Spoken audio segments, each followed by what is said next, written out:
And welcome back to the Four Nations hosted by the UKL. We are about to head into our first day of our second week. I'm Joy K. I will be your host for the first half of this broadcast tonight, and I'm joined by Frisky and Black Bloxer on the desk. Hello. How Hello, are you hello. guys doing tonight? I guess that's how we're doing. So none of us Yeah. wanted to That's say that's anything cool. first. That's So cool. it's still morning for me. So the day hasn't gone poor or good yet. So we'll see how that goes.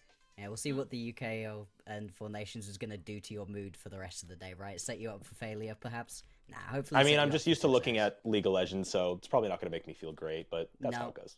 now, to be fair, in terms of matchups to possibly make you happy, I think that we've got a couple good ones, but yeah, it is still True. League, so we'll see.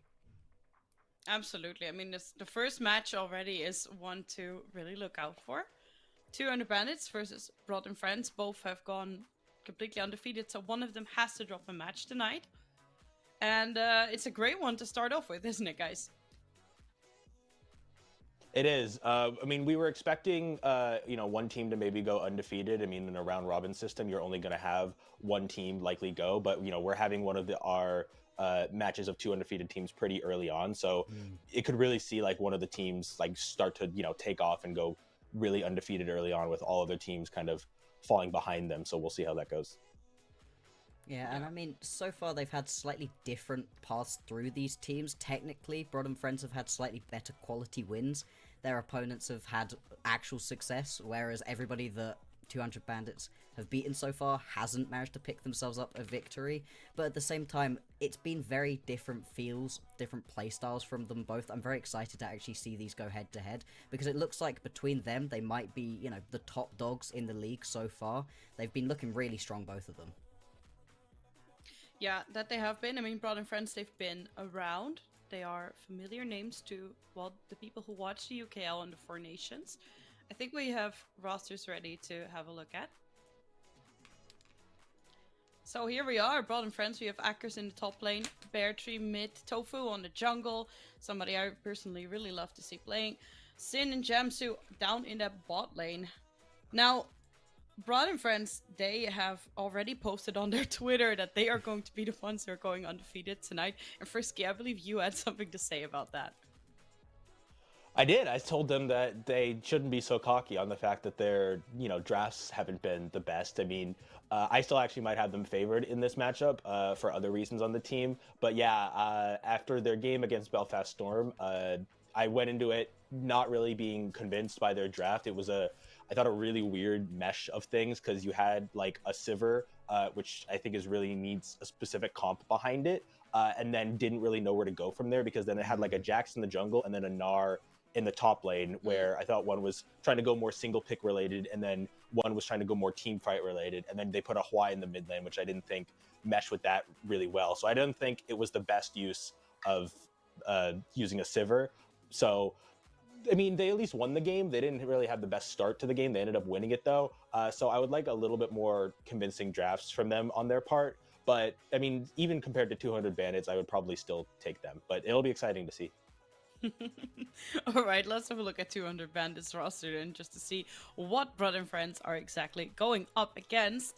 Will be Loopy in the top, JB in the mid, Lucifer, I think that's how I pronounce it, in the jungle, Ellendale and Kenny in the bot lane. So we've already talked about Brother and Friends here, but Max, what do you think about 200 Bandits? I think 200 Bandits have been a really interesting team for us to watch so far. I mean, they've gotten wins against Vertex and Rise, and in both of those matchups actually looked incredibly solid. Really been dominating wins for both of those. Obviously, both of those teams haven't been able to pick up wins for themselves so far, but at the same time, I've just been really enjoying the way that they've been playing. I mean, specifically the way that Elendil's been playing in the bot lane. That Jinx performance was really impressive. I like the way that they've been drafting so far. Very standard drafts for this team. We're talking about how Broad and Friends are a little bit crazier, pulling out slightly odder picks. It's really unfortunate that we didn't get to watch the entirety of that matchup that you were talking about previously with that Sivir, because yes, it ended up winning, but they didn't actually pick themselves up any of the objectives. They had no they had only a couple of things. I think no Drakes across the entire game. They lost the Baron as well and still ended up winning that game. So unfortunately we didn't get to see that. But 200 Bandits, they've looked a lot more solid in their wins so far. Like they've been a little bit more in control of everything. And I think part of that is that their drafting has been more standard. We have just had tanks in the top lane, a very standard AP carry in the mid lane, standard bot laners as well. And I've really been liking it. Yeah, so as we head into this matchup here between Broad and Friends and 200 Bandits, what are your first thoughts heading into this, and what are your expectations for the draft? Frisky, you can start. Well, kind of like Max just lined out, I'm certainly expecting a very standard draft from 200 Bandits, but I'd actually have to disagree. I didn't find especially their last game against Rise, really that convincing. They had a pretty poor start. They gave up their first 3 Dragons. They really weren't playing around their Jinx super well, and as the game went on, they didn't really play around the Jinx that well, even as the game progressed. Rise didn't really do a good job at like getting their turrets open and trying to get the game into more of a closing position. The Wukong and the Syndra on the side of 200 Bandits were kind of getting a couple more kills, and they were able to kind of be fed and take the game from there. So I'd expect a very similar draft from 200 Bandits, not going anything too far off the beaten path, but I think it's really important that they really start focusing on their Jinx a bit more, because as we've seen so far, especially with that early pentakill in Four Nations, it's really going to be about this kind of hyper carry ADC style, even if that's not the common meta you see right now. Certainly the things like Jinx are being really heavily pushed, and I think they got to make sure to get as much gold and as much farm on that as possible. Absolutely. Black Bloxer, if you can pick one champion that you want to see returning this draft from either team, which one would it be? Ooh, in terms of things returning, I think the Jinx has got to be really high up there. We're talking about it a lot, but it is in such an incredibly strong position at the moment. And I think if teams are willing to let it through the bans, you got to be picking it up. It's been looking, I think, possibly the best of all of the ADCs. And like you said, Frisky, they haven't necessarily been playing around it that much. That's what I've been running into every time I look at 200 Bandits. Yeah, they've had some good wins. Yeah, they've played okay, but their opponents have dropped the ball in a lot of these situations. I mean, I think overall both of these teams kind of have to be looking at their 2-0s and saying, yeah, this is good. And one of these teams will be 3-0 afterwards. But I don't necessarily see either of these two teams as our top dog. Venom Crest look like the stronger of all of the teams that we've got left at 2-0. But yeah, I mean, in terms of draft picks, I'd be happy for the majority of things that we saw out of both of these teams to come back. I wouldn't mind to see... I was going to say I wouldn't mind to see the Sivir. Actually, I draw the line at the Sivir. I think the Sivir was bad, and I think in the way that the teams want to play in the Four Nations at the moment, pulling out the Sivir just wouldn't be the best idea. So both of you putting your money on Jinx returning here in this draft? In some form. It's going to be pick ban for sure, so I'd say that. For Let sure. it go straight through, I will be shocked. Yeah, that would be pretty surprising too. That would be surprising indeed, but we are not quite there yet. But because before the draft, we will be seeing the 1v1 to determine which side the teams are taking. Oh boy. Okay, this should be interesting. A bit of a tanky scenario here. Yeah. This is surprising. Gotten to see a lot of interesting strategies so far. A lot of the Tryndamere just one-shotting turrets and ignoring their opponents, but I like this. I'd call it a wet noodle fight, but everybody knows that's a lie when we're referring to an Ornn. I mean, we also have the pool party Zac skin as well, so maybe it is, kind of not the best saying, but yeah, I mean, it's certainly going to be a bit of a slog in the beginning. I mean, neither have that much damage. It's just going to kind of be about who kind of gets the wave pushing first, who gets, the turret first. I mean, Ornn can do a decent amount of damage early on, but can he do enough to get Zac completely dead after his passive proc? So it's kind of got to be a game of using your abilities right and messing up one that could mean loss. Yeah, exactly. Having to kill him twice, never the most fun, but again, Ornn does deal ridiculous amounts of damage. You can see it right here, constantly bullying people off, and this is sort of, oh wow, actually he's gonna flash for it. I think he gets it. I think he at least gets the passive here. Oh, not quite. Actually doesn't quite get it. Barrier already committed Barrier as well. too. Yeah. This is the big thing though with this Howling Abyss though. You've got to push forwards, because once you've got the push, you control so many of these healing relics. and it makes it so much easier to be able to keep yourself on high health. Obviously, Zach doesn't mind as much because he does have all of that innate healing that he can do for himself anyway, but it is still very useful, especially for the Ornn in this matchup. I think. Oh no. Okay, there we go. Oh yeah, that is the passive. That's the ignite as well out of the Zac. Might be able to get it here. Oh, Yeah, he gets it. Well got done. it. Wow. Oh. All right. So, looking like Lucifer on the side of 200 Bandits, winning that 1v1. Blue side, surely. Yeah, probably. I wouldn't be surprised if it wasn't. Yeah. It seemed like easily the strongest at the moment. Things like the Jinx and the Ashe have been very high priority for people to just pick up on their B1s. Cassantes too. Obviously, if your opponents decide to just completely int the game and give you the Skarner, then that's also good to be on that blue side. It feels like there's a lot of must bans for red that you just don't want to allow over for those B1s, and teams taking red side has been very rare so far. Skarner's actually relatively interesting right now because you don't see much Skarner in professional play, but professional play right now is actually very similar to what we saw in the summer of last year, where it's a lot of ADs mid, not just ADCs, but like ADs like Yone in the mid lane as well, and then AP junglers. We're seeing a lot of the Zyra, a lot of the Karthus, a little bit of the Lilia coming back. That stuff I actually feel like, especially Zyra, can deal with Skarner relatively well, as long as you don't get him roaming into your into your own jungle too early on. But it just depends on like how much teams are going to be able to play it. I doubt most teams kind of have like a Zyra and a Karthus jungle ready, especially if they're mostly bruiser junglers. So I'd expect the Skarner to get banned like almost every time. We made a big deal about it last time. Mr. W was very upset when he didn't see the Skarner going through. Well, I think you're absolutely right. First ban so far has been that Skarner. Way and Galio off as well. At this level, in the way that we've been playing throughout the Four Nations tournament so far, leaving the Skarner open has felt like the worst possible decision. I mean, we got to see it in Game 1, Week 1. Just an absolute domination performance where the rest of the map wasn't necessarily going so well, but the Skarner was unkillable. It was up against a Vi as well, and there was just nothing to be done about it. I think for all of these teams, getting rid of it is definitely the best decision. I'd even be judging Venom Crest if they left it open, and I feel like of all the teams, I'd be giving them the most leeway at the moment, so I very much respect just getting that one off of the board. I like the focus onto the Wukong as well. I think Brod and Friends trying to just stop the jungle from being the big focus for 200 Bandits is great, because it has really felt like trying to play through the jungle, get that lane ahead, and then get everyone else ahead through there has been the way 200 Bandits have been finding their victories, even in the slightly scrappier games they've had. And the Varus Van told me they were going to go for an AD probably in the first one. I figured it'd be either Ashe or Corki. Not always the best to pick Jinx relatively early on. You don't want to have those cards be played early on because Jinx needs a very specific comp to be played around. Not like Corki or Ashe, they can do a little bit more on their own. But Corki's been such a priority pick as well. I'm not surprised they go for it first. I will be surprised to see that Broad banned Ornn in the first rotation. I'm guessing they're already a little bit triggered after losing to the Ornn in the 1v1 and just want to get rid of it. Actually, you didn't even see that ban onto Ornn until you mentioned it now. But yeah, that has to be a respect ban.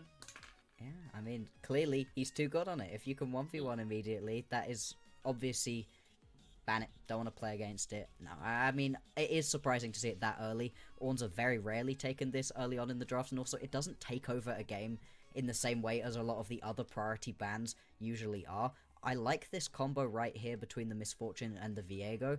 I think that the Viego at the moment is in a very good position, although we haven't been seeing teams pick it up for themselves that much. We've been seeing slightly more bruiser junglers for the most part. The Viego obviously does still fit into that bruiser category as well, but he can do a lot more by himself. Although taking him quite early on in the draft does mean you can try to draft around him a little bit more.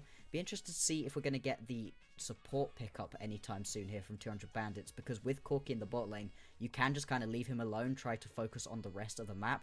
And that is the Kindred locked in. Okay, 200 Bandits are pulling out all the stops. Okay. Yeah, I certainly like Kindred.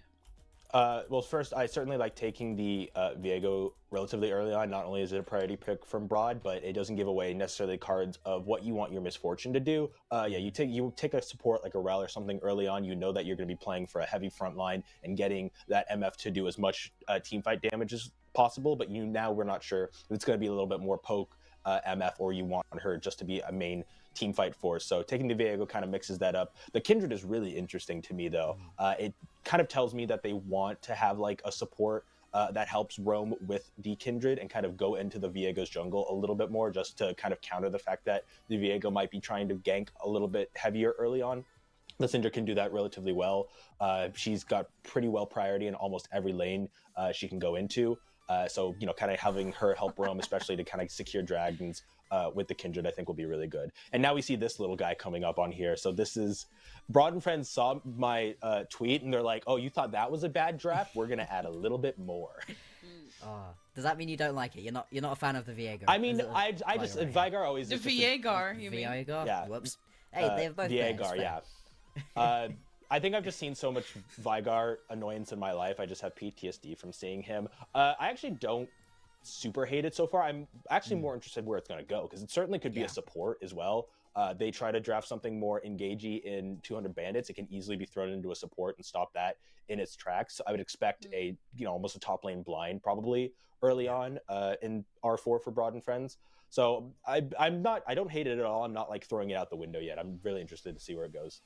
Yeah, and I think it is nice into something like the Kindred, where you can just section her off in a team fight, say, no, you're not going to enter this one. It also stops any engaged at 200 Bandits were thinking about drafting for themselves once we get a little bit later on into this game.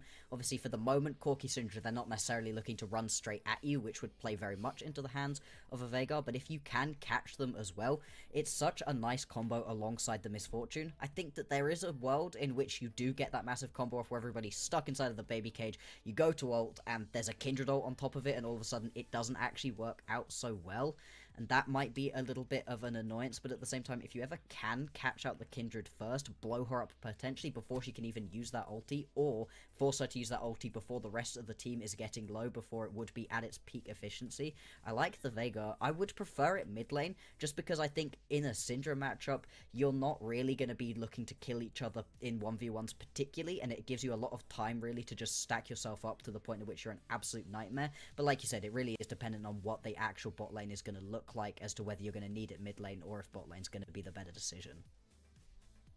Certainly you want to keep up the prio in the mid lane to kind of keep the Syndra back so she doesn't roam as much. Vigar is relatively good at doing that. I mean, he can burn a little bit of mana early on, but he still has that pretty well, and obviously Event Horizon will keep him away from ganks. But I do like what you said. It is quite good to deal with a Kindred's Lamb Respite for being such a difficult ulti to deal with. If you can just kind of section people off or get people out of the fight, Event Horizon is a great move for doing that. So just that Lamb's Respite, especially early on, is like a 2.5 to 3 minute cooldown. So being able to play around that's going to be excellent. Yeah, absolutely. Now we just see the Maokai coming in as well here for Still flex. Broad and Friends. Still flex. It is still flex, yes. I mean, we've been seeing them top lane for the most part, and I can understand why you'd still want to put it top lane right now, but also keeping things this flexible over on the red side, I really like that. I'm going to see the Urgot right here locked in for 200 Bandits, and this is just adding more damage on top of a composition that is teeming with it already. And if this Taric is locked in, this is a heck of a draft right here from 200 Bandits. This...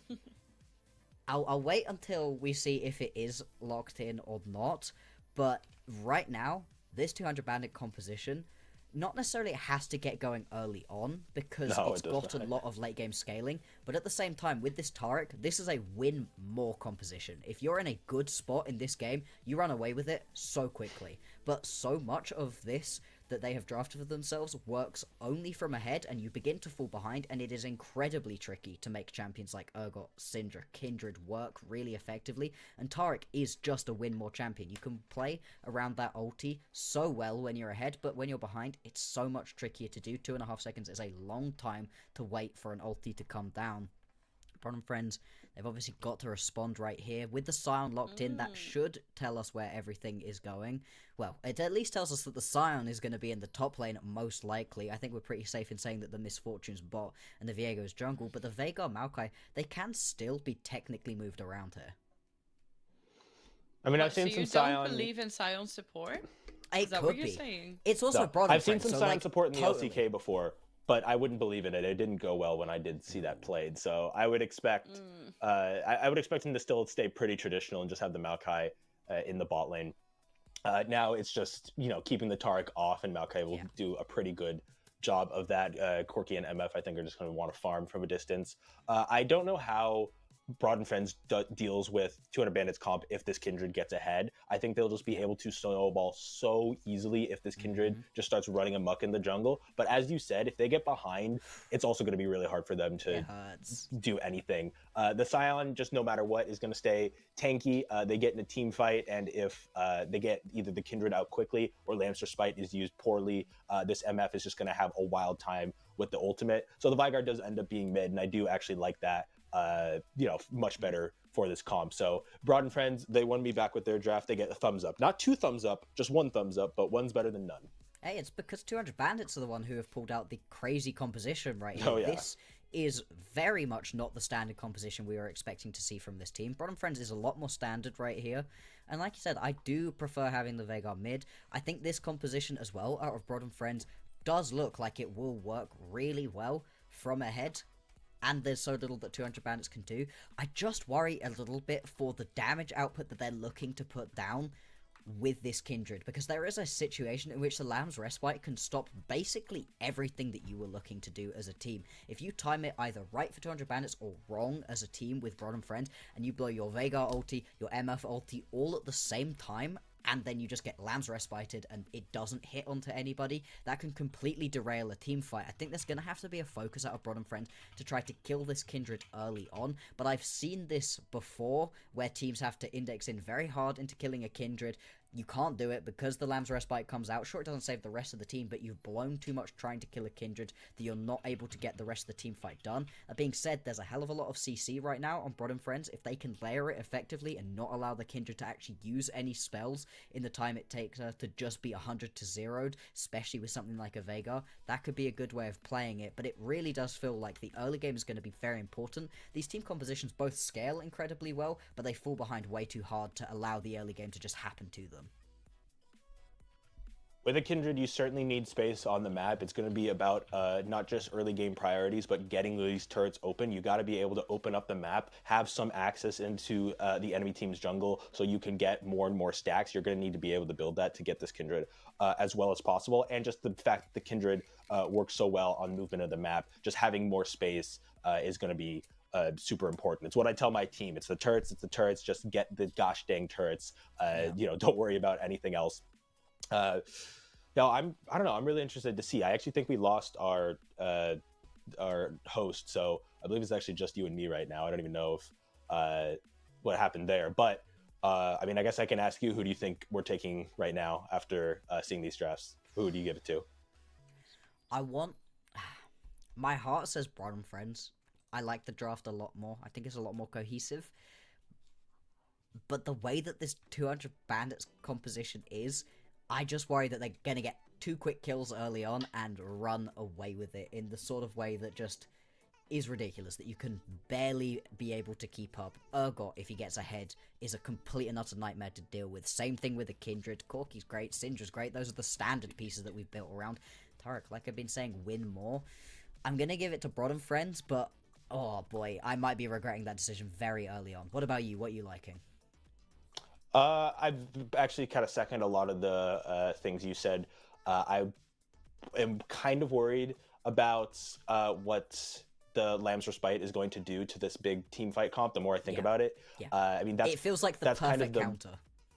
Yeah, that's kind of the main ultimate to worry about. Certainly Tarek's ult is very similar as well, and it's going to be like, do they blow Veigar's ultimate? Do they blow Bullet Time on MF? Do they blow Maokai's Vines or too early and keep everybody alive? I think they're gonna necessitate needing to use Event Horizon, get a pick, not Tarek or Kindred, try to get either the Syndra or the Corki out of there, and then fight from there. But overall, though, I still think I like Broad and Friends draft a little bit more. I think it's going to be harder to execute for 200 Bandits, and I will still take Broad and Friends to win. The both compositions feel, they're interesting, right? I feel like if I were Broad and Friends and I'd drafted myself the MF and the Viego, and then saw the Kindred, I probably would have indexed out of going towards this heavily teamfight orientated composition with a lot of things that you can blow all at once and that isn't particularly useful when you've got invulnerabilities on the other team. And 200 Bandits have recognized that and gone very hard into getting themselves as much invulnerability and as much sustainability throughout a team fight as possible. I'm surprised that Broad and Friends committed so very much to it. I think perhaps they saw that they'd picked the MF already and couldn't really pivot out of a teamfight orientated composition. If you do that, you kind of leave the MF in the dust. I get why they've done it, but it does leave this composition far harder to execute than it would have been against almost any other jungler. Almost any other support would have made this a lot easier to try to play out. But these are such difficult champions, and 200 Bandits, they've looked good, but like you said, a little bit scrappy in a couple of their wins. Broad and Friends potentially stronger, although, like you said, also some issues with the draft. I mean, back and forth. I think this game should be bloody, right? We've seen a lot of voracious Atacans, but potentially this could be one where both of the teams are trying to get themselves that lead that they need to sustain, and this could be one of those ones where we actually get to get a little bit more in terms of the kills early on. Yeah. I don't know, the more I think about it, it's almost just interested what this Urgot is going to do as well, because I feel like that's one of the only champs I haven't super heavily thought about. I think I just kind of saw the Tark and immediately just thought of everything he could do. I mean, the Urgot certainly is going to have good split push potential. The problem is just that Sion is going to maybe not necessarily be able to split push back, but just clear the waves that Urgot could be pushing so well. I think it might be necessity for 200 Bandits to get more Urgot use in terms of the lanes, in terms of the split pushing, just to try to open up the map more, and even if they're behind, just to consistently be putting some pressure on the side of Broad and Friends. But they might want to use it to kind of move around the map more and get some of these picks, as sometimes Urgots like to do. So I think kind of depending on what's going to happen there, we'll see maybe a couple different things. Yeah, I mean, both these compositions look really interesting, but that's enough from us. We're going to go get Joy back. For now, we're going to throw it over to Doctor and Bennis, who are going to bring you the game. We'll see you afterwards. Hi, yeah, thank you so much, Joy, Bloxer, and Frisky. I am Bennis Menace. I'm joined by the lovely Doctor. Doctor, what are you thinking of these team comps? Dude, I'm telling you, it's silent support. I'm putting the house on it. Putting the house on it. He may not have a house once we get into the game. We'll see. But hey, Jokes on you, I don't have a house now. What do you stand to gain if you put the house on it? Do you want my house? Look, if I get a house out of this, that's gonna go real well for me in this economy. Like, good I'll lord. have to have a chat with my parents because I'm not sure if they'll give away my house. But, no, they'll do. Tell them I've got a 12-way ACCA going on this one. Anyway, this guys, is we the are final going to leg. get straight into the game. Both of these teams are 2-0, but one of them will be dropping a game as we get into 200 Bandits versus Broad and Friends. Honey, pack your things. We gotta go. We gotta leave. Yeah, it looks like you've lost the house, unfortunately, Doctor. Oh no, not again. He just got it back. Seen an early level 1 shenanigans with all 5 members of 200 Bandits setting up on the topside blue bush. What are you thinking here, Doctor? What's going to happen here? I'm thinking we're looking for some feats. Yeah, but I see looking for Akka's some in footsies. that bush over there, and he, a 5-man Sion Q is quite terrifying. We only need the one. We're gonna go in, we're gonna get us some toesy woesies, alright? We're gonna get us this feat, we're gonna get the first blood. It's gonna be light work. We're not gonna go anywhere. We're all insecure, we're all gonna recall. It's a horror.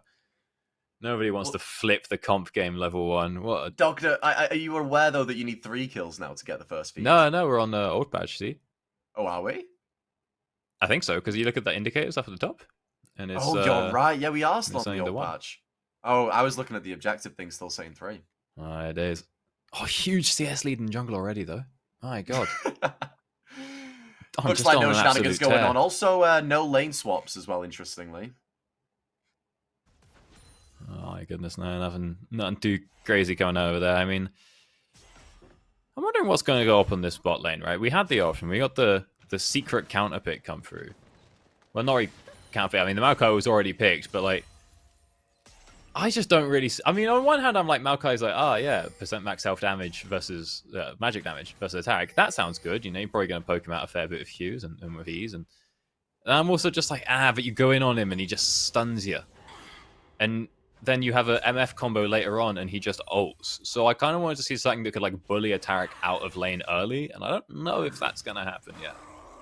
Yeah, and I must, well, I was right originally. You do need 3 kills. We just have the wrong HUD update. Just got the old we one. are on the new patch. So it is not first blood. It is the first 3 kills will get you that first feat. So, yeah, a little bit confusing at the top, but yeah, it's 3 kills. As nothing really so interesting happens in so far. What's going on with the tofu? But oh god, what is this part? I was like, oh, he's doing that thing that Gragas players used to do, where they would do 3 camps to get them boots and then go out on the map. And it's like, he's got 3 camps in the cloth armor. I mean, if you get the 1v1 at this crab, you're the biggest brain player on the planet. But it's also just a 50-50 about if that's the one that Kindred is ever going to go for. But are you clearing fast enough that it doesn't matter? I don't think no, you're not. So why? What was the point of this?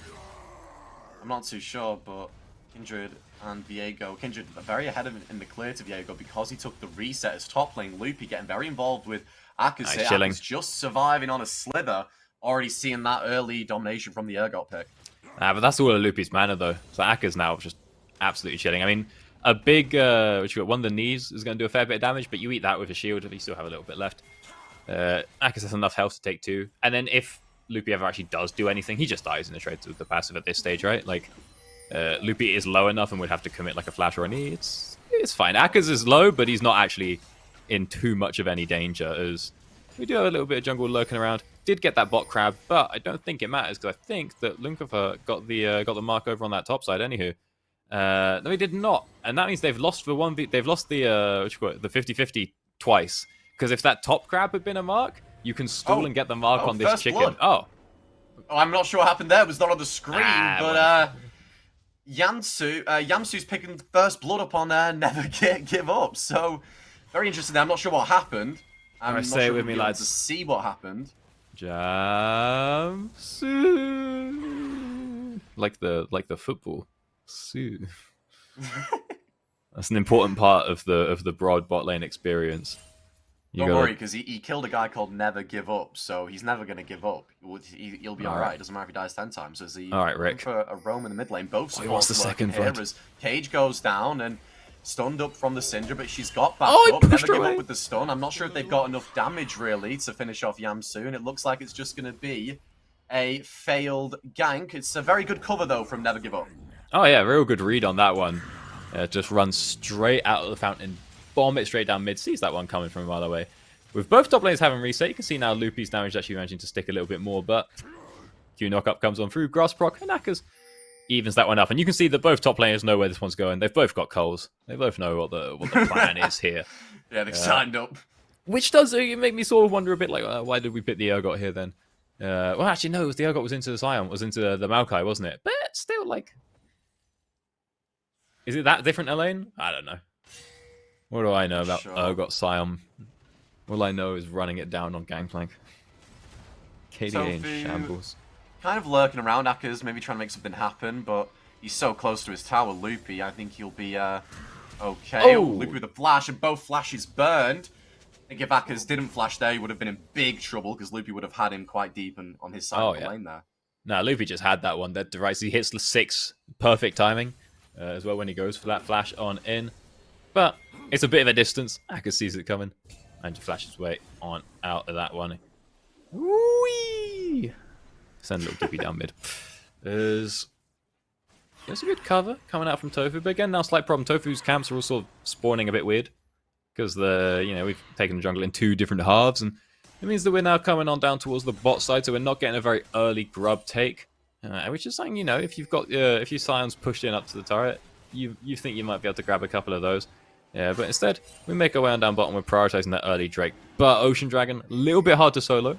It's going to give you that attack speed and move speed slow. And it's sort of going to single-handedly... The second anyone moves into River, it's just over. And Tofu has to back off. And And we haven't really got anything to show for it here. As Lucifer's got to be a little Engage careful. here. Yamsu with the flash in, and there's the damage coming down, and Tofu will be the first one to fall. Oh! The Kindred ultimate coming out, and Wolfstone might be in trouble. He falls after flashing over the wall. Lucifer now is going to fall, and Sins, but he's out of mana. Can he really do anything? The presence of mind comes in big, and it's now a 2v2 in the bot lane. Elendil with this cleanse to get rid of the ignite. Very good. Flash burn from Never Give Up. Sin with the follow, and it's looking like a positive trade for Broad and Friends, as quite a snazzy 4v4 breaking out in the bot lane.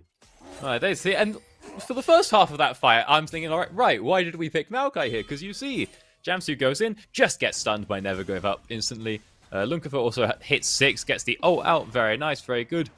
Good on the anti-engage there, but Sin manages to stay alive, manages to keep out the back of the fight. Elendil nearly gets a good snipe with the Phosphorus Bomb, but just doesn't quite connect, and Sin's barrier was still on as well. Because of that, Sin can just start running them down. You don't have any re-engage here is the problem with the, with the Taric Kindred. They jump into you, you kill them, but after that, if you don't kill them, like we see there, you end up not being able to get too much. And so we do get 1 kill in favor going on over to Broad and Friends, but an important kill it is, because it does hand them over that feat of warfare, getting their 3rd one on the board.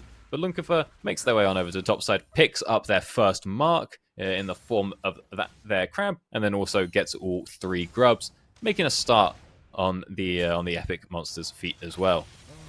It actually wasn't a 4v4, it was a 4v3 in favor of Broad and Friends, because Chowns wasn't there, and you can see now that's translated in a 25 CS lead for the Syndra.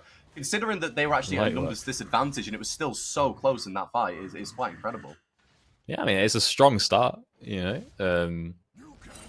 but they didn't have the damage to take out the down Akkers, anyone else. Buffered by Loopy Z, but remember, none of them have flash, and not What's he quite gonna the kill do? going to translate. What's he gonna do? He comes on in, he presses his buttons, and you go, okay, and then Loopy's gonna teleport back to lane. We've both bought Cull. Like, there's not a lot going on there. I mean, it does mean that Akkers could, if he really wanted to, it has the opportunity to teleport down bot if there's an actual fight that breaks out over this, but, the Drake's already gone. That thing's been done quick. And Loopy not TPing. Oh, it's not quite up yet. That's why Loopy hadn't TP'd. It is now available, but we're already halfway there. So we're just going to walk on up, and Akkers gets a plate for his troubles after winning out that little trade. Yeah, you would think that although the gold is, even, Broad and Friends with a kill up, it's about that CS gap in the mid lane. Also a little bit in the jungle, but mostly the mid lane. Huge CS lead for this Syndra. And Wolfstone, he sacrificed. He made that choice. He said, oh, my fight breaking out in the bot lane is Elendil. Targeted. We're chilling, dude. Maokai ult coming down, and who's the target going to be? It's we're not chilling. He's L5. Never Give Up. The turret going extremely low. Never Give Up falling, but here comes Lucifer. Can he turn this around? Bullet time going down. Lucifer does not have ult. Yamsu falls in response, and it's a big fight with the Loopy TP as well. TP coming down from Akkers too, and it's just an all-out brawl in the bot lane. But who is going to come out on top? Will this go under the tower? The Syndra is on the way. So is Wolfstone. Both are very low. I think Akkers wants to do this. He's got a lot of HP to spend here. He just wants to demolish proc. No, buffered again. The wave's gone, so that probably means that the opportunity is gone. But again, this bot lane is just the habitat for all these early fights, Doctor. I mean, that's a good timing to get the fight off there, because, I thought Never Give Up was 6. I'm like, it's Taric. We get engaged on, we press the button, we call it a day. But he's still level 5, and Lunkafer did not have the Lamb's Respite available either. If that or the Taric ult had been available, that fight's never happening. So they managed to find the good window to get that engage on in that little, in the little time that they have. Lunkafer now zoned off of that crab, but the mark went over onto chickens anyway. Gotta be a little careful here. Push towards the boys. He does have ult, might have to use it because he is caught between a rock and a hard place. Chowns flashing over the wall, but it's all members of Broad and Friends surrounding the Kindred. He's got nowhere to go. Broad and Friends picking up another kill. Nah, I think we just take the L on that one. We don't need to be using the ult. We just saw how bad the fight goes when we don't have it. I don't think we need to be using it in the 1v4 there. That's an important cooldown. That's not going to be up for any shenanigans that might occur around these grubs. So you think that now Elendil probably wants to reset, probably has Triforce finished. And so we're going to be losing control over on that top side. Similarly, I assume that Dutch Jones has probably enough gold for an item there in mid lane as well. Other than they have TP, but yeah, we got some pause. We'll figure out why that is later. But I'm just thinking now, we've got two guys that are covered in real strong to any potential fight at these grubs. But then we were also just missing like one of our most important things, which is the Lamb's Respite. So there's now a world where someone just gets engaged on by like a Scion, and suddenly they're just dead, right? And then we lose 3 grubs. We lose out on getting that feat nice and early. It's a whole thing. So we'll keep an eye on what happens over on that top half of the map once we get back from this pause. Yeah, I'm not sure what the pause is about. Obviously, if we do hear anything, we'll let you know. But interesting to see how many fights has been breaking out in that bot lane. Obviously, such a volatile bot lane with a Taric and a Maokai support. Both teams are 2-0, both wanting to go undefeated. Brod and Friends already playing that mental game, as the analyst said, tweeting that they will be the team going undefeated tonight. That's not a mental game. Who said that? That's just Brod, dude. That's just Governor chatting all sorts on the Twitter. He's been doing this for the last 10 years, dude. You get me on x.com, the everything app. We go to @thegovernorlol. We sort by new. We go to the last page. I guarantee it's his first tweet. He's going to be saying, yeah, man, I'm going to go undefeated in 4 nations. And he's not talking about this one. He's talking about the one from 2014. There's no mental fortitude coming out of this team. We're back. We're in already. We're back. Not sure what the pause was about, but clearly it was a short one that, thank God, didn't delay the game too long as the grubs is started. But remember, there is no Kindred ultimate, which is a massive cooldown. Taric has his. Never Give Up does have his ultimate, and Rod and Friends seem to be respecting that, as all members except from the top laners are present. Fight's probably going to break out. Never Break Up going to go out. Just press the that buttons. Ignite is ticking, and he does go down. And it's trades all across, but which team's going to come out on top? It looks like the members of Rod and Friends are going to retreat. Sin taking some damage. The Syndra E coming down. That final Voidling still up, and it will be picked up by Wolfstone. And yeah, I mean, you would say it's a good fight for Brod and Friends. They seem to switch sides almost. Yeah, that's all 3 go. They got Maokai ult, they got Misfortune ult. We're chilling. Like, they pressed the buttons. We've one-hit a couple of people, and we've called it a day. Yeah, maybe if a Kindred ult had been available, this would have been a good fight. But we used that one in the one before. So, you know, what can you do? Does mean that we now equalize in terms of grubs, and Brod and Friends now do take a bit of advantage there in terms of the feats as well. We keep an eye on that. We see they are now just 1 epic monster camp away from getting that one finished up. So fair bit of a fight may happen around about this Drake here. And I think that they should actually have... I think Sin and Jamsu are going to get their ults up in time. And if they don't, given that you have, Scion Vega, you can kind of stall for that. I think they'll only need like another 20 or 30 seconds after the objective spawns. They can stall this one out if they need to, just to make sure they have those cooldowns. But they also, I mean, will they actually need them? We've got a pretty heavy Misfortune already here. Might be able to just do this one with simply autos. You see, they get a bit of control of that river, but you can see Tofu going back, clearing wave. We've got Wolfstone moving on in to catch mid wave as well. Like, we're not starting this thing up anytime soon because we don't have to, and it's very hard for 200 bandits to actually walk into that river when you're walking into a Maokai, and you're walking potentially into a Vega and Viego as well, as those cooldowns, now they start to become available. So control of the river has been ceded, but now we can just walk in with a Maokai ult and everything's going to be okay. Yeah, the Drake will be started up. Syndra stun is found, and Tofu's caught out again. That is massive for 200 bandits. Gone. Picking off the jungler, meaning they will probably get their hands on this Drake. That's fine. Akaz is alone top. He's going to pick up First Blood turret. And that's going to be the feats 1 on over. Once you see that teleport come in from Loopy, you're A-okay with it if you're Brod. You're like, all right, sack the Drake, sack sack Tofu. We don't like that guy anyway. He's new, whatever. He wasn't on the OG squad. Akaz is going to go ahead and grab themselves a top turret. And that's going to be a hefty amount of gold going on over to that side. And he's going to finish up his, his cull as well. So even stronger. And feats are secured for Brod and Friends. We get ourselves a couple of upgraded boots. Going to be very nice for Yamsu as well, coming on through with those Swifties. Get themselves all over the map nice and early on. God, how much gold does Akaz have? Can we press X? Can we find out? He must be sitting. Yeah, Akaz must have a lot of gold. I'm not sure. Let's see what it goes. Just boom, heart steal. That's okay. There we go. Wow. Yeah, so what's that? 700 gold lead. It's mostly just in that mid lane again, though. 700 gold top, 700 gold on the other side, though, for the Syndra. got so much farm, but luckily Wolfstone was able to pick up a few kills. It's Tofu, though, getting picked. He got picked before Grubs. He got picked before that Drake. He's already on 4 deaths. I think he needs to be a little bit more wary about his positioning because they're finding the angles on him. Dude, Tofu just needs to make sure that his computer Jounce stays plugged in this game. caught Tofu picking up the assist. Wolfstone picking up the kill. Jounce, not sure what happened then. Had the flash, but didn't want to use it.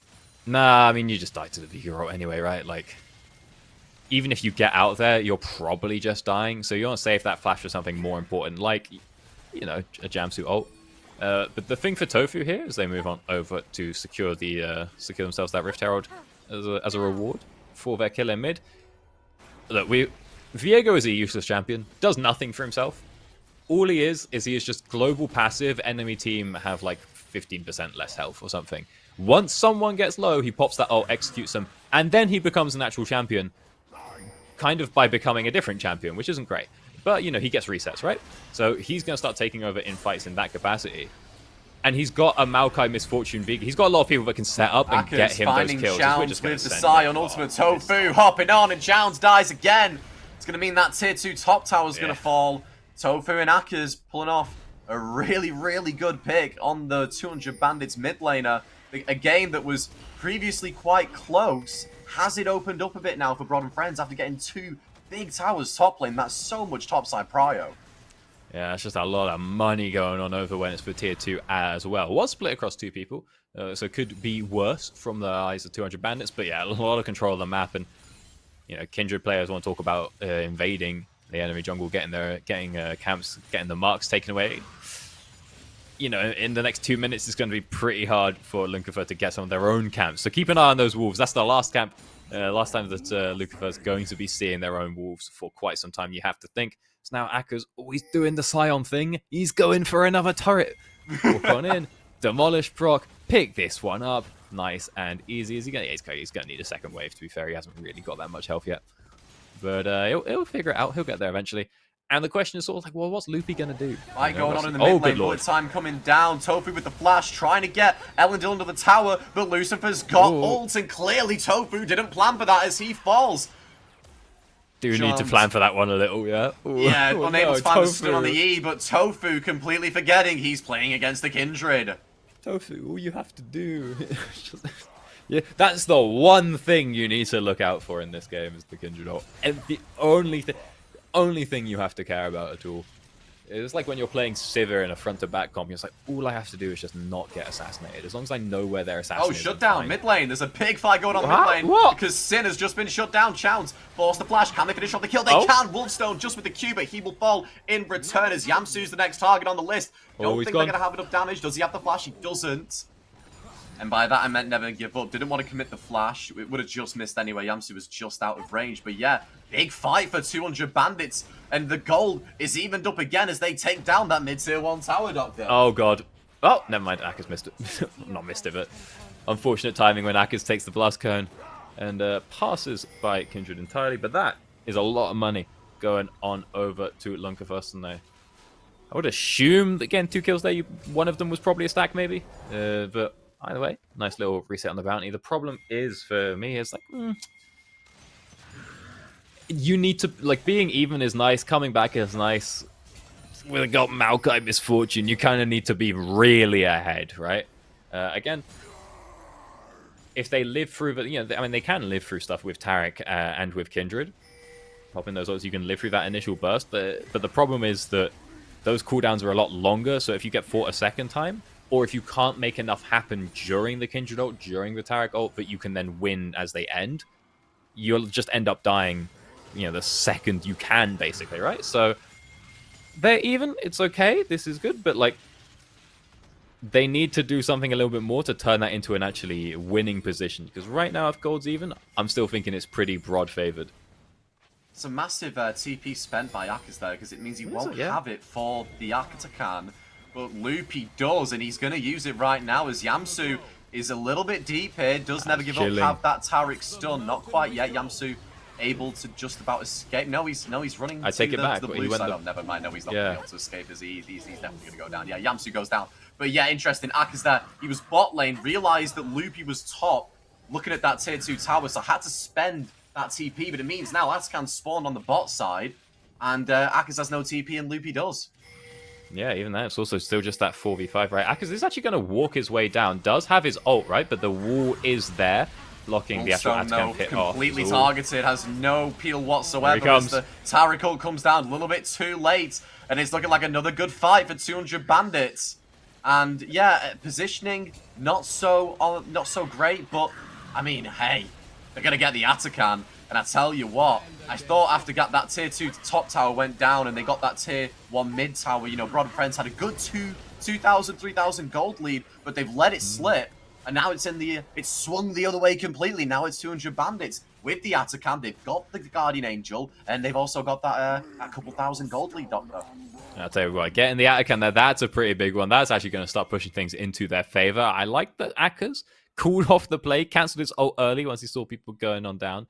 But let's just do a bit of maths here. I think that, yeah, the Atakan buff is not going to be available when Baron spawns, right? Like, this Guardian Angel lasts, I want to say, 3 minutes. So they're not going to have that one up in time for an actual Baron fight. So we have to wonder what they're going to use that for, right? It's also not going to be up in time for the next Drake. So how are we using this GA? Are we just going to force something to try and just get like an inhib, or just force 2 turrets mid? Just try and get like that top turret gold as well. There's a lot of standing gold available there. It's like 700 on each of those tier 2 side lane turrets. Also, we have to question a little bit why Jamsu turned left when he was going in on that play, and why he's still a little bit far up here too. You forced to use the Twisted Advance to dodge the E. Is a fight going to break out here? Not too sure. I mean, Broad Friends know they're playing against the Guardian Angel, which, by the way, in the recent patch, if we are on the new patch, which we are, it's changed from 100 gold to 200 gold now, if I'm not mistaken. So there is a little bit more of a reward for killing the Guardian Angels, but still, it's not completely worth it, is it? Well, the major problem here now is that Sin's just dropped a one-man ult and barely done half of Loopy's health bar. And so he's now going to fall. There's just too much damage. He will go down. The zombie mode coming out, but he's not going to be able to chase much down. And he manages to push him off at least. Tanky, but not tanky enough for that Corki damage. I mean, you look at Corki's items now. Elendil, he's got the Triforce, he's got the completed Miramana. He's just going to deal so much damage to a tank. As Broad Friends don't want to give up this tier 2 top tower, but they might be forced to, because they've got the threat of the Guardian Angel. This Atakan buff is so powerful as they'll take down that tier 2 tower. We've just dropped our major tool. Is the bot lane combo, and we've used MF on one guy. And now we're a bit far up again. Yamsu might be in trouble again. The Taric ult coming down. Yamsu is going to fall. The shredder of Loopy's got ult, taking him down. Oh god, Tofu now going in. I'm not sure if it's going to really work out. They've still Akaz, got the Guardian Angel. Akaz with a big ult coming down. The Kindred ult's gone down, but all they're going to do is withdraw. They're not going to get the full kills. It may be 200 gold, but it's not as valuable as it would be if this was a regular team fight. Wolfstone with a flash forward. They want to try and get as much as they can, but the Guardian Angel is expired. So these are kills being picked up. Will Elendil fall? Not quite, but they do get Never Give Up. So, listen, hey, that first kill, I'm pretty sure on, I think it was it Lucifer? Wasn't on, but it was on the Guardian Angel, but it wasn't on, it wasn't on. Yeah, Never Give Up didn't go. Oh yeah, Never Give Up. Had a real death at the end. But if they get those first 2 kills and they're real kills, you just turn that straight into a Drake, right? But you see now, everyone has to reset, like, oh boys, we're coming against people with home guards and full health bars. You actually think there's a window where 200 Bandits could have just really quickly gone for that Drake? No, they couldn't have. Hadn't even spawned yet. Why did I think it was already up? Take it all back. So we do have a nice little reset here. Be careful, Jamsu doesn't have the ult. This is like the only thing I'm looking at this game, right? And the only thing that anyone should be looking at is just Sin and Jamsu ults. Like, that is what's deciding it. Lunkafer as well.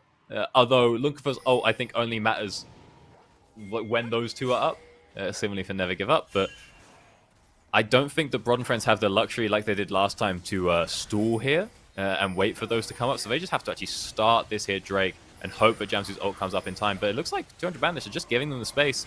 And that one will just be taken over. Loopy got to be a little careful. Walk up into a cage. But, you know, he's got enough team with him. But that is just a Drake secured for Broad and Friends, and they make their way over onto Soul Point. Now, only one standing in the way of them, and that little Gem Drake buff. Yeah, and I think Broad and Friends will realise the gold deficit. I mean, they are still about 4.5k gold down, but that Soul is going to keep them in the game mentally for sure. If they can pick that up, It's so good on their champions. Any Soul is, but especially Chemtech on these tanks. What are we doing? Azakas What are we doing? could be caught here. The loopy ult goes down, but he's not going to get him in the threshold. Sin's ult coming down. Elendil is just getting completely shredded, but it's Wolfstone to fall first. Now, the rest of Brod and Friends being chased. Aka's forced to ult away. Hang about. Tofu ulted in, but Lucifer's got the Lamb's respite. Big stun coming over the wall from Aka's. But it's just a messy fight. It's split focus, and it's going in the favor of 200 Bandits, who have not lost a single member. And it's almost a clean ace for the newcomers into the Four Nations as they turn their faces to the Baron. We did another one-man ult! We did another Tofu jumps into the Kindred ult. It's a horror. Admittedly, this one nearly took out Elendil, which would have been worthwhile, but he manages to Valkyrie. He gets out of range and positions properly so he doesn't get pushed back into it by Jamsu. And then again, it's kind of all the damage. We kind of got nothing else there. If Tofu could get the reset, maybe we got something going. Actually, we almost definitely do. But Lunkafer baits that one pretty perfectly with the Lamb's Respite. You see that one being cast right as Tofu chooses to commit. And that does mean, as you said, that's all 5 members staying alive and picking up the Baron as well. Pretty much some hefty dubs across the board for 200 Bandits here. Hefty dubs for 200 Bandits, but still, Brod and Friends, they've got the feats. They have the upgraded boots. It's not massive, but it's something. And they got the soul point as well in the previous fight. So there's still... It could still go either way, but they need a fight. I think it's harder for them to pull it off. They're not respecting Lucifer's ult. They're not respecting the Taric ult. They're not quite getting down the kills before those ults come down. I mean, they've got so many ways. I mean, you could theoretically use Lucifer's ult or Never Give Up's ult in tangent with the other and get a complete, invulnerable state for like 5 seconds of a fight. Yeah, that is the strong combo, right? You drop the Respite inside the Taric ult, so as the Kindred ult ends, everyone on both teams is low, and then your team's invincible. It's quite hard to coordinate that, and realistically, if you're like Taric is on top of your Kindred, something's maybe gone wrong. It's hard to say. Like, it's a nice dream to look for, and it definitely does happen sometimes. It's not something you can rely on too much, as much as you could rely on something like a Leona Misfortune, right? But it is an option, and we'll keep an eye on if it does manage to occur. But it looks like they're not going to need it for now, as they're just walking these Baron minions on in. They've picked up the bot inhibitor, and they're going to grab the mid as well. Baby Cage not going to catch anyone out there, so no picks to be had for Brod. And that is just 2 inhibitors taken completely for free, alongside some of their top side camps, and that red buff going on over to everyone is always nice. It's the advantage of having so much range on your team. If you're trying to siege with Baron, yes, I mean, a Vagar Cage is great, and you saw Sin. They were struggling so much to anti-siege that he had to use the bullet time, but that even wasn't enough versus the Baron minions, but also the 4 range champs on 200 Bandits. You were just able to see, as soon as they got Baron, it was almost like Brod and Friends. Well, they can't really do anything. Do they want to go into 200 Bandits? No, not really, because they've got so many ways of negating that initial burst damage engage as they look towards that top tier 3. All right, they're going to make their way on over. What's the plan going to be? God, Aka's just going to send it straight in. Maybe you might. Sin not there though. You do want to have that bullet time. We don't want to give up a third in here, but I don't really see what else you can do here. Is even look at that. That's poke coming out from a Deathcap Vega. Doesn't really do anything. Just gets healed up straight away. Aka's Never give up. They know is in. He's Friends, missed. they have to fight. They don't want to give away 3 CC. inhibs. The bullet times come down, but they're all Taric ulted, so it's not doing a hell of a lot of damage. And 200 Bandits are still healthy. They take down Yamsu. And Brod and Friends, yeah, they may have stalled, but there's a wave coming, and I'm not sure if they're going to be able to defend this tier 3 for much longer. They're going to need something big. As Never Give Up does fall, though. That might be the something big. Wolfstone ulting, getting the kill. They do get the tier 3, but it's easily picked up. Lucifer taken down as well. Isn't able to get the ult off. They trade. They get Loopy as well. And I mean, Brod and Friends, yeah, you lose your tier 3. You picked up a couple kills there, a few kills that maybe you really shouldn't have. Misplayed by 200 Bandits not using the Kindred ult. Oh, they got CC locked. Couldn't get it out. As also didn't, I think, fully expect that damage coming out from Wolfstone. I mean, Wolfstone has to pop there, because once Sin has used that ult, it's over, right? It's all Tofu flashing in, Lendel's forced to use both sums, but Chowns, he doesn't have any sums, and Chowns falls, and look, we said they had the soul point, they had something to play for, they picked the right time to get those picks. As Brod and Friends, they might have been 10k down, it's fallen to an 8k lead, but they get the Chemtech Drake, they get the Chemtech Soul, and is there more to this game than meets the eye doctor? Alright, now they're cooking, but I don't know. I mean, it's good. It's good. We want the Chem Soul. There's now a lot of pressure on Wolfstone. Like, Sin's gonna get the ult. The ult is gonna get eaten by the Taric ult. That's what we're seeing every fight. Wolfstone then has to pick up the pieces afterwards, right? He's like, okay, no invulnerability. My chance to one-hit someone. That was the perfect fight, right? Where, okay, he gets attacked. That's just, that was nice. But they managed to take out Lunkafa before they can ult as well. So doing that was surprise, quick burst, get some CC, and they're just, whoa, oh, what happened? I'm dead. Is sort of the end goal here, right? For them to go ahead and take down Lunkafa. If 200 Bandits now are there expecting that, they were always expecting it, but now it's a bit more present in their mind, right? This could be a bit of a problem. Like, I always think when you're behind and you have that like big comeback fight, you kind of only get it once.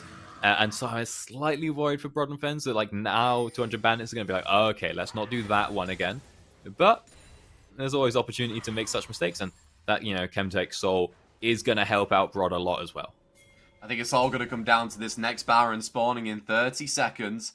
If you like to maybe avert your eyes to the CS leads, though, I would like to point out that Chowns has a 80 CS lead on Wolfstone, which is great, and that's amazing, and it should give you a massive boost in team gold, right? Well, unfortunately, because your ADC is also down about 70 CS, it's sort of like, you know, the best of the worst. You know, you got one good apple, one bad apple. You can't have best of both worlds, can you?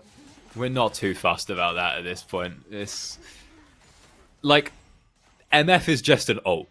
Right? Lendo's like, oh, I'm down gold. Doesn't really matter. Because he's got sustained damage. You can see they're both sitting on, you know, 3 and a bit items. Like, it's fine. We're not too fussed about 70 CS at this stage of the game. This is the Baron fight. Started up, but they don't want to see it out. No, you don't want to do anything. Wait for Wolfstone to get there. Wolfstone's got to clear out that bot wave. Make sure you don't get backdoored. That's an important thing. You see the inhib is respawning. The wave, we can't see it now because of fog, but the wave that's moving through bot lane is a regular wave. No supers there, so that's all well and good. Wolfstone's cleared out. Now he's TP'd on in, and now Brod can start to go a little bit more aggressive. This is going to be the big fight. Lucifer hopping over the wall, dodges Aka's ult, and yeah, here comes the Maokai ultimate, but what can you do with it? The Taric ult coming down, is it going to heal as much? It is, because he goes invulnerable, and then the Taric ult comes down. Aka's stunned up, but it's Yamsu first to fall. This is the big fight. This is what is going to decide the game. Loopy with the flash in, getting the multi. Now watch Aka's. Massive Lucifer. The ult's come down, but it's looking good. It's looking really good for 200 Bandits. They've only lost, well, they've lost no one. It's a clean, well, it's a clean little bit of an ace. They've still got Sin, they've still got Wolfstone, they've still got their carries. But now the Baron is looking like it's on 200 Bandits' menu. And, I mean, hey, Doctor, that was the big fight. It looked originally pretty good. You know, Bron Friends, they were willing to pull the trigger. But it's all about Lucifer just casually hopping over that wall like he was the calmest person on the Rift then to do that in such a high-stakes fight. And then, obviously, you had the Zonyas that came down from Chowns and the that came down from Taric. That was massive. Look, okay, he gets the big jump. That's pretty crucial. But, like, it's just such an overcommitment from Brod. You know, it's so far. And, again, we're throwing...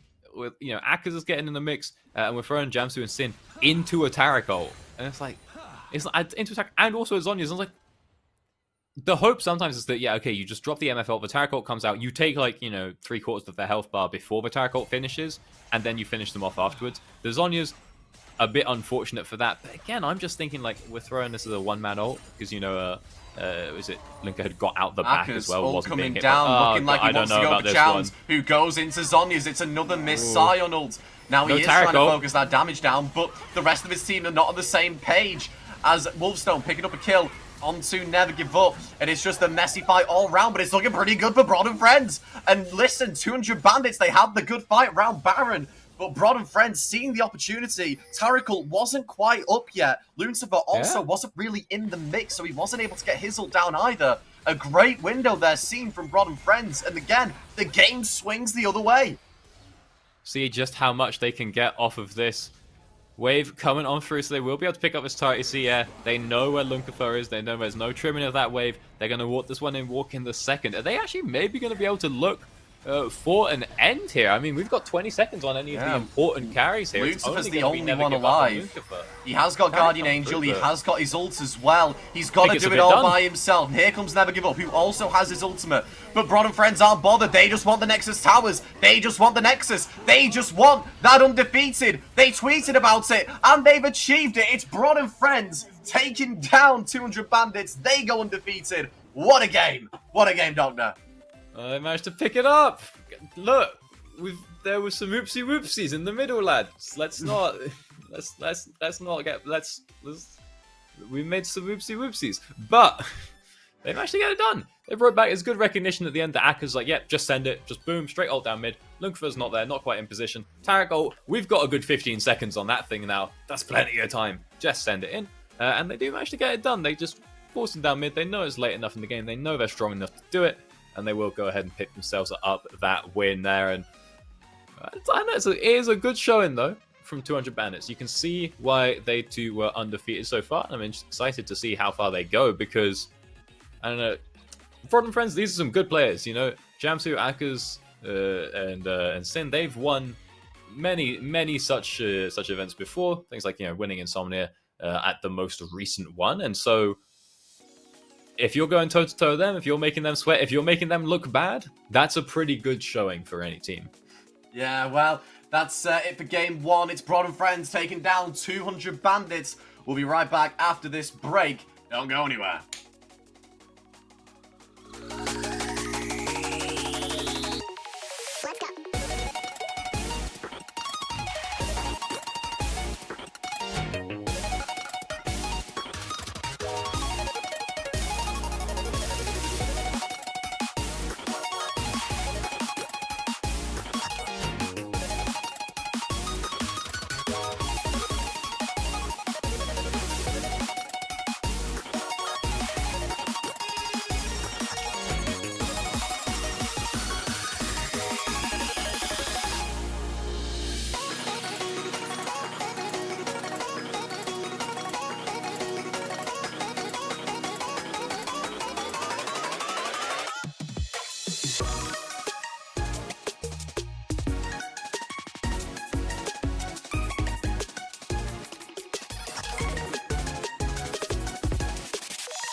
Yikes, eh?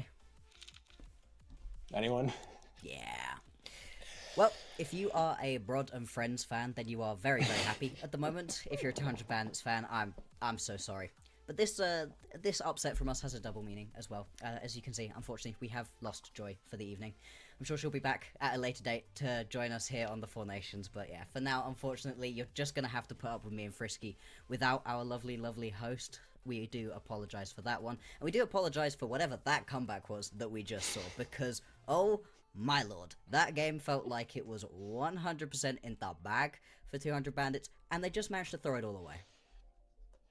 It's one of those games that just feels like it goes on way too long, which it did, and then just has the worst ending possible that you could have. I don't know how you throw a 10k gold lead Like in that. this era, Like but I mean, hey, that. I guess who was it? The Fnatic was throwing 10k gold leads all the time last year, so maybe they just decided to copy them a good amount.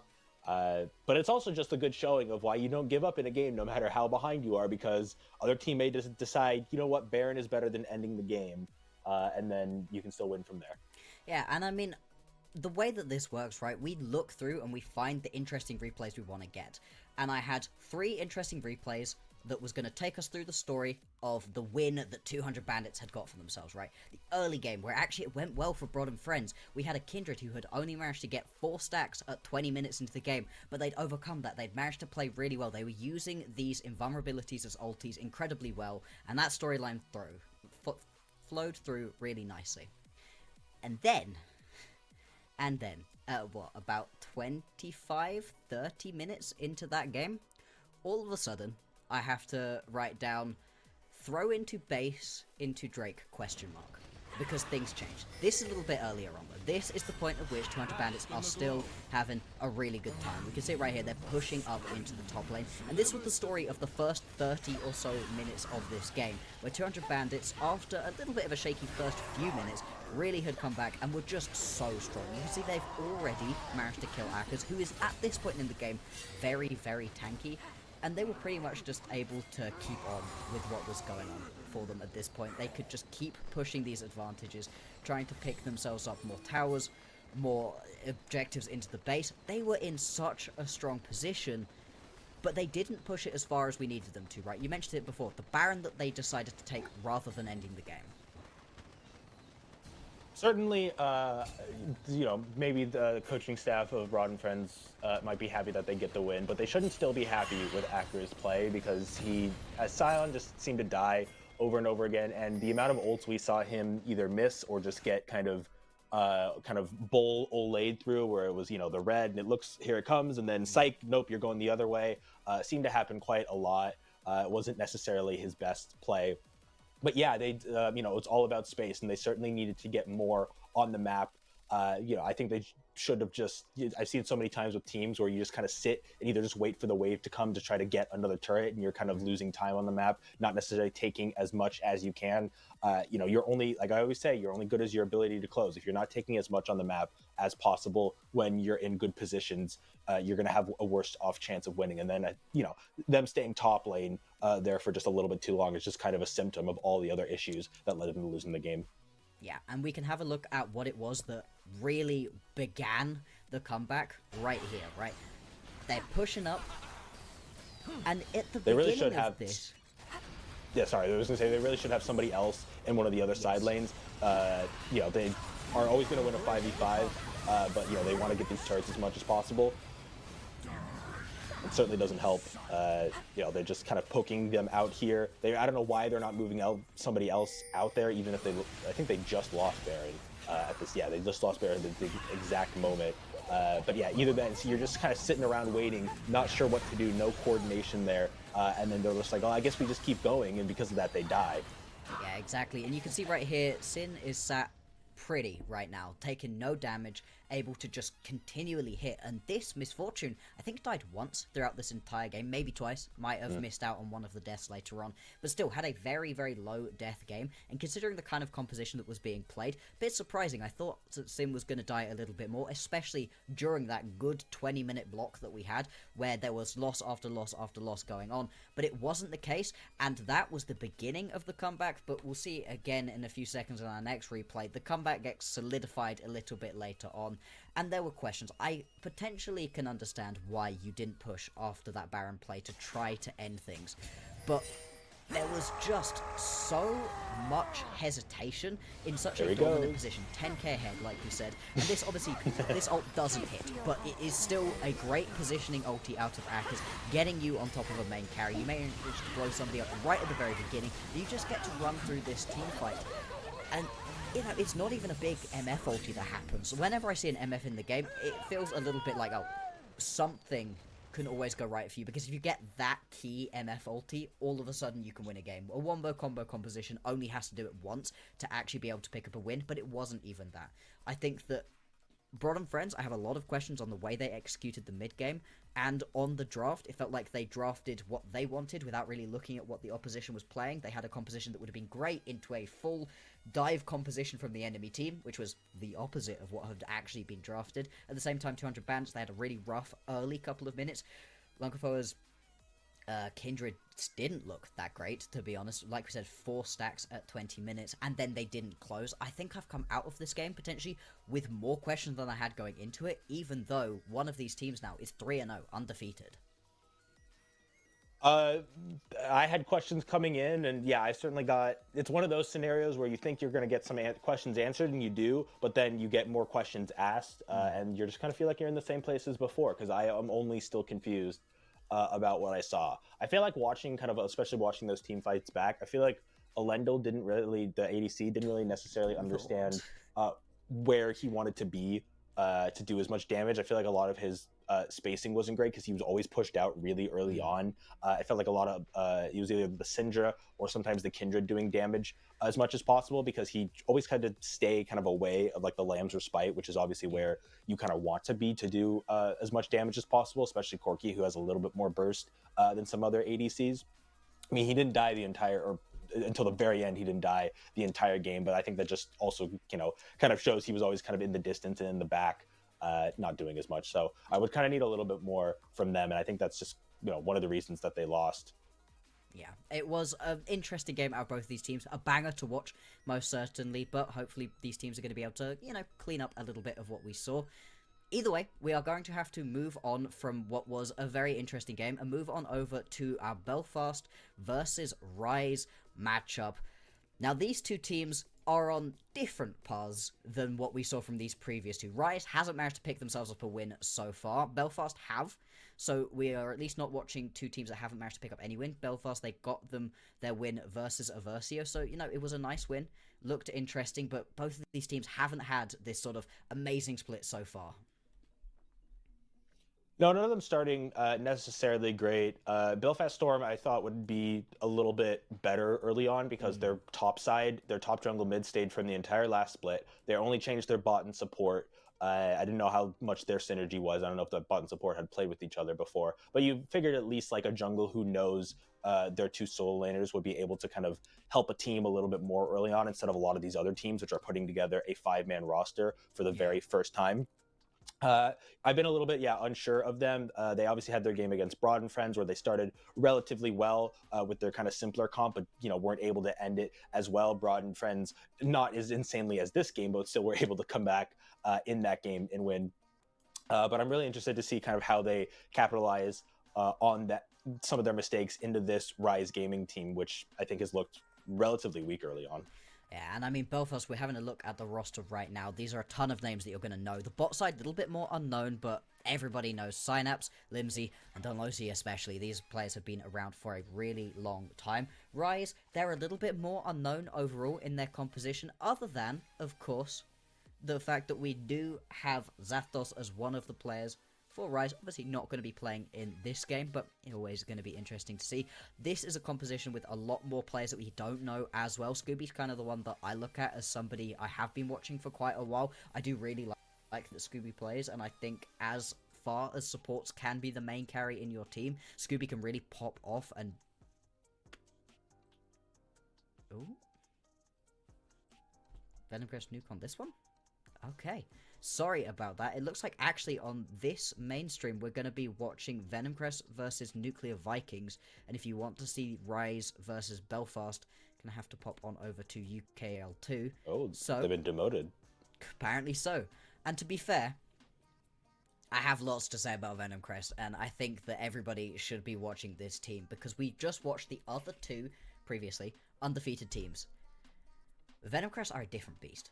This team is so strong, it's barely even funny. You can see it right here. These are the sorts of players that have been around both in the UKL 4 Nations and just in the scene, NLC2 in general, everywhere. And these players have really been working in such a great way so far. When you look at Venomcrest rosters, Venomcrest compositions in general, these teams are always incredibly well coached, and this version of Venomcrest are no different. Certainly, the first couple games of Venomcrest, I wasn't, I'm never the most convinced by teams. I'm rather critical on that front, but especially after watching Broad and Friends play, I would absolutely give them the favorites. Their games have been the cleanest. They've been easily the best able to snowball their wins. Their ADC rhythm has looked great so far. Obviously, he had that pinch kill early on. I was actually talking with Luna, and she said that she thought Venomcrest was the best, and I actually thought that Broad and Friends was the best and thought that they could maybe do a bit better. Now I look relatively silly, even though Broad and Friends is 3-0. But I think Venomcrest is definitely the cleanest right now. It's just going to be how they continue to do with that. I said I wanted some different drafts from them, and especially how kind of a lot of these teams are kind of failing to execute more creative drafts. Broad and Friends were kind of barely able to with that Sivir game. You see this Kindred game. I mean, how do you even describe the execution on that when they technically should have won but didn't? So I think, keeping things simple for Venomcrest is going to be really important. Them just sticking with that kind of Rel Vi combo that they've been going with a lot, I think is going to be really important, and giving Rhythm as much space as possible. They just stick to that plan. Like you said, coaching's probably keeping them on track, keeping them relatively simple in their plans, and that's what's going to keep them moving forward. Absolutely. And I mean, the Nuclear Vikings, they've managed to pick themselves up a win as well. They're one of our 1-1 teams. You can see right here, this is a roster that has a couple people you might be familiar with. Bumclean, Water, they have been around for a while. Again, more unknown. And in their win that they managed to pick up for themselves in week 1, I think it was, versus Gucci, they looked convincing. I liked the way that they managed to win in the end, although to be honest, Gucci did kind of have the advantage for the first 20 or so minutes in that game, weren't quite able to hold on. Nuclear Vikings showed some good resiliency in that matchup to be able to pull through with the victory, but then lost to Aversio on Thursday last week as well, so they've had a little bit more of an up and down performance too. Coming into this matchup, it doesn't feel like it should be particularly close. This feels like the sort of matchup that Venomcrest should win relatively handedly, but at the same time, that doesn't mean that Nuclear Vikings aren't going to be able to put up a good fight, and as much as we are talking about how Venomcrest seem like the best team we've got so far, upsets always happen. Here on the Four Nations, you can never be 100% certain that any one team is going to win. I think we should be jumping into the 1v1s between these two teams relatively soon. There we go. So, a Warwick ban. See, put respect on my boy's name, and I like that both of these did ban out onto the Tryndamere. And isn't this interesting, right? We went from having these big, tanky, massive champions in the top lane to two very squishy ADCs pretty much immediately. Yeah, I mean, especially as we speed forward with this, it seems like, action is already happening. They just, didn't really want to spend a lot of more time waiting for ultimates to come up, waiting to push as the tanks, and just said, let's just get to the scrapping right off the bat. I mean, you've obviously got Rhythm here just wanting to play ADC, which of course is his role. And then I think Brody it is the bum clean guy, who's also the ADC. So just both ADCs just wanting to be like, I can beat the other ADC. Let's get this match going early on. But I mean, Rhythm just seems to be more abusive, which I mean, Clist is going to be early on over Varus. Absolutely, and the extra mobility that you get, obviously, with being able to move around as much as you do on Clister, helps massively in these individual 1v1s, and again, the player that manages to get that early push going first has access to the relic from the opposition as well as all of your own. It does just give you such a big advantage, and you can see, just pushing forwards constantly, Rhythm is able to just get those extra relics, keep the health just a little bit higher. You are getting poked down a little bit, obviously. That is one of the big joys of taking yourself this Varus. But it is PTA Varus, so you're not even really going to be looking to be throwing through those piercing arrows as much. This is actually quite long for a 1v1. This one's gone almost 7 minutes, which, to be honest, in terms of the 1v1s that we usually see, they usually end up a lot quicker, but when you've got two ADCs, they don't want to get that close. They don't actually want to fight each other head-to-head that much. You can potentially win this one through the CS lead. Only 8 away right now. Yeah, this wave is enough to just win on CS. Is it actually? Oh my lord, it's a CS win. Yeah. It's one more piece of CS. Yeah, there's nothing he can do unless he just decides to flash forward. Yeah. Complete. Okay. No, he's you just have to gonna... go for it. Have to go for it. Now he's just like, let me lose the honorable way, which is fair enough. Nothing more 99 embarrassing CS. than losing to the CS. And Yeah, that's the way that one shakes out, right? So, Venom Crest, they're going to get side selection. Again, we're going to assume they're going to take blue side. I'd be surprised if they didn't, yeah. Yeah. I don't know what they draft for themselves, though, because their composition feels so open, where they can really play through whoever, and you might as well just take those top Premier picks at that point.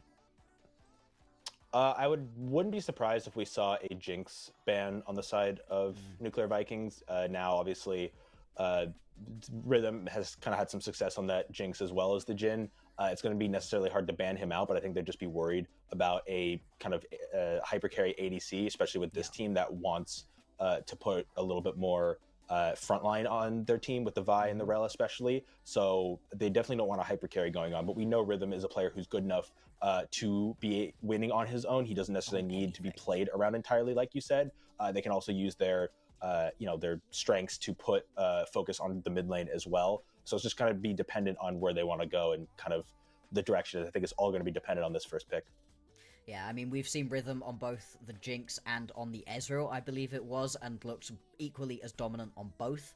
Okay, Potentially wants to go towards the Varus right here, just played up against it. And I think the Varus is good in terms of what Rhythm likes to play. You can also build it very versatile, don't have to be up in your face aggressive. If you do want to go more towards that lethality Varus, that will unlock your support to be able to go roam around the rest of the map a little bit more, something Venom Crest also like to do. I'm not surprised to see the Jinx locked in up against him. It is a very strong pick at the moment. At the same time, though, it's a little bit tricky to actually take over a lane versus a Varus in the way that the Jinx would kind of like to do to be able to unlock early on. Obviously, you're perfectly happy to sit back and just allow a lane to happen, get those 2 to 3 items, and then begin playing as Jinx. But something I think Rhythm does so well on it is pops off earlier on, not necessarily waiting for the game to happen. Still though, 2 ADCs taken this early on is always a little bit surprising, and continuing on with what we've been seeing for a while is just going to be another bruiser, the Xin Zhao. I like this pickup, it is good into the blind, you're also just going to be very strong in terms of your 1v1s and getting things going early on. On the side of Venom Crest, I do really like the fact that they banned Vi.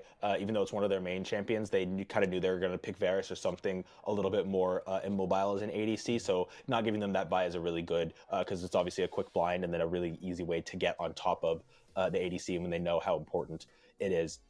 I don't know. Thinking more about Jinx, I feel like it's not the strongest pick in the world. Like I said, it needs a little bit of support to be able to do well. It can certainly snowball probably better than most ADCs right now.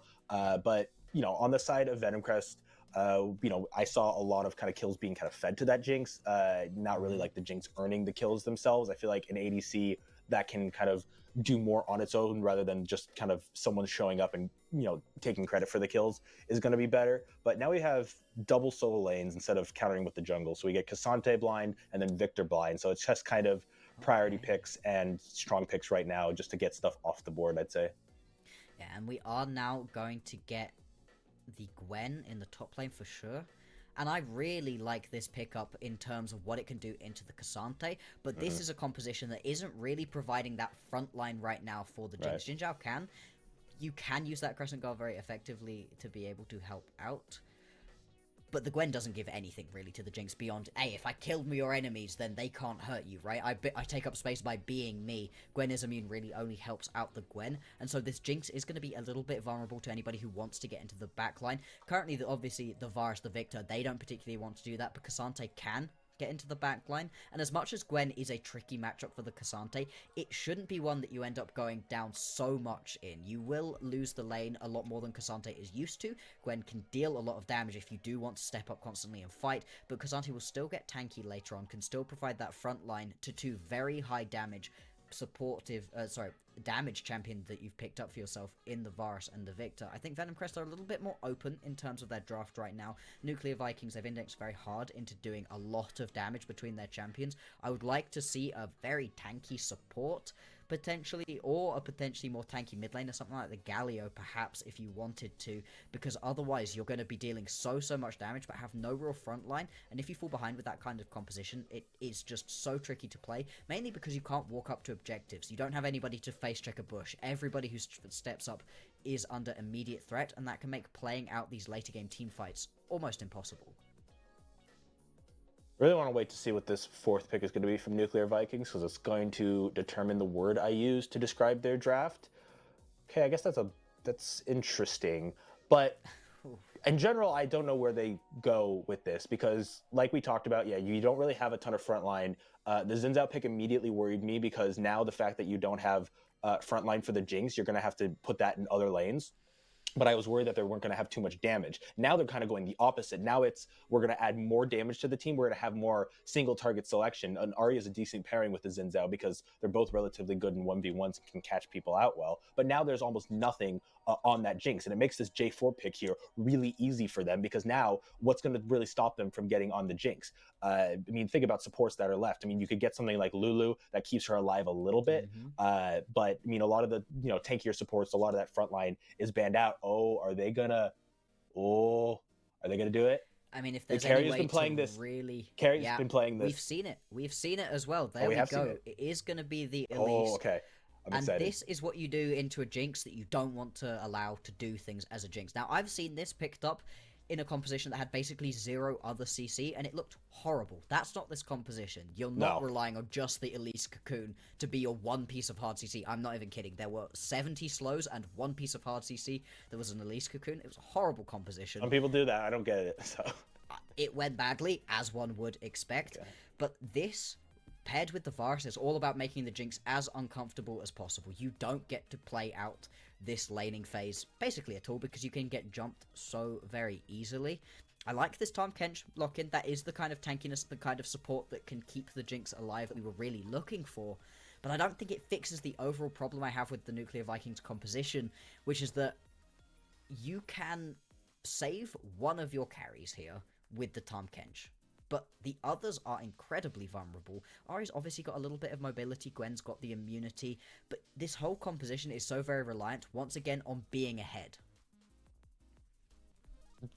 It's so weird how you play this, because I definitely feel bad for my guy Bum Clean on the Jinx.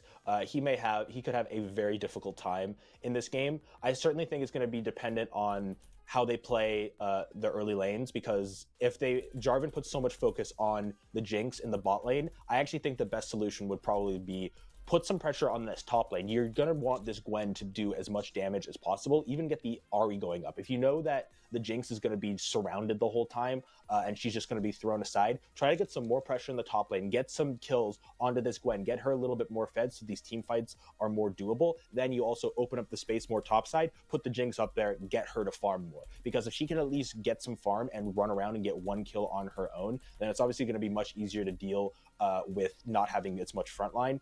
But I think that's also just a really hard way to play this comp, because now you have to have a Xin Zhao and a Gwen trying to kill Cassante early. Not impossible, but not the easiest thing in the world. He can dash through and build flash. Did we lose someone? Oh, no, we didn't lose someone. We're fine. I got distracted by the here. Discord pings. Yeah.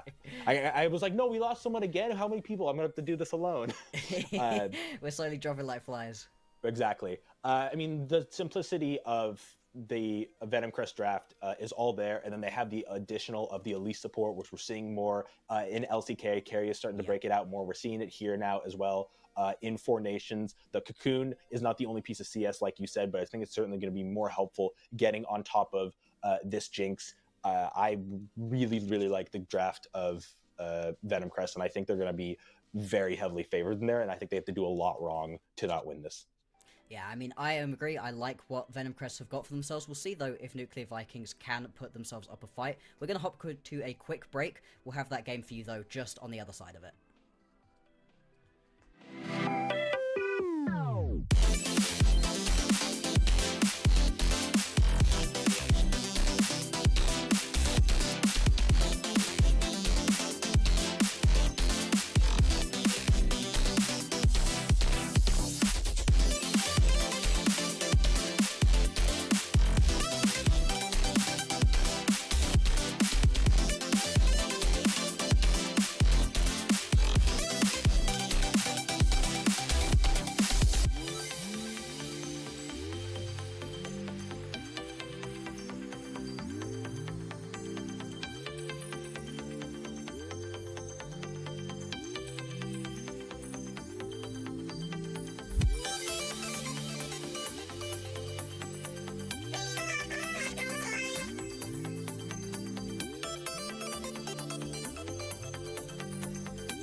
Welcome back to week 2 of the Four Nations. Day 1, we've got game 2 coming up underway. Nuclear Vikings versus Venom Crest. Doctor, what are we thinking about these team comps?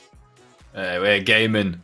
We got them ready. I mean, I'm excited to see how the elite support goes. I'm a big fan of it. This thing's been around a while, and it does enable some interesting level 1s, because if you want to go for the invade, you can repel and then cocoon, right? So you basically have double the range on your cocoon. Now, the odds of you dying afterwards, they can be somewhat high, but hopefully you'll at least get one before you do and get yourself first blood. Now, outside of that, I'm kind of like, okay, it's like the Jarvan engage is nice, but there's not too much follow-up. Like Victor, Varus, they're kind of nebulous. And Jarvan wants something a bit more concrete to go. So I think that the plan for Venom Crest here is just strong early game, right? Like we've got a stable tank up in the top lane who also has some agency. And then we've got, what I'm assuming is going to be a poke Varus, just lethality. Strong early game on this one, strong level 1. Put it with Elise, just play an aggressive bot lane with Jarvan and try to snowball from there. But over on the Nuclear Vikings side, they're trying to match it. You've got the Xin Zhao versus Jarvan. You've got an sort of equally scaly mid, but the big deal is going to be that Gwen. Like the Gwen is going to scale, and they're going to outscale the Cassante up in top. So basically, Venom Crest are trying to just absolutely send it down bot lane early, whereas Vikings, they're going to try and just see, okay, stem the bleeding a little bit, and then just try. You don't even have to get the Gwen ahead. You just have to set up a condition or a game state that means that Gwen can get it going. And what are we going to see here in Game 2? Will Venom Crest continue to keep it squeaky clean as they have done so far? Or will Vikings go nuclear and pillage the village of the Serpents? We will see shortly as the level 1 gets underway with an interesting setup from Venom Crest. Oh, just repel on in. Don't even need it. That's just stunned up. Zephyr stunned up, forced to flash over the wall. Flash ignite. No, we're insecure. Not quite a kill, and it'll just be a flash burnt from the mid lane, but I'm sure that Venom Crest will keep that in mind, as I'm sure FaZe will have his eye on that Ahri. Snowdo's insecure. But, yeah, okay. You get to keep both your sums. You trade the flash. Is it worth? Would you rather lose both? No, because you're going to use both those sums just to get another kill later. You could probably just go flash, ignite, auto. But I guess they actually... No, you know what? They don't know that there's not 5 people behind that wall. So I'll allow it. That's a free flash. And they will also take away that topside jungle, which is a bit... Oh, no, the flame swaps. Okay. I was going to say, with vertical jungling, when we have the Varus at least, we don't want this. But no. Lane swap. And that's not a bad idea. Again, the whole plan is we want to have strong early game off of this bot lane. And we also don't want Cassante... Well, not we don't. We don't want the Gwen to get too ahead versus the Cassante. Or she won't get ahead versus him, but, we want to just put a bit of pressure on her because eventually that's going to be a problem. So this sort of does solve both problems, but we just make sure we actually get something for that bot in exchange. And absorbs the better than it seems the Gwen can. We're at least going to get an XP lead over there and probably get a little bit of extra to that bottom side. Yeah, his screen's gone a little bit. But we don't need that thing. We'll figure it out. Has moved to top lane, but FaZe is also there for the level 2, and they will find each other. I know it's a little bit hard to see, but they have found each other. Nothing going to come of it, but interesting play there from Water to leave Bum Clean in the 1v1 and to help out his Gwen rather than staying with his ADC. As Josh Kang ganking the mid lane, flash blown by air, and both mid laners now losing their flash. But an interesting start to the game. Both teams on the aggressive.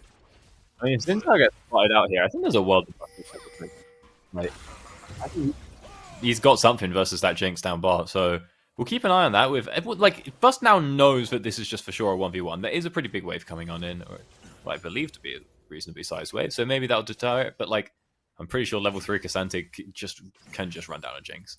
Especially when it's, cleanse and no fleet or anything like that. But it looks like he's just catching the wave.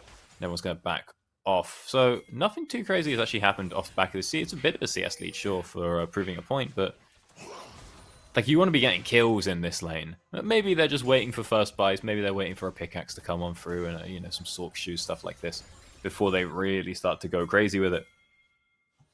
Interesting to see Josh Kang making his way into the mid lane as a fight breaking out on that top side. And it's first blood over to proving a point. Can they get anything else from this? The tower providing the safety, but it's a good start for Venom Crest. We take those 2v3 and we get first blood. Lovely stuff.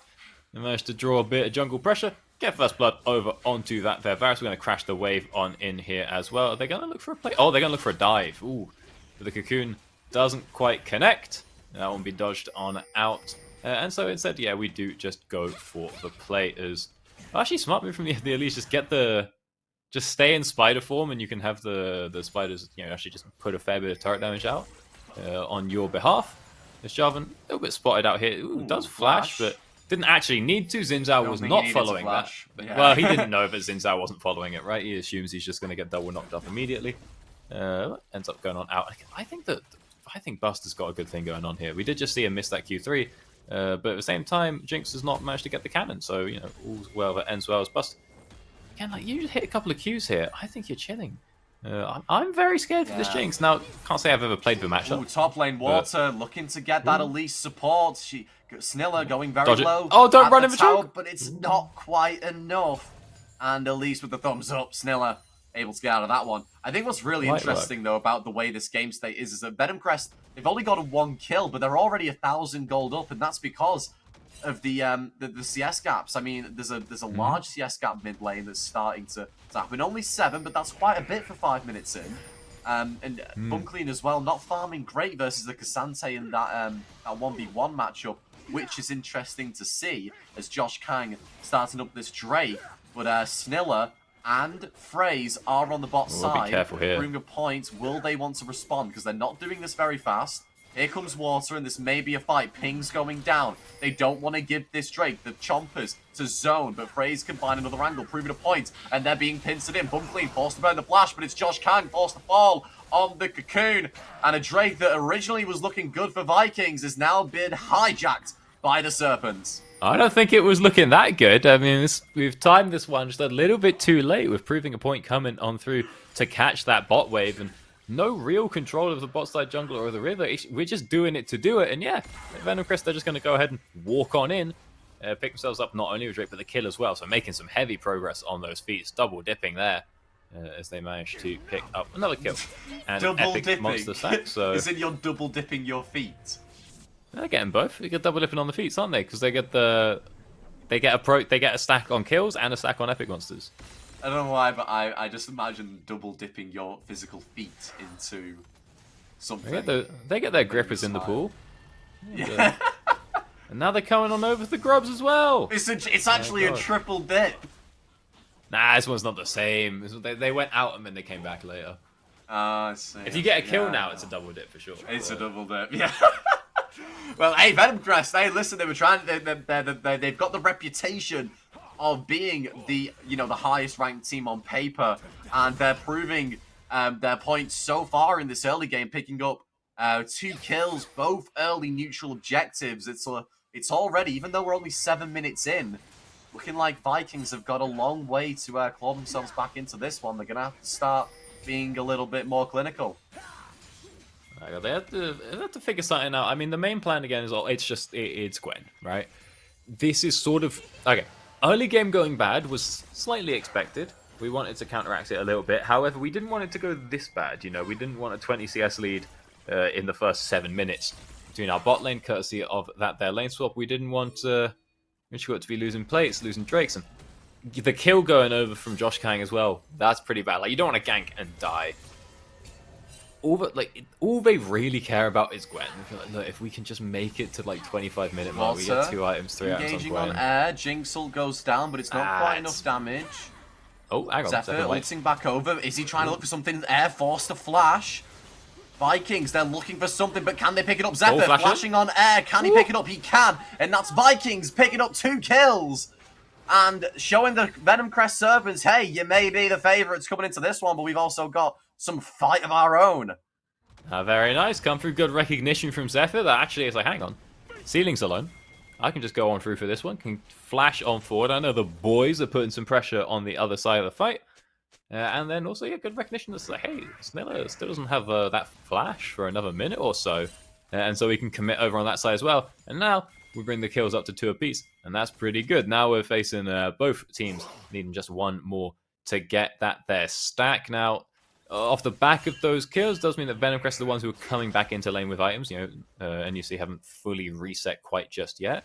We'll see if this matters too much. I mean, right now I'm liking proving a points items a lot more than Jinx's. So we'll see what they can find if there's anything going on here. But Josh Kang knows that this is going to be a point of pressure, so he's made his way on down to try and find some action. Chain's going down, Water, but who's going to pick up the third kill? Where's the beats going to go? Is it going to go to the Vikings or the Serpents? It's going to go to the Serpents! Josh Kang trying to respond. Hey, you may pick up the kill on Elise. Oh, no, he won't. It's a double. It's a triple kill for Fraze. And a play that Vikings, they wanted to get that third kill. Meanwhile, in the top lane, Bust trading 1-for-1 with Shutch.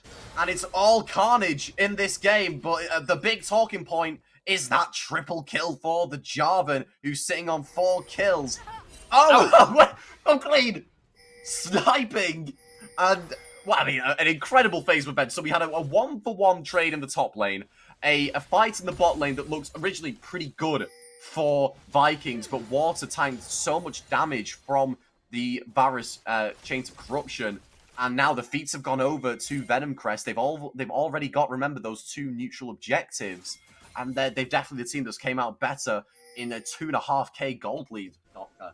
Oh, that's absolutely huge. I mean, because off the back of that, we're now rotating on over towards these grubs. We've got items finished up for Fraze and for Proving Point, exactly where you want it. That's your early game strengths right there.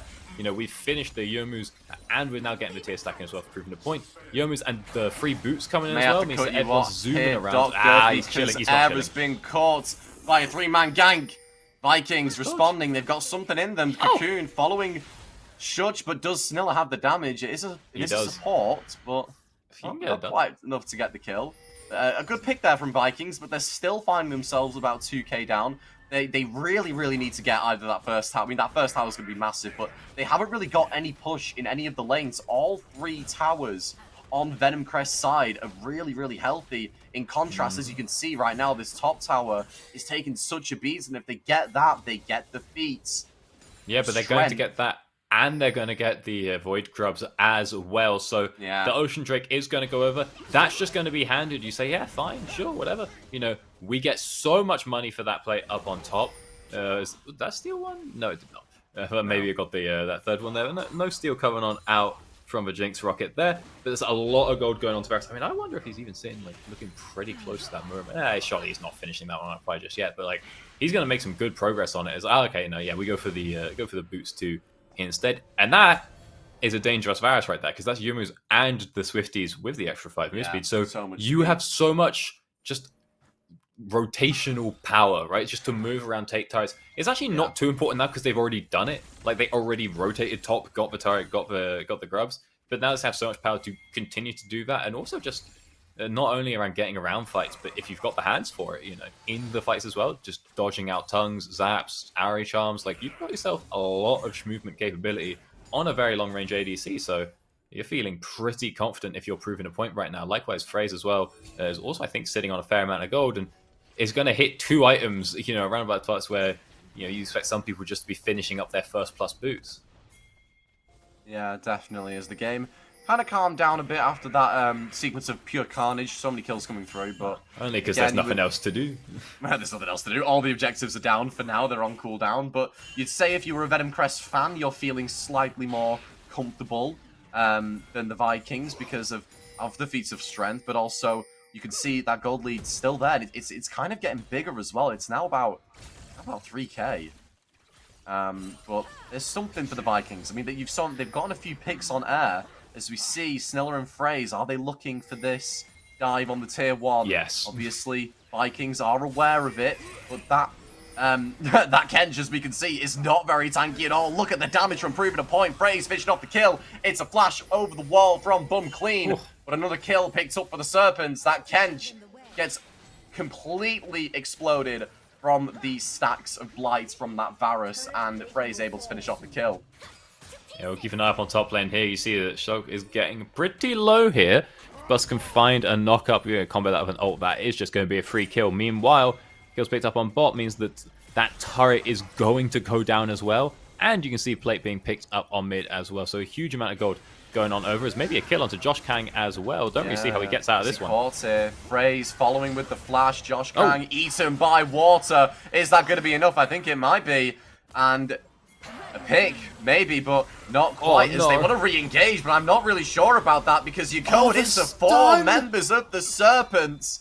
Wait, a very interesting play, but it is a double kill for proving a point. Doctor, what the hell happened there? No, so there's a window. There was a lapse in the CC for Zephyr to dash out with the ult, but mid-dash, they got stunned by the gravity well, so it looked like they didn't move at all. You see, they just took a little nudge, and then they're down. Fortunately, for Nuclear Vikings at least, this distracted Venom Crest long enough that plates could fall off. Unfortunately, about all the gold that they would have denied, and plates did sort of go over and kill gold there. So, there are swings and roundabouts to it, but the bot turret is secured, and the mid turret not looking the healthiest either. Now 6,000 gold up, and we still haven't finished the first item, just even for the Gwen here, so... Again, look, we get Gwen to 2, realistically 3 items. We are chilling. We're already on 2. We're getting close to stacking that mirror mana. Points with the flash chains of corruption instantly cleansed by Bum Clean. But again, this Kench is caught between a rock and a hard place. Water falling for the 5th time in 15 minutes. And if you do the math, that's a death every 3 minutes for the poor frog. My God, it's rough. It's not looking good, bruv. It's He's not having a great time, but he's sacrificial a little bit, as the Kench, but not that sacrificial, we can get away with not dying too many times, but it's going to happen to the best of us sometimes, as this mid turret is also going to be picked up, and again, there's just no breathing room for Nuclear Vikings here. Phrase and Spiller have done such a good job of just completely locking down the map. You can see, proving the point, he's always where he needs to be, moving around with the squad. And there's nobody feels like they can walk into that northern quadrant to come and contest this Herald. Just going to be picked up completely on spawn. And they're probably going to be able to try and turn that into at least some sort of contest around the Infernal Drake there. Plenty of time to be had, but they don't have control of the bot river yet. That is now Nuclear's time to get into that river, get some vision, and see if you can try and set up a pick. I don't think going for a dive on Victor is the play here. We get what you can get in that jungle, so that when people come to that Drake, you can just try and catch someone, catch a shutdown. But they have been spotted out on this dive. The wave will see him, and we start a 3v1. He's been caught out a couple of times already. Is he about to make the 3rd? He uses the flash, but it doesn't seem like it's going to be enough. Josh Kang picking up that kill, but Venom Crest wanting to respond. Phrase with the flank. He's got a good angle here. The Chains of Corruption coming out. Josh Kang going low, but Bust will go down first. Phrase taking too long to engage that flank, and Vikings picking up 2 kills. They're looking a lot better there, very coordinated. Is the fight over though? Phrase. Pick up what they can. Phrase. He's not going to look for anything crazy. Kench does have ult to get people out of the Cataclysm. Might be looking for something crazy though, and it's a big shutdown going over to Josh Kang. But they're stuck in the Cataclysm. Will they be able to respond? Not quite enough damage. The Drake started up. Venom Crest losing 2 members, but as you can see on your minimap, Air has TP'd to the mid lane wave and is currently running it down mid. Now remember, they have 6 Void Grubs as well, so he is going to take that tower fairly quickly if he chooses to. Looks like he's pushing it out, and Vikings, although they win the fight, they're not doing the Drake. They don't feel ready to do it. Air marching down on that tier 2 mid tower, applying pressure, forcing Shutch to reset. And now you would argue that Venom Crest actually have the better position going into the 3rd Drake of the game. And, I mean, listen, we were speaking about how great Venom Crest have been. They've lost picks, but they're still looking better. Yeah, I mean, you can't contest the Drake there. You can't, versus such a strong Varus. He's either going to poke you off of it with your reasonably low health bars, or he's just going to steal it with a W-empowered Q. So there's not really a lot to be done in Drake, and so much time is spent then, trying to recall, getting cancelled by the Drake, and then getting cancelled by Elise, getting cancelled by Varus.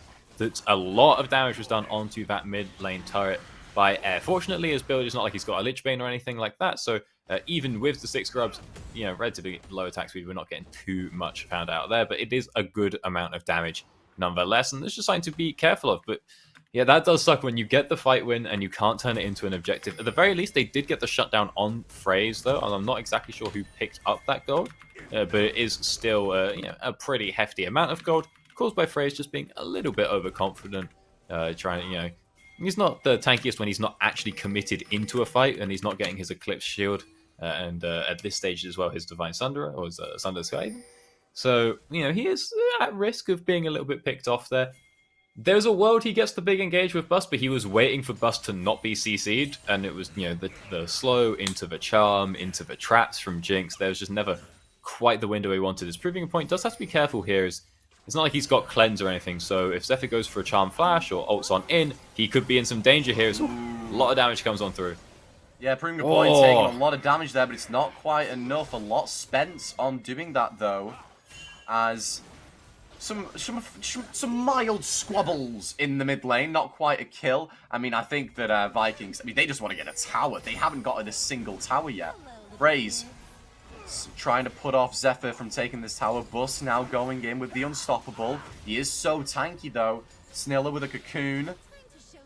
Nothing quite happening, though. Nothing to be latched onto. And still, Vikings, it's been 20 minutes and they've not gotten a single tower, Doctor.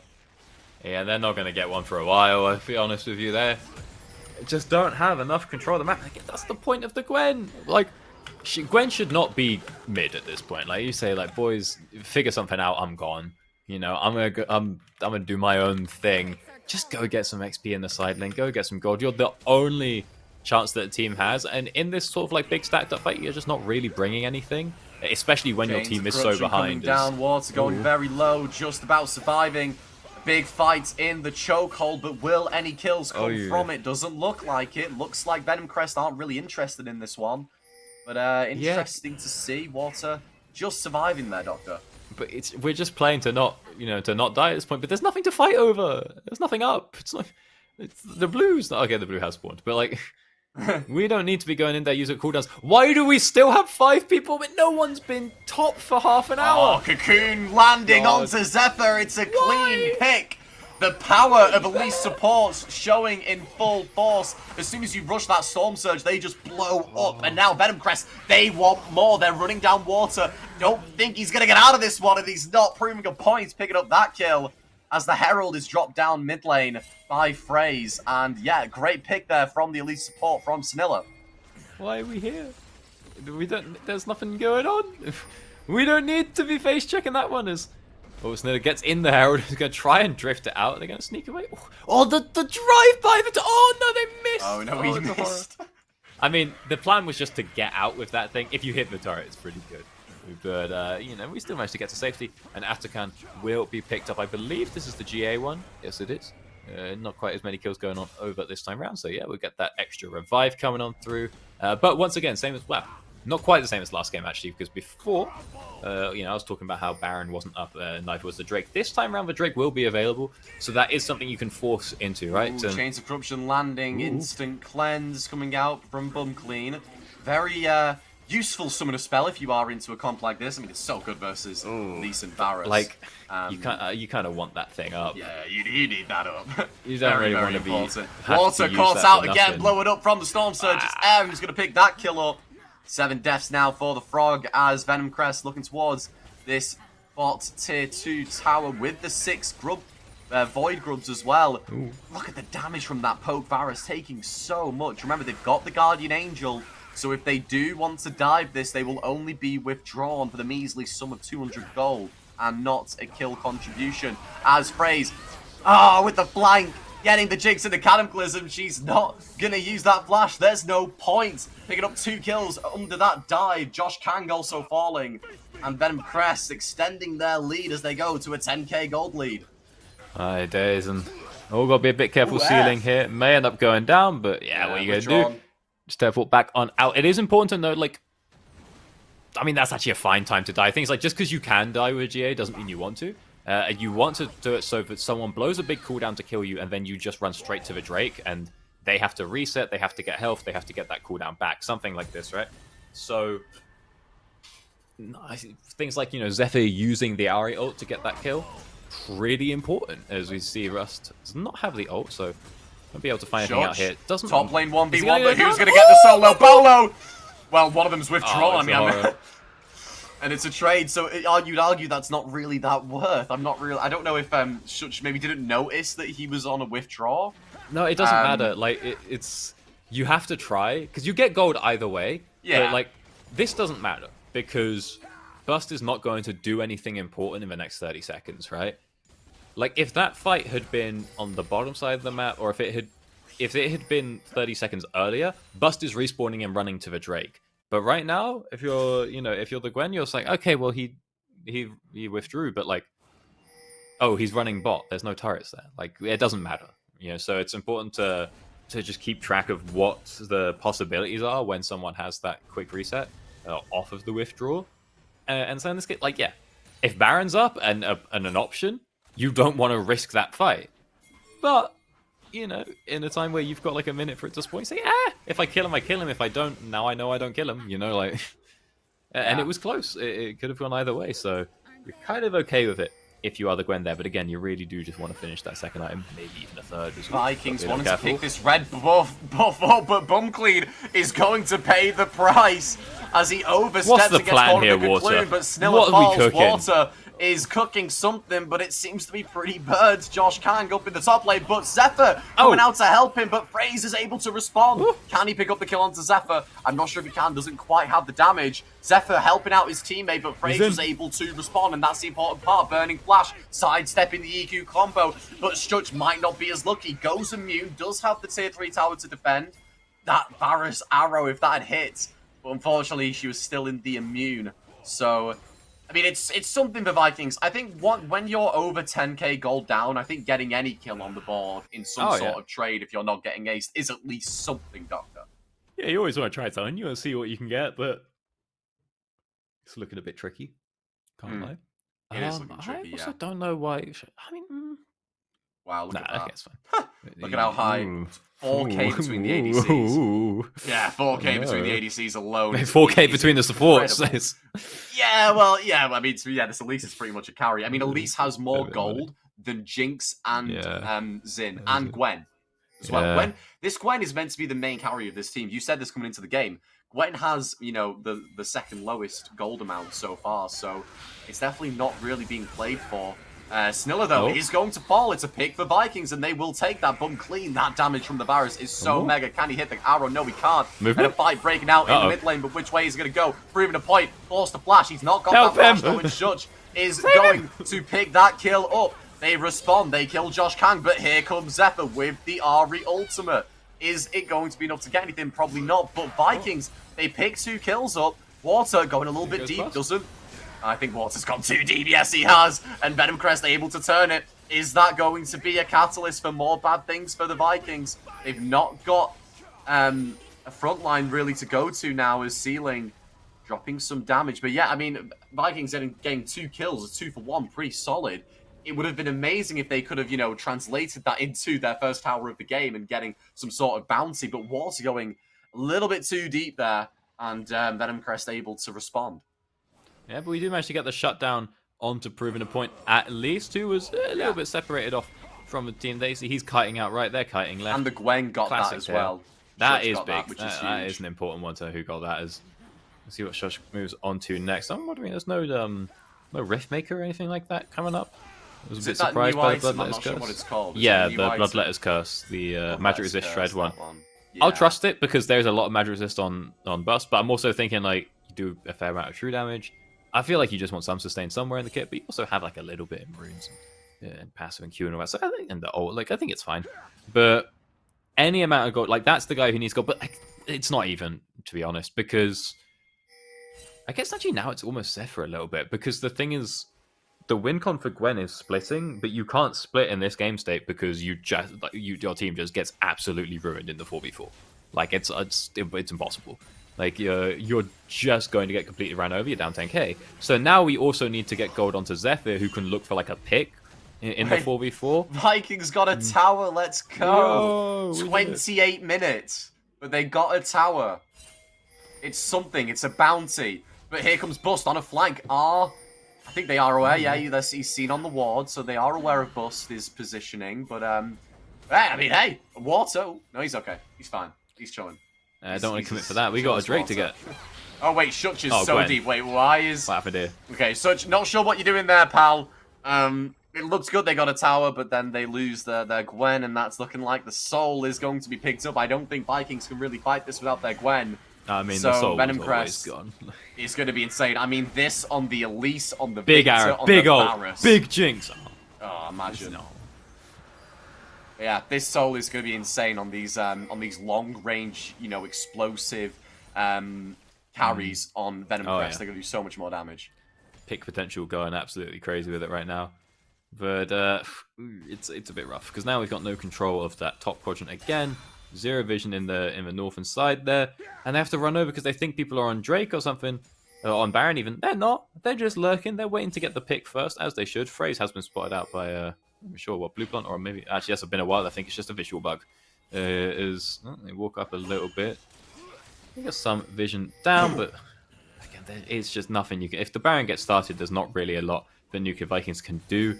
Yeah. Their only plan is like a charm onto Yeah, Sniller I think getting a that's bit the too only keen. thing, That's all really. you've got. Or Gwen just exploding them. I think But the thing is Gwen's what's not going to be there to explode them, Yeah. and she's not strong enough. And if she isn't there, it's a 4. Like you don't win the 5v5, but you also don't win the 4v4. So you need to get some sort of pick, but you have no vision control Yeah. to get the pick because you have. This no is map what you're control. going to see. Like, the Baron's been started, Yeah. which is great. But how do Nuclear Vikings attack They this? don't. Because Sniller is just going to sit there and they cocoon don't. if they come anywhere near this. Ceiling also hovering. And a Vikings losing the Baron. I mean, the Jinx ult was thrown as a Hail Mary.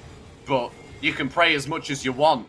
When it's this far gone, it's this far gone. Will they be able to... I think they're going to get their second tower of the game, though. Woo! So maybe there is some hope for the Vikings. No, there's probably not. It's not a lot of hope. It's still a 10k gold lead. They've got Infernal Soul on some carries. Like tell you you said, what. I think Charm is the only way. They're up 8 petals. That's pretty good. That's big. That's huge.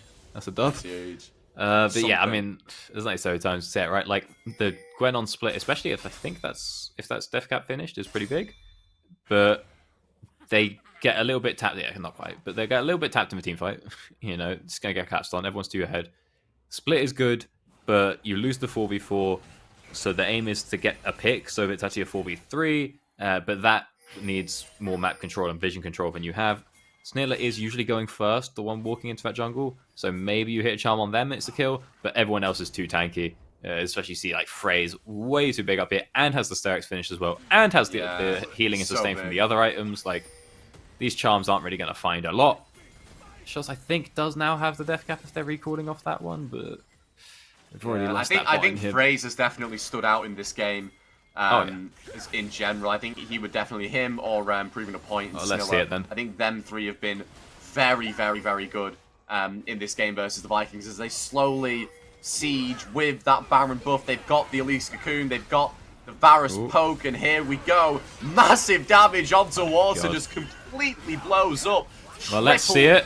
Knock up, but Bust will fall, and it's a reset on the Jinx, but Schmitz has to go back to base. He's way too low on HP. Proving a Point still getting so much poke down, and it's big flashes, big explosions. Down goes Boom Clean. There's 2 members left. They've got that cannon. Sniller with the flash cocoon, and there goes Zephyr as well. Unable to react with a flash of his own. And it looks like that it might be the game. Proving a Point and Phrase, they want even more. There goes Shutch. And Venom Crest continuing to keep it clean. The Vikings not doing enough. Venom Crest continuing their unbeaten run as they take down the Nuclear Vikings. An excellent showing coming on out, as you said, from Phrase and from that bot side as well. They knew exactly what they needed to do. They got that early game ball rolling. Great movement around the map from Proving a Point and Sniller as well. I mean, that was pretty textbook on what to do when you have the early game bot lane and the early game jungler. Yeah, like we get a nice little lane swap to get ourselves ahead. We go turn that into a couple of kills. We turn this into some grubs, into some drakes. Like they just did everything they needed to do, moved around the map really well, and you can tell just by the raw number of plates they were able to pick up because of that as well. There was never really a moment in the game where Nuclear Vikings had a lot going for them. Like they had options, there were ideas of how they could get into the game, but every time you just be like, well, this is why that's not really gonna work, and that's because Venom Crest managed to choke them out entirely. I think the biggest symbolization of this game was that Infernal Drake fight. The fights where Vikings picks up 3 kills. And you were thinking, okay, great, Vikings, they've turned this around, you know, they were down maybe a few thousand gold, but they've gotten a great pick here. Maybe they can go on to translating that into a neutral objective. But then you saw that this is the difference between a good team and a great team. Venom Crest, even though they lost 3 members, the ability, the game knowledge for Air to go to that mid tower tier 2 and apply pressure elsewhere, meaning that Vikings weren't even able to pick up that Infernal Drake. And it just shows that even it gets when Venom stolen Crest, by they look Varus. like they look like they're losing a fight, they still are able to come out on top in the end. Yeah, they got it done. I mean, you can win fights and not get the objective. The problem is that they were sort of like pretty keen. They were trying to, and I think we all would in that situation. We're all going to be pretty desperate to give it a go. But the Varus is too strong. He's going to poke you off. He's going to steal it with a W, and respawn time is still too short. Your damage isn't that high, so it's a rough one across the board for Nuclear Vikings. But a really dominant showing from Venom Crest. Yeah, a great game, great start, great half as well, but that is it from us. The first half of the Four Nations Tournament, Week 2, Day 1. We're going to go to a short break. When we get back, it's going to be the second half of your viewing with, we're going to keep the desk and the cast as a mystery. So we'll see you all when we get back, but you won't be seeing us. Goodbye. Let's go.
Hey all, welcome to the Four Nations by the UK Esports League. I am Temporal. We're into the second half after a swift end to our two games in the second slot. I'm joined tonight by Rev. Good evening, Rev. Hello. And Rob. Rob, how you doing? Not too bad. Excited to be here. All right. Talking of excited to be here, Game 3 after a quick win by the Venom Crest Serpents and the Belfast Storm will be Team Vertex versus Eversio. Two very sharp-looking logos, gentlemen. A bit of a battle. Any initial thoughts before we head over to our 1 versus 1? Well, at least for me, they are two teams that are clearly struggling. They haven't really realized what are their strong points or if they have any. I may be using very harsh words right now, but it is a reality. Sometimes you have to realize, hey, maybe we just aren't vibing as people. Maybe we are the best players individually, but something in the chemistry is missing. And right now, this is what I'm feeling from both of them. Even if Eversio have managed to secure a kill, I am not really convinced that they just didn't stumble into that, not kill, sorry, they win, that they didn't just stumble into the win, because it's still the early in the season. Every team is trying to rediscover itself, a lot of roster changes, so sometimes you just get a freebie. Rob, do you think it was a freebie? He's, I think, playing in a different league, actually. Yeah, I think he's playing in ESL. I think he's playing for Zenit, actually. No, miss you, freebie. Okay, so the two comments I'd say on both these rosters. One, I was going to quickly say Vertex didn't change their roster at all, and a lot of rosters have added a lot of new players. We've seen Venom Crest Serpents, for example, have really stepped up into the roster quality. On the other side, Versio coming as Maltese team, I think they got a little bit lucky against Nuclear Vikings, a little bit of a throw in the mid-game. And I want to see them shoring up a lot what they do, but their drafting actually wasn't too poor for Reversio. So I have to see if they can step up today, because Vertex, these teams, there's UKL Div 2 teams they are looking to take these slots from any team that's at the bottom, and you do not want to be at the bottom. All right, we see 4 really big bands in Carthus Skarner, Jinx Varus, and of course the target band Sharpie is not getting his Heimerdinger again, and Eversio Starforger quite obviously won't be allowed the Aurelian Soul. Blue 1 picks across the board, gentlemen. Are we doing something fun, or are we just picking Corky? Let's have a nap. I mean, there's not a lot of flexibility, I think, in this draft. There's a lot of first picks that are very, very broken right now. Like it's the Ash, maybe, the Misfortune if you're feeling kind of spicy. If the virus is taken away, Corky, then you're just answering with a Smolder, trying to take a yonder at all those AP junglers, the Tree duo, Zyra and Maokai, maybe even the Ivern a little bit, since you are usually running with ADCs. It's not bad at all to have that extra hyper scaling, but from what I've seen, at least in the pro play, most drafts are getting very stale very quickly.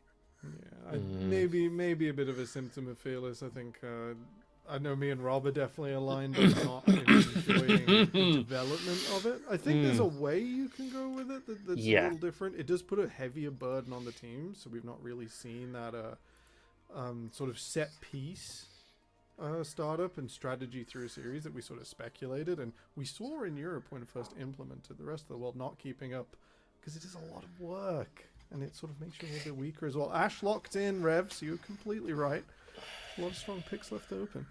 I wonder if they do go. This Corky is probably going to the bot lane, right? I mean, we can say you see it mid. I actually don't think that's its best role. I do think ADC. Not been that impressed with ADC Corkies in general. I think again, I don't know if it has picked up a winning career yet, still, but it's something where I'm not that impressed by it because I think once you get that 2-item spike, you're incredible, and then you sort of fall off a cliff. And I think it also comes down to AD carry players not really being comfortable with the damage that Corky does. Really, the best Corky I've seen was Crowny on Los Ratonas, actually. I think has been the best one I've seen in pro play. And that's, I think, because he has a lot of faith in his team to play for him while being a lower range ADC. We see the Renekton blind, though. That's a little bit surprising to me, I'll be honest, because I think that and Kaiser means this Corky's going mid. Doesn't matter. Okay. Everything I've said about Corky mid lane, this is where the Smolder pick as an example could come in. I still agree. I think this is going to be a really nasty spike in front of Otacon. We're now diving forwards. We're isolating Wukong if he tries to extend and then mashing him and then taking the 5v4 after without big tools. I think Team Vertex is still doing all right. I see the line, but it's an aggressive one. It's execution heavy. Isn't Ornn really good as well for Eversio? Like I'm seeing... Yep. Like you want to take this Renekton, you take a lane that sort of stonewalls it. I don't think these teams are going to lane swap. Don't necessarily think they're as confident doing that. So you just take something that sort of stonewalls that lane. Kaiser into Ash, cool, whatever. Braum as an example coming through here. This could easily be as much of a takeaway from the side of Vertex. Maybe they're from the side of Vertex concerned that they don't really want to ban it. I'm a bit surprised they do pick it so early because I think that you still have an awful lot of supports up that can play into it, but personally, for me, I'd be looking at an Ornban here from Vertex because I think that you just go for these very simple comps, simple front to back team fighting comps. If you are Rev, Versio. Iversio are walling up. Vertex have got this counter dive or full dive. What's the setup here? I mean, I think that Everton right now still has the upper hand in the draft since they do have the final say as well, the counter pick. But what we need to consider is that maybe the Kai'Sa itself is going to be in the mid lane, since right now they are lacking a little bit in the AP department. And last time I checked on those math geniuses at r/Kai'Sa mains, they are cooking. So yeah, is this the new LPL build? I can't remember if it's you're- Chinese lad or LPL. You'll have to forgive me. There's too many games in that tournament to watch all at once. You're skipping the evolve, so you're getting your Q just to farm up a little bit, and then once again you become that heavy artillery mage, because otherwise it kind of perplexes me. I'm not a huge fan of the Kai'Sa into the Ashe, especially if the enemy team has their choice of support. You do tend to suffer in the early levels, and plus, picking another AD into a Wukong first pick, it seems like kind of draft suicide for me. So I'm still keeping my hopes up that it's going to be a hybrid or AP guys in the mid lane, and you're going to be looking to first poke out the enemy team and then try to force engage, and that's where the Renekton might come in, because even if you stun the enemy front line, you can then create some space for your Kai'Sa to jump in, get the execute, and play first target. I think it's, what is it, Shiv Reaver, then you sort of open up into a branching tree of items and evolve. Shadow Flame, I think it is. Yeah, there's something- Nash's Tooth is in there too. If you want to Something in there. There's a bit of AP. It's not. A Syndra lock-in makes Corki and Kai'Sa, whichever one is going mid, pretty miserable.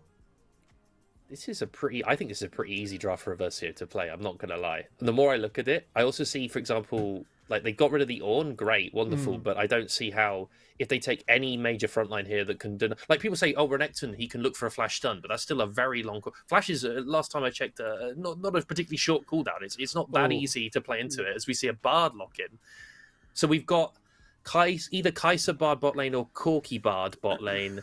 I'm assuming into the Braum. I guess there are mobile carries on Ashe and Syndra, so yes, the Bard ult gets a lot of value. I'm still interested to see where Versio go with their top lane pick here, because I think that you've got a lot of interesting pieces on Vertex, but Versio's draft seems a little bit more coherent. And hopefully if they can run it out, I would give the win to them at the moment. Okay, guys, hear me out. The Rock. Just The Rock. slamming Malphite. I think the they Rock's don't pretty have- sweet. Yeah, they don't have any range, so they have to walk into your range. The moment they blow their flash, they're vulnerable for the next 5 minutes. They have all of their auto attackers. Their AP target right now for the first 25 minutes is a Galio, which, okay, high base damage, but not something to scoff at. You get a little bit of extra Rob, what's HP. on your mind? Who's the jungler of Vertex? Oh no. We've been Harry carried. Have we been Harry carried? Look at the champion. Who is jungling on the side of Vertex? Is it Kai'Sa? Is it Kai'Sa jungle?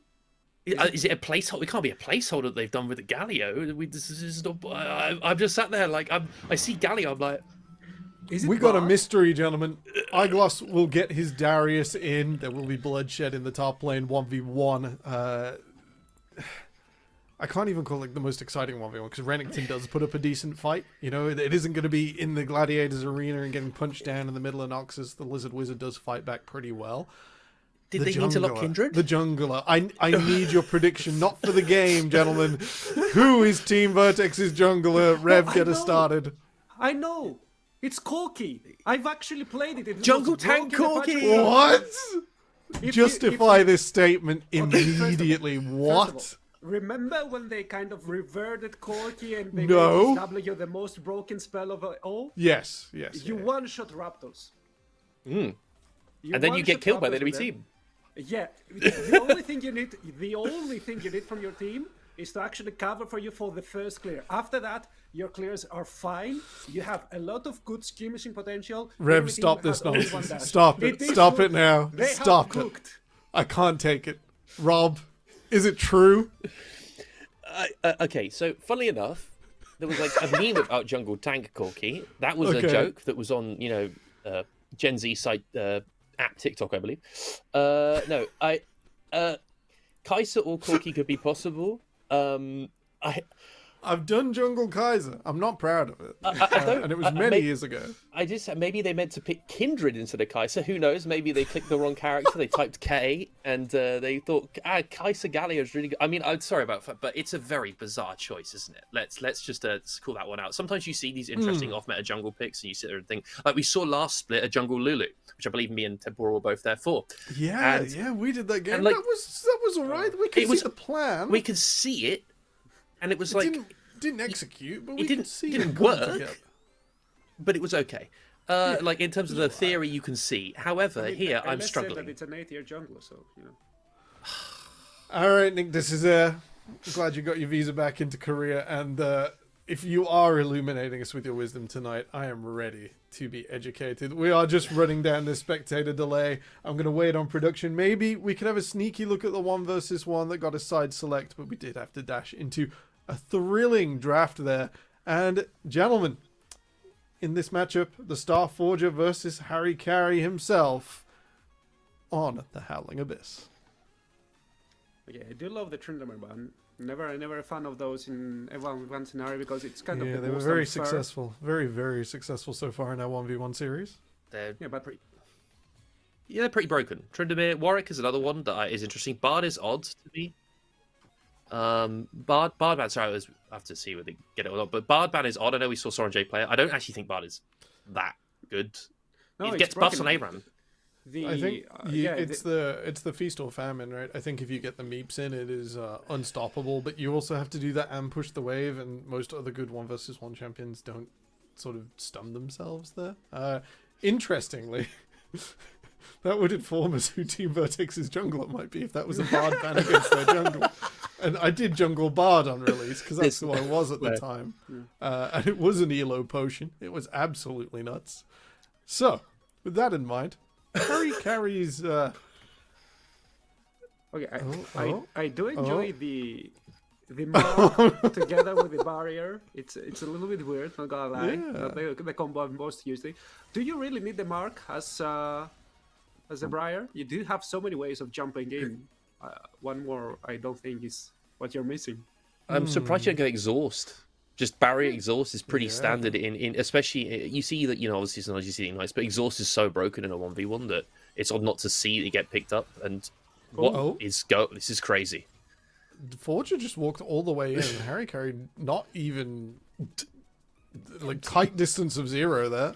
Where's the Both of these damage? players taking it real bloody from early levels. I'm just Wait, I just don't see Vayne doing any damage. If the character was a little bit Oh. tankier, yeah, but look, she gets 2 tapped. Yeah, Briar's and then healing really well. Yeah, that Guardian's Horn is working wonders for Harry Carey. Vayne's not known as the best laning champion in a 1v1. It's okay in top lane, but like in terms of in like this kind of situation, that when Vayne mid was played once in a blue moon, it wasn't necessarily that good if they can get on top of you, and even if you can eat them away, it doesn't really matter too much. Like it's annoying in like against if you're a top lane melee champ with no gap closer, but if you're playing something like the Briar here, you have so much opportunity. As you can see, you can just go in every single time. Ooh. Oh, the mark comes through. All right, we'll burn the barrier in response. Heals up. So we do start to accelerate ahead. I think Vayne's only real chance in here is a 1v1, right? It's at level 6. You go all in. You try and get the most out of the AD steroid. Otherwise, like, Briar's just healing. Yeah, I'm not even sure if that final hour works enough. I think you just try to bait the enemy laner into diving you, but Harry Carey has been playing with the waves excellently, letting them stack in the mid lane. So I think we might I'm get just to the waiting 100 for the CS. Briar ult to come across it. This is looking really dire for Starforger. It's a slow death. It's a very slow death. You're down already in multiple Wait, those waves. are cuts. And so you're going to have to basically ult and all in at some point anyway. And I don't actually think you are going to really Exhaust be has able to come do back that. up after the first 1v1. Oh gosh. Oh, Oh, it's a it's lot gonna of be. damage from the tower. What's the longest 1v1 we've had? This one is the longest. Yeah, this is no, insane. I think we did have a bard. Oh, Oh, close. Oh, close. Nearly- oh. All right. Well, Harry that's the trick Carey. over there. You don't know. He doesn't know that he always has to ult from Fog of War. Otherwise, it's Oh. the easiest spell to dodge. No, you can't do this to me. I think his Q cooldown is getting to the point where he can. Yep. Oh, yeah. Hey! Unlucky Starforger to be the way. That is Team Vertex picking red side. I mean, it's unlucky that he picked Vayne, I think. Not really sure what the strat there is. Maybe he's been playing top lane because, yeah, in the top lane, usually you see the Vayne, they run with Ghost, there is no mark, you'll be like, okay, I'll auto-attack you once every wave, and slowly yet surely your health will trickle down. But here, you have the healing, you have the whole wave to heal on. I think it was a draft gap. Yeah, a bit of a difference. Okay, so for Team Vertex, this was intentional. This was the blue side, and that was their first sort of 3 picks, which I think are holding us all incredulously. I've butchered that word. In any case, to tell us the good words, Orbital, back from a long break, welcome back, friend, and on his Four Nations debut, abandoning his home of Finland. Welcome, Carvis. Take it away. I like the fact that we are introduced as like the long lost member and then a newbie. It's like they suck the old head with the freshest, and I'm not sure if I like that. We are here, of course, welcoming in the second half of week 2, day 1 for the UK EL4 and Nations Winter 2025 split. And of course, my name is Orbital. With me is Carvis. Carvis, how are you feeling, and are you excited for this matchup? I'm super excited. Like, see, after like doing my initial small investigations about the teams that we are seeing today, I found familiar names for me as a Finnish caster. As said, I haven't been here in the UK EL before, and I still managed to recognize some names. So I'm super excited to see how people like Awaken on the Maltese team will do around me. Oh, I think the best part as well is just as you found some similar names in there, you and I share a very similar love for Vygar, which is the funny. I have not, by the way, for those that may not know me or do know me on Discord, I have had the exact same Discord profile picture of a little Vygar icon for I don't know how many years.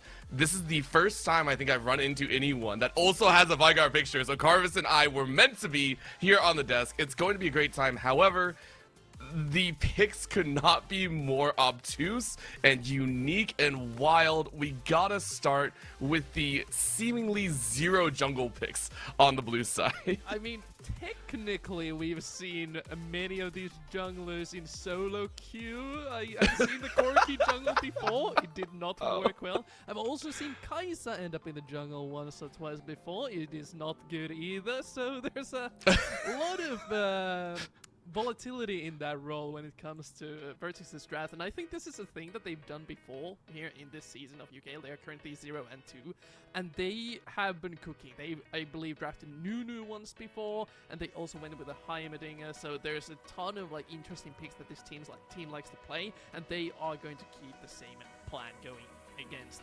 Versio. I would hope so, and honestly, that to me is going to be the big test here. Now, I have to still, though, I mean, like, we heard it on the desk.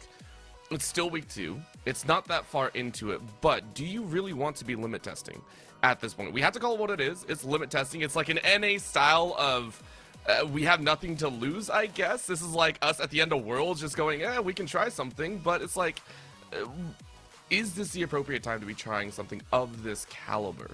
I mean, it's not do or die yet. So you may be trying to experiment a little bit, try to see what's your own style, especially if you have a jungler who loves to pick these wacky things. And a team like Versio, Des touched on it a little bit. They have only one win over the Nuclear Vikings, was a little suspect, with the Nuclear Vikings giving a bit of a throw towards their opponent. So against the weaker teams, you tend to see people experiment a bit more, but when you're one of the weaker teams already, as you said, it might be the time to start trying the real stuff, especially when jungle is one of the more important roles in our current meta. Oh, of course. I mean, we're talking about the Otacon issues right now, and yet today we have seen such things where the early game can fall apart on you if you are not careful, and you can see the comeback material that is still available in the game, but we cannot and will not deny the fact that the early game is ever so present. And with that, we are hoping to see some good early game action, because good Lord knows I have no idea who's jungling. It is gonna be the worst jungler I think I have yet to see out there. It is a Corki jungle, and I am terrified. So let's go ahead and just drink that in a little bit. We got a Galio mid, which helps with the dive, but it's just, I have no other words for this. So yeah, the Corki is, as the Des mentioned, really good at clearing after the first clear. He does so much AoE damage, has the armor shred from the Gatling gun, and will melt the camps eventually. But protecting the Corki with this lane configuration against a Wukong, out of all things, who tends to do pretty well in the AD jungle matchups, could be a weak point in the early game of Vertex. Oh boy, this is I like this. Again, an attempt coming out of Aversio. I mean, this is a squad that does have the CC, and again, anytime that you do see, I believe it's a Braum, a Scion, or I would say a Nautilus, or Blitzcrank, right? Those 4 champions, well, I guess not Scion, but those 3 champions are generally the we invade, we know we can at least get 1 kill, and in a game where first bloods and multiple kills early, it can make or break the game. I like this call. You were going to take this 9 times out of 10. Exchanging the vision here, but they know that most of Aversio is now on the bot side of the map. They should be throwing down the Raptor Ward, and you see Galio heading over there already. And with no lane swaps inside, we're just gonna see a regular old early game story. But here's the Valkyrie, and this early game damage out of the ability is quite good. He will be starting on the walls due to the lower HP. He wants to get level 2 as fast as possible. Oh, it's a slow burn here. This is a very slow burn, I have to say. Even though we're saying that, we are seeing about the same time that Rikun on the other side is finishing up their first camp, or the double in camp, of course. It's about the same piece. So Harikari is going to be okay for the current moment as we watch the rest of these lanes match out. This top side is actually quite entertaining to me. Darius is always very fun to me. It has very large snowball potential, and the fact that you're up against a Renekton and you skin the Grok once, and it's kind of over. Yeah, I'm genuinely surprised they didn't go for something like a Malphite in this game, seeing this many AD carries with Galio being their only AP, like, magic damage. Alright, which side is this for? Because Rev was also on this trade. But the Darius does make sense. There is nothing to stop the Darius from just pressing Ghost and running a train onto Vertex if they fall behind even a little bit. And Renekton, being the lane bully that he is, would love to play aggressively here in this early game to secure lane priority so his jungler won't get invaded. And, well, it's not going to be an issue due to the cross-map size of the junglers. But eventually the Wukong will start to play more aggressively towards Harikari and make that even more difficult to get into the game. I'm still waiting. I like how quiet this is, and this is how we've seen most of the games start out, you know, except for, you know, the bloody 1v1, level 1s or level 2s. But it's just this anticipation building up to when everything inevitably collapses in the face of overwhelming might, death, or sunder. So we are going to have to wait and see how this works. Faulty and, of course, Starforger we saw, I believe, in the 1v1. We're taking a little bit of time before they can chew through each other. I mean, Starforger trying to farm this up as neatly as possible. Currently has about a half-wave lead in this mid lane. It'll take some time. Galio, once he gets some levels, can actually do quite a bit of this Syndra, especially if there's gank coming. I like this call, and it's a freebie and a half. You missed the Q, but you land the auto. If you missed an auto, I'd be very, very surprised. That will be first blood going over and gifted to Faulty. And that's why Galio is a powerhouse in meta, but top. Good flash out. Yeah, just gets the flash out. Surprising that the Wukong headed to the top lane. I didn't expect him to go that far up when both of the top laners are that low on HP. Okay. I like this rotation as well. Harikari, of course, you already took Scuttle, and you can get that extra damage down because you are ranged, and Kachi was already set for it, but Awaken was able to block most of that Brunt Force damage, so Iconic, more than okay to tank out what was a Bard stepping up to the chase. Action all around the map all of a sudden, but the Corki jungle just like he just walked up and started auto attacking. What is it going to do? Until there's no setup pretty much in the bot lane unless Bard lands a nice ultimate, and then you can start going for the Valkyrie carpet bomb strategy. But it's I don't see it yet. This Valkyrie is on a 20-second cooldown, and you're using it to farm. It's, you know what, we let the players cook and then we rate their dishes afterwards, right? Like, that's the new 2025 meta. And right now that's gonna be a draw out as Sharpie actually lost one of the dashes there, which means this is red now. Remember, there's no flash available, so Sharpie is just gone. So Iglos saying, I will win. Great kill in the top side. And here's where the problems start to arise. Yes. The Darius getting this early kill now means that Necton will not be holding lane priority for the upcoming grubs. They can play for it as much as they want with a composition that likes to look for picks around the tower areas on the rotations. They have the Syndra, they have the Ash Arrow, they have Throm with a tonic auto-attacking champion. What is this?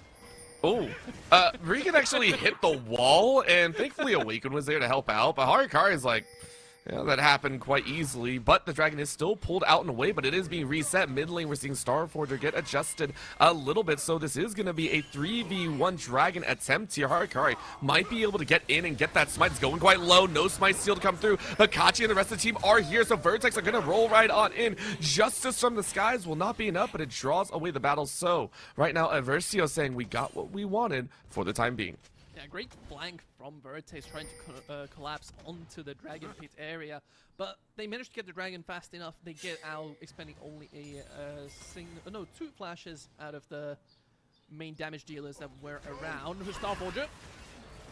Starforger, of course, in the mid lane, not enjoying what's going down. Over to use the W to try and grab a little bit of a minion, but that is a full floors fight because we see the rotation up towards this top side. Harikari and Kachi looking at those grubs. This is a really quick-moving composition from Vertex. Like, they are going to contest this fight.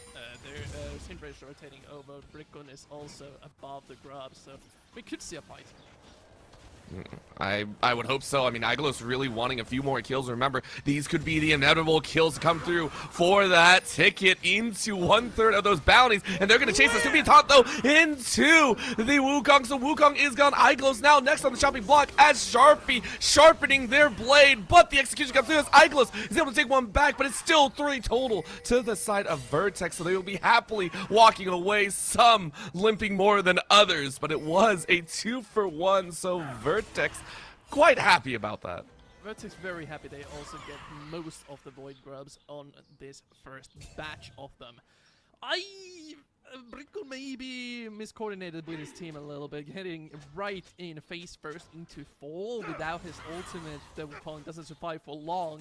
Thankfully, Agilos was there to provide assistance and do the extra kill that he had. He was able to provide more than enough damage to take a kill, but still, the fight just didn't really look good. I like how that's all you had to say. It's just like, we were looking for the words, and the only word was, it didn't look good. And I appreciate that, because it really didn't. Both teams looked very hesitant to actually walk in, because they knew what was at stake. It was a 1-1 situation. You can't really give over those extra 2. And it was so close, by the way. I want to point out, Harikari got out with, what, 50 HP? Yeah. It's not easy to slip away. However, keep in mind, Harikari is 2-0-1, got a majority share of those kills, which now means you're able to boost yourself up a little bit more. So we'll be waiting to see what else comes through. Remember, we're looking for first tower, as well as a couple more boss camps come out, or the neutral camps as well, and to see, what really comes about. Again, establishing control over the neutral camps is going to be the challenge that Vertex has to overcome heading into the 10-minute mark, because playing in these lanes where you have a Renekton who's behind, like, look at the CS difference, that's almost a 30 CS lead over to the Darius, and over to the bot side, you still don't have too many playmaking tools. It's up to Fall Team to get onto the map and make the plays for the team alongside Harikari. Linking up the mid lane and jungle would be so important, because look at this is just... Yeah.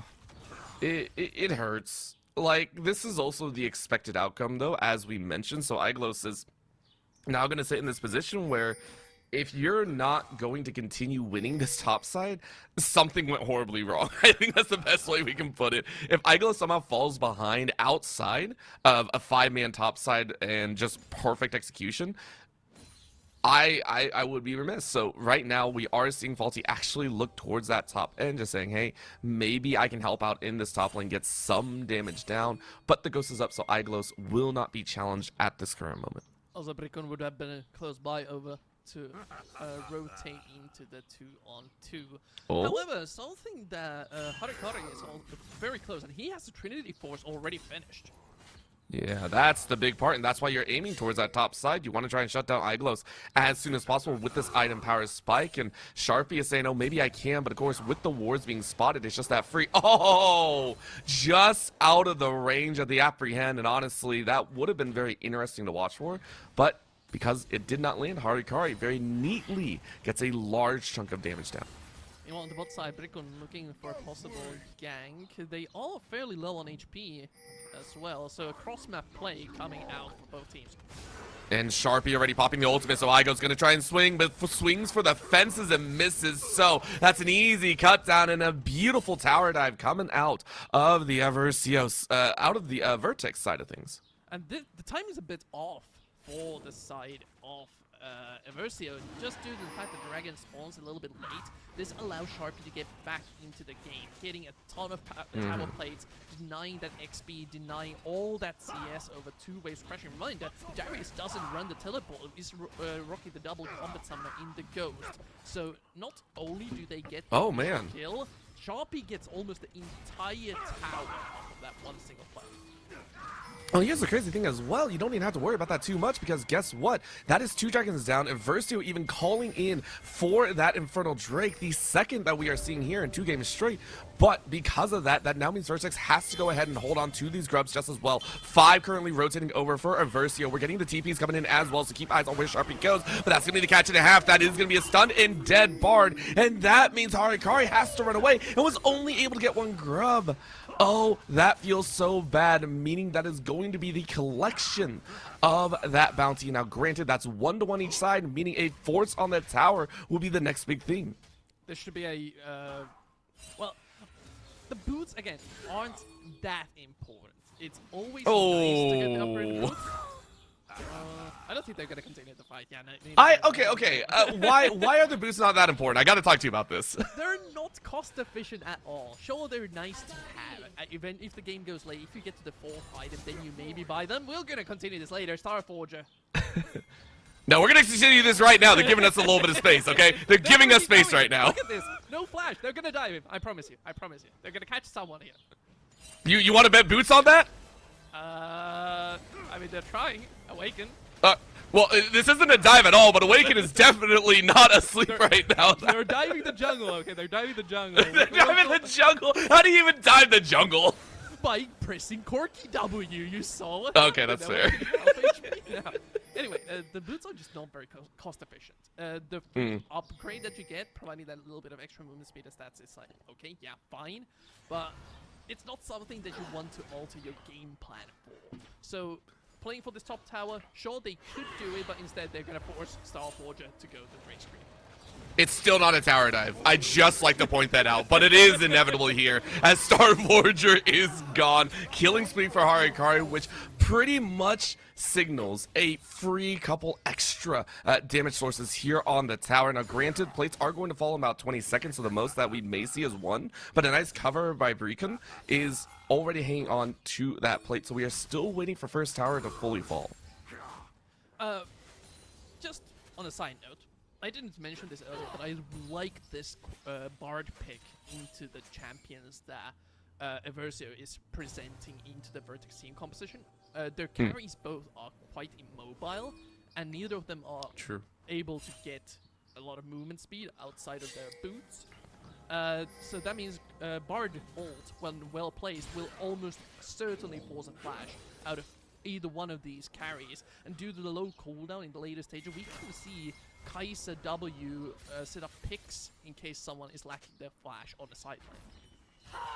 I would actually go even further and say it's actually about 3 to 4 members on the side of Versio that don't really have a good out of a Bard ultimate. You take a look, the Darius will absolutely be a carry later on just as well. Very mobile outside of the Ghost Flash, right? The Wukong, it's a clone, but it's like you don't jump that far. And then the Braum, well, your team's got to be out of there first before you can jump. However, on the top side, Iglo saying, please give me a chance. I will go ahead and hammer home a win, but that is a flash out by Sharpie to keep themselves safe. Another chance here in the mid lane though. Kachi waiting in the bend. Remember, Flash is still down, so they wish they could, but Starforger I think is getting a little bit wiser.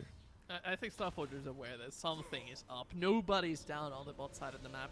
They know that top lane is staying passive, so most likely they're going to be around the mid lane area, where they can also hovering the bot side of the river. So Starforger needs to be careful, yes, but I don't think he's in any danger of dying before the cooldowns are back up for everyone and they start fighting over this dragon.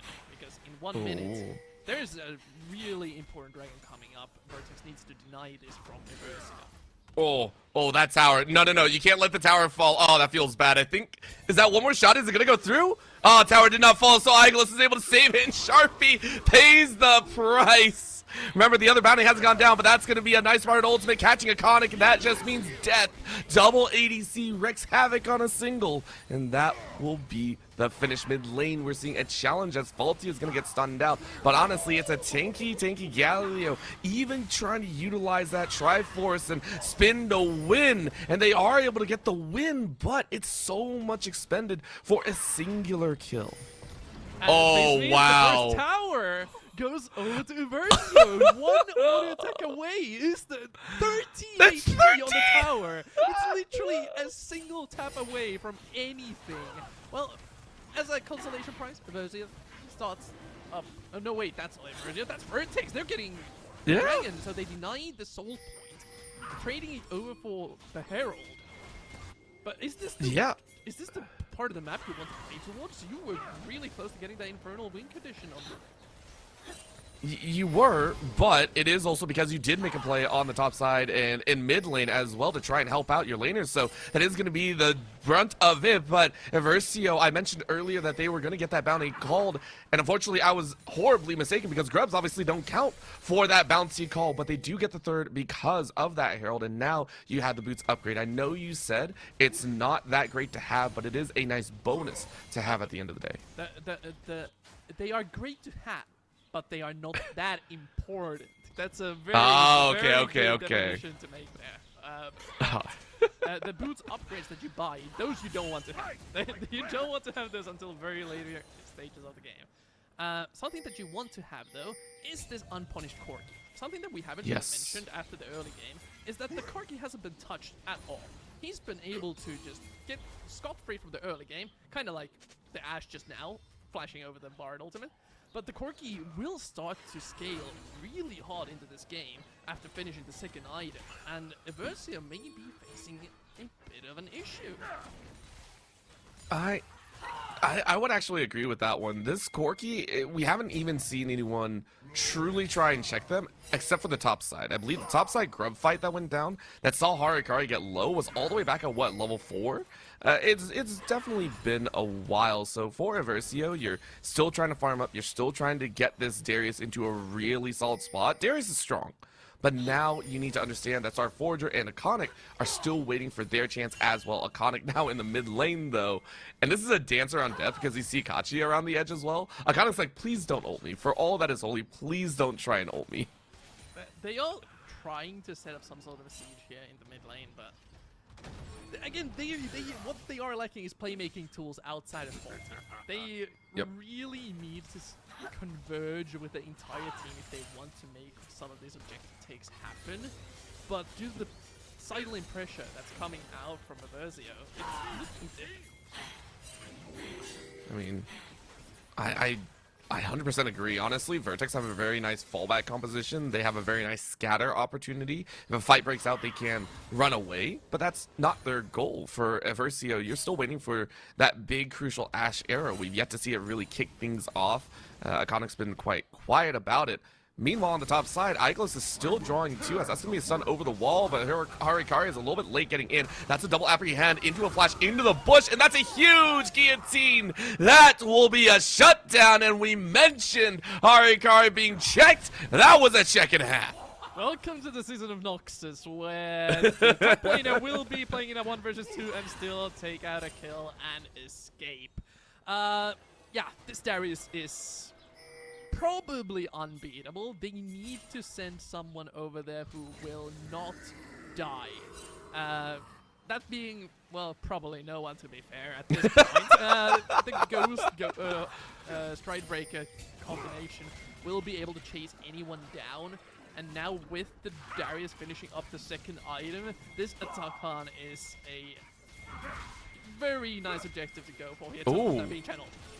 Oh, I like this as well. Keep in mind, this is a little bit faster from the Darius, or from the Syndra, so they are here, but this is a 5-member chance. It's going to be an arrow going out, but it whiffs. But again, the Cyclone is enough, and that's going to scatter the weak, landing onto Kachi. So Kachi is going to get the Bard portal straight through, but Awaken follows in, immediately flashes out as to say, I don't want to be here. Iglos to the front line, going to try and hold up, but Sharpie dives right on in, but you're alone. You are forcing everyone away, though, as that's Bard going down here, flashing in to get a little extra, as that's the damage. Nectar dies in as well.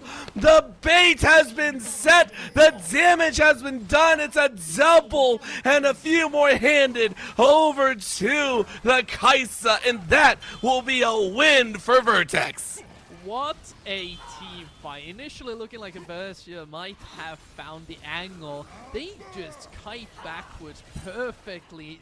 As you said before, scramble, kite back, team fight their way. And they fell for it. They fell for it hard, taking so much damage, even popping the Sterix gauge without taking too much damage on the Darius. You kind of just fell apart once the mainly ranged damage-dealing composition starts to turn it around. You cannot survive the just straight-up DPS coming in from the Corki and Kaisa if you don't find the initial engage. I mean, that arrow just felt so bad whiffing on the side, by the way, and I have to call back to that because that is a crucial lockdown mechanic that Versio are hoping to utilize. Not only that, I also want to call out Starforger going for a much more utility-based build right now, just now building that,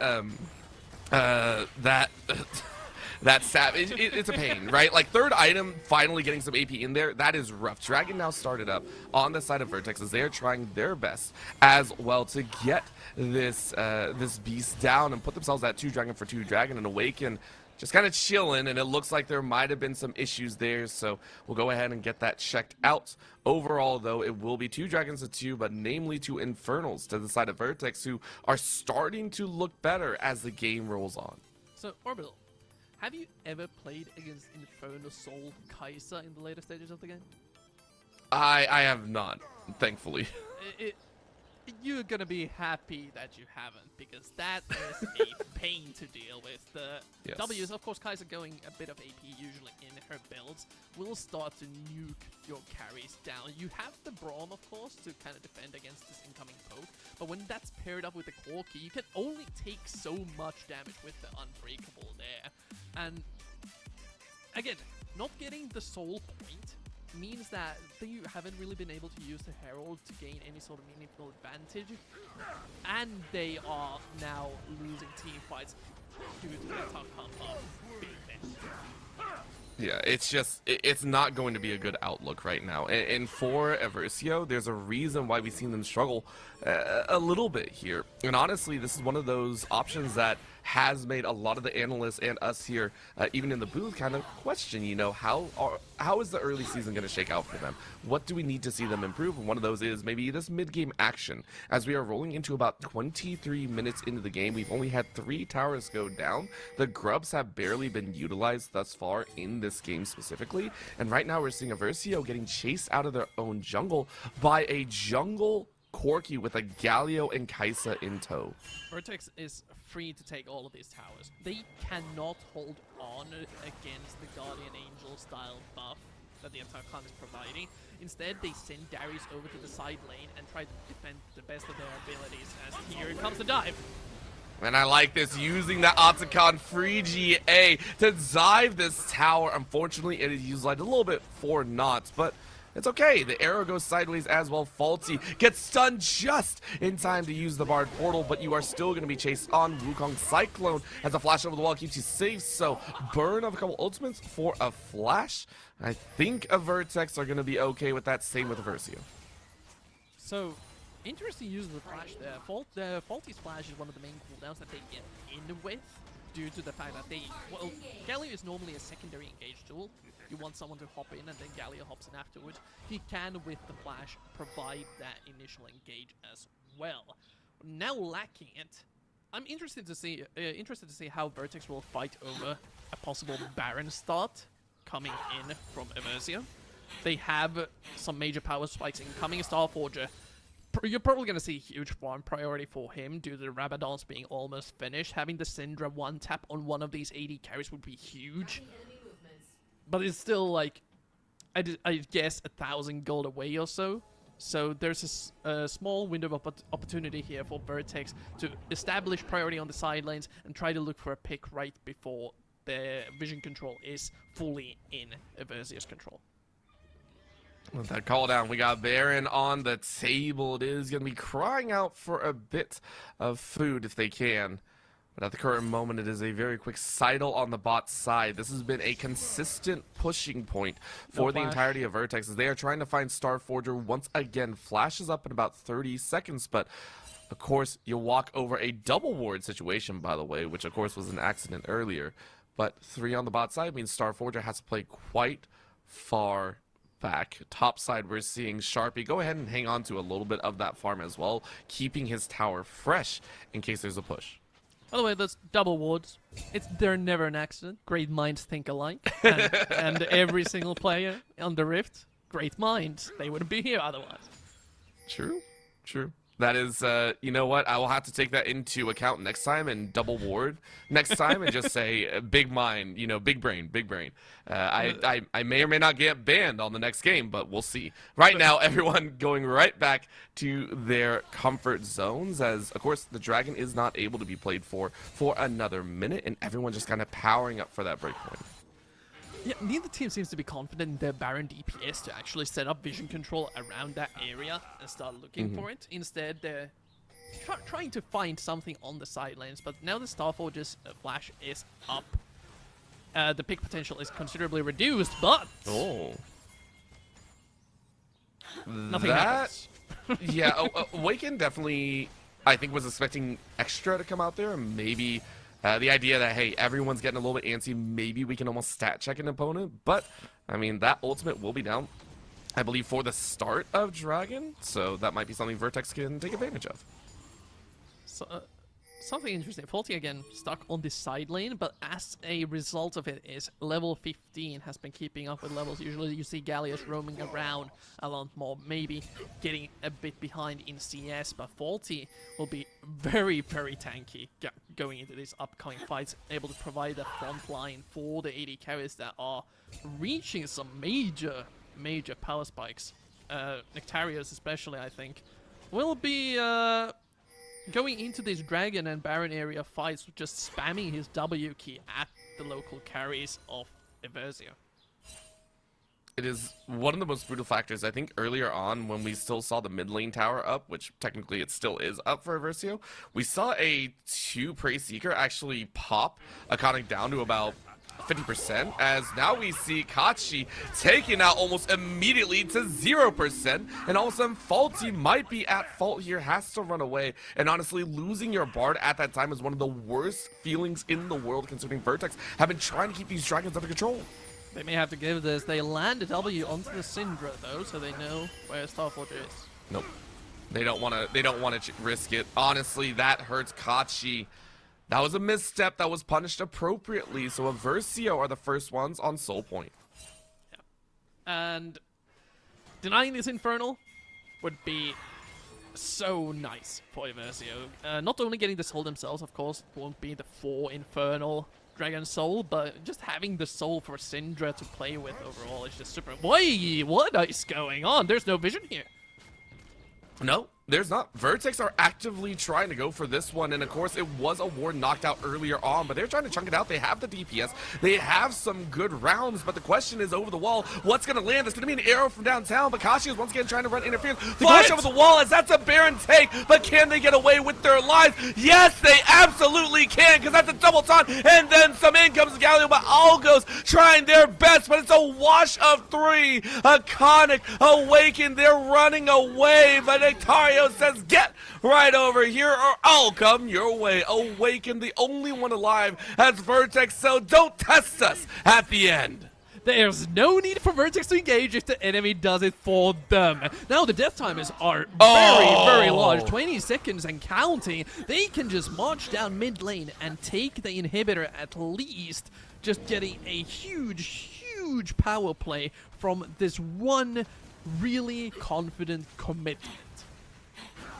I feel that Vertex were challenging the waters as well. I wouldn't even call it confidence. It was like, can we get away with it? But the resounding... The resounding fight afterwards was just so glorious. I mean, Faulty, frontline, we mentioned before, you said it as well. Faulty has gotten so much farm and so much gold in them that they have done so well in frontlining. Iglos, who has been the early game star, had, what, 4 kills at one point to 2 deaths? It's kind of quiet. And also the positioning in, around the Baron area was not in Aversia's favor. Starforger had to actually flash over the wall, I think, to get into the fight itself, and he got instantly caught by the Galio CC, just got popped without doing almost anything in the fight, and, as previously mentioned, having the Cosmic Drive, the extra CDR, a bit more utility instead of the burst, like a Storm Surge. He needs to get those ability casts, or something bad could happen, like almost Nectarius getting caught out. Really well and easy to do, though. The cleanse is golden. You're pretty dang safe, but Iglos now getting chased down. And keep in mind, those slows, those bullying shots are some of the most ridiculous to watch for Nectarius now roaming towards the top side.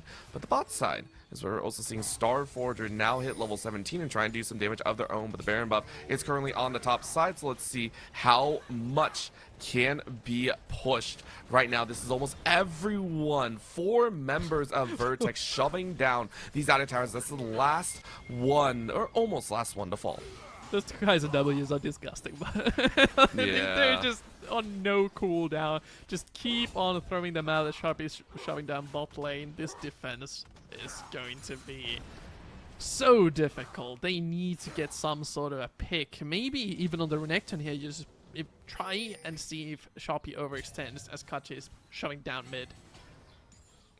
This is straight up the injection of gold that Vertex wanted, considering they weren't able to get those 2 early bounties. You know, just like this feels good. Being able to take almost every single tower that they will want on the outside, also having 1 inhibitor tower down as well. And now they're going to play all 3 lanes for free, soak up the farm as well, and just wait. However, that's another catch with no cleanse available. Nectarios has to run away, but I think that's just going to be death. That's going to be Faulty trying to help out. And honestly, Nectarios stayed alive a little longer than expected, which is allowing Harikari to get in for the damage. Brikan can do nothing as this turns from good to bad to worse. Faulty saying, oh boy, this is a little bit of a fault of ours. 3 still alive on the side of Aversio, but that is a 2-for-1 in favor of Vertex. Just getting the Syndra is huge for Vertex. They want to get as much mileage out of this Baron while it still lasts. Getting 2 inhibitor towers down is more than enough to open up the base for an eventual just straight up push alongside the minions, and then set up for a Baron or a Dragon take once again. Just really good collapse there onto the... well, Evasia tried to get a pick due to Kaiser getting hit by the arrow earlier on near the Raptors, right? Burning the cleanse there. They were aware of it. They went for the arrow. But they are disrespecting Harikari. The Corki man is just being a menace with almost full build. They don't need to catch the Kaiser. They need to catch the Corki.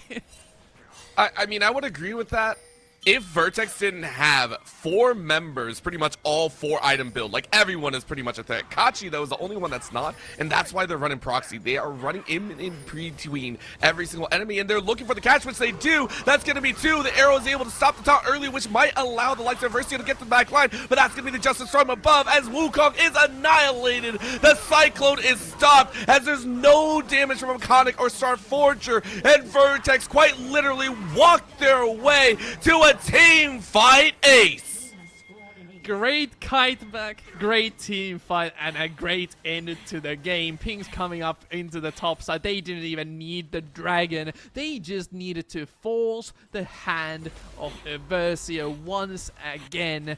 That has been the theme of the game, in my opinion. Great game plan, great execution, and what a nice feeling it must be after 2 defeats to win in their own style. I wouldn't even say that. Win-handedly, there is no doubt that they are fairly well practiced coming in to that mid game. It felt very controlled. Yes, they dropped the ball a little bit. There were some question marks, namely around that bot side. We saw Kachi get caught out, and you know, there were some moments, but their team fighting was on point every single time. And not only that, I think it's, well, of course, full respect to their team fighting prowess. I think the way that they initiated team fights was really, really nice. They kind of, every single time, again, forced the hand of Versio, making them initiate in a bad spot for them, whether that be due to starting an objective like the Baron, where we saw that huge team fight break out and what started this entire snowball in the later stages of the game, or whether it be around the dragon area or around a tower, where honestly they just kited backwards and coordinated where every single member should be really, really well. And it's as you said, it's a time for them to feel very, very happy. They were 0-2 at the start of this. They had some difficulties kind of making their way through. And honestly, I'm excited to see how much further they can go. But to break down that amazing victory by Team Vertex and an unfortunate loss by Versio, let's go ahead and send it back to the desk to give us a little bit better insight into how that went down. Hey! Who expected that? First off, congratulations, Rev. You picked the jungler correctly. I didn't. Rob, you didn't. And who could have seen that coming? One for the montage, I think, Harry Carey. I think that's very fair after that game. Your quick impressions, gentlemen. I mean, I was right. Not only did pick the jungle correctly, but the jungler was actually an outstanding member of Vertex. It was pivotal for them to win, and I don't think we're ever gonna see this again. But yeah, at least I'm happy that we're seeing some cooking over here. They went sick. Red hot. Rob, something this graphic doesn't contain is that Harry Carey ended this game with a KDA of a 9. 9. I was going to say you won't see that Jungle Corki again because clearly you've got to ban it against Vertex because it's obviously just too good. You can't let it go through again. You see that Corki. I can sense it dripping. It could go 3 different roles. Maybe they can play it top and support as well. You never know. It could be the famous 5-way flex for Vertex. You have no idea. They go Bloodsong Corki and melt you with Emax. You don't know. You have no clue. You gotta ban the Heimerdinger. You gotta ban. Oh my god, I forgot. Support, Corki. You gotta ban the Elise. You're gonna ban the Cho'Gath for the mid lane. So congratulations, Team Vertex. An absolutely decimating victory in more ways than one. We're moving on to the next game. We got Gucci versus Paragon. I think it's fair to say we both had these teams rated pretty highly coming into the split. Some missed expectations for both. Paragon have had to swap some people in and out, and that's what it is. And Gucci maybe not hitting that high note. Rev, your initial feelings before we get moving? Oh, well, remember my house watch in the beginning? Like, some teams are clearly missing something wrong with the chemistry. It was completely directed to Gucci. They are a team that, on paper, should be very good, challenging the top 4 at least. Like, that's the bare minimum that one would expect from them.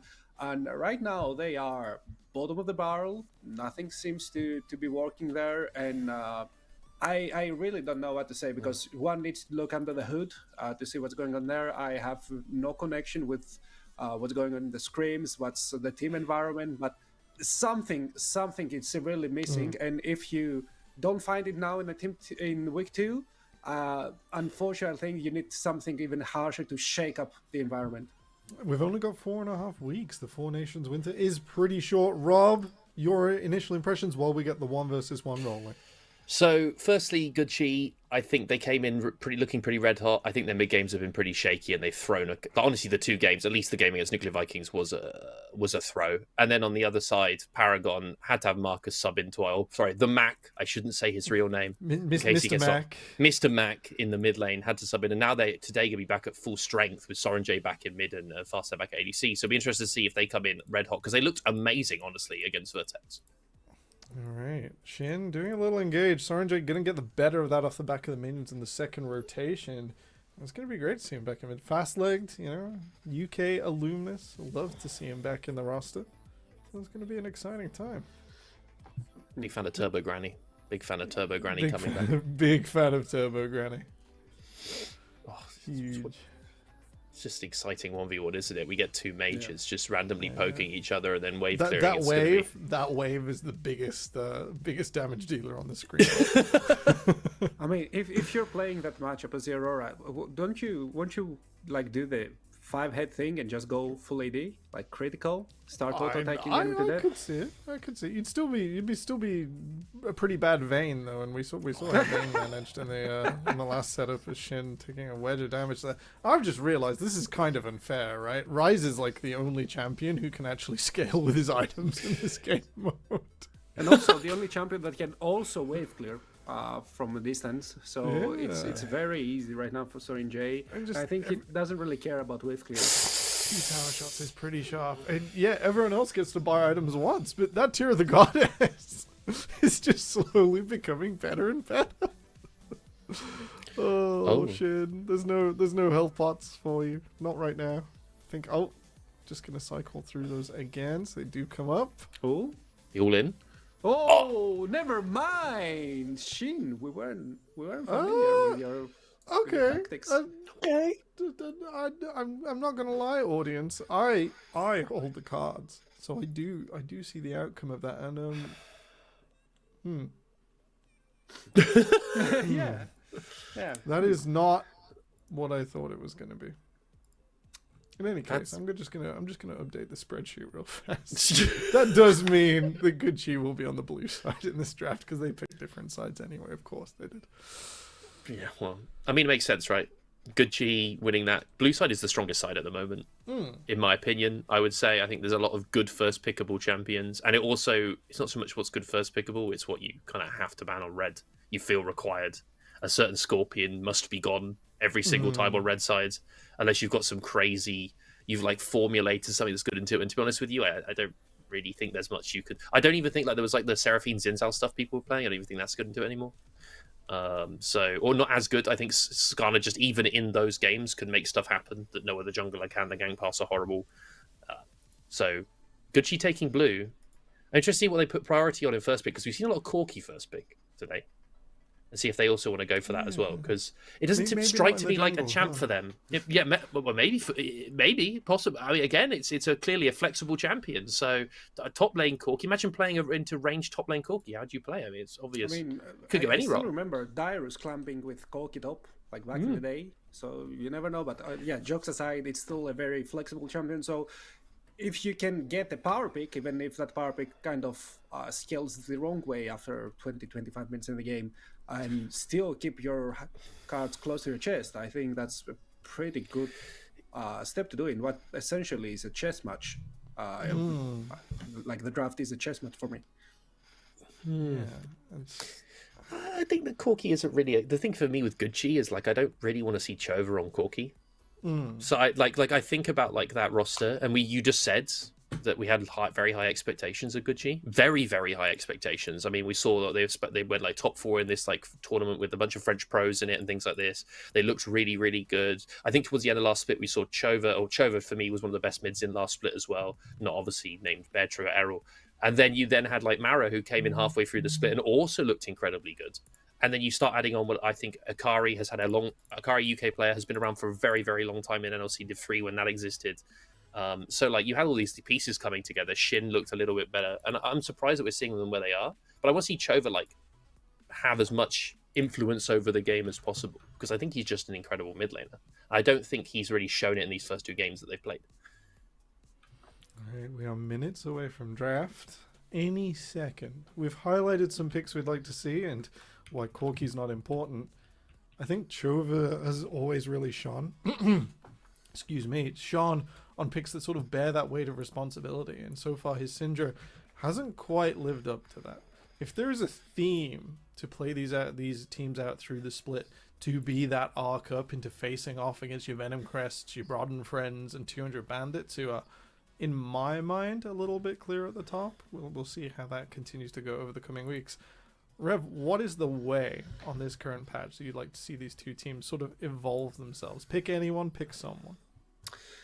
Okay, I'll pick Gucci because it's always like sad to me when teams with a high ceiling don't even get to reach the sofa of their house. And I'll go with the old, boring, but good old trusty analyst way. Is nobody here is T1, okay? None of these teams will get you your 25-minute Baron, suddenly Rotator is the top side, open up the inhibitor, you didn't return to base on time, and suddenly your game is just over. So the games are bloody, full of mistakes, and they scale quite late for this meta. Just pick scaling. There's a reason we see Jinx where Varus is still the meta, and usually Varus is a big Jinx killer, why we see Aphelios sometimes being picked, why we see Smolder. Everyone does mistakes. Those champions capitalize on those mistakes way better than any other champion, especially the Jinx, which also gets the reset passive, which is a huge steroid for her, and just go scaling. To reduce it down, Rob, Rev's asking for the American solution. If we're going to late game, we got to do it in style, and we got to bring the big tools. What's Paragon got to do to change that? I mean, it's hard to say, right? Because Paragon have not been at full strength for their first 2 games. We haven't seen the full Paragon experience. We've had the owner subbing in the mid lane. So coming into today, I'd like to see actually what kind of style Paragon want to bring out. They should have lane swap in game 1. Yes, they had a sub, but mid doesn't matter in a lane swap, really.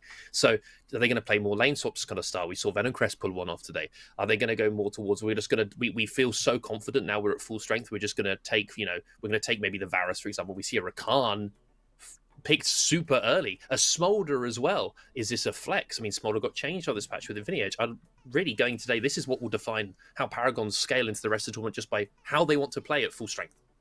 I mean, let me ask you, gentlemen.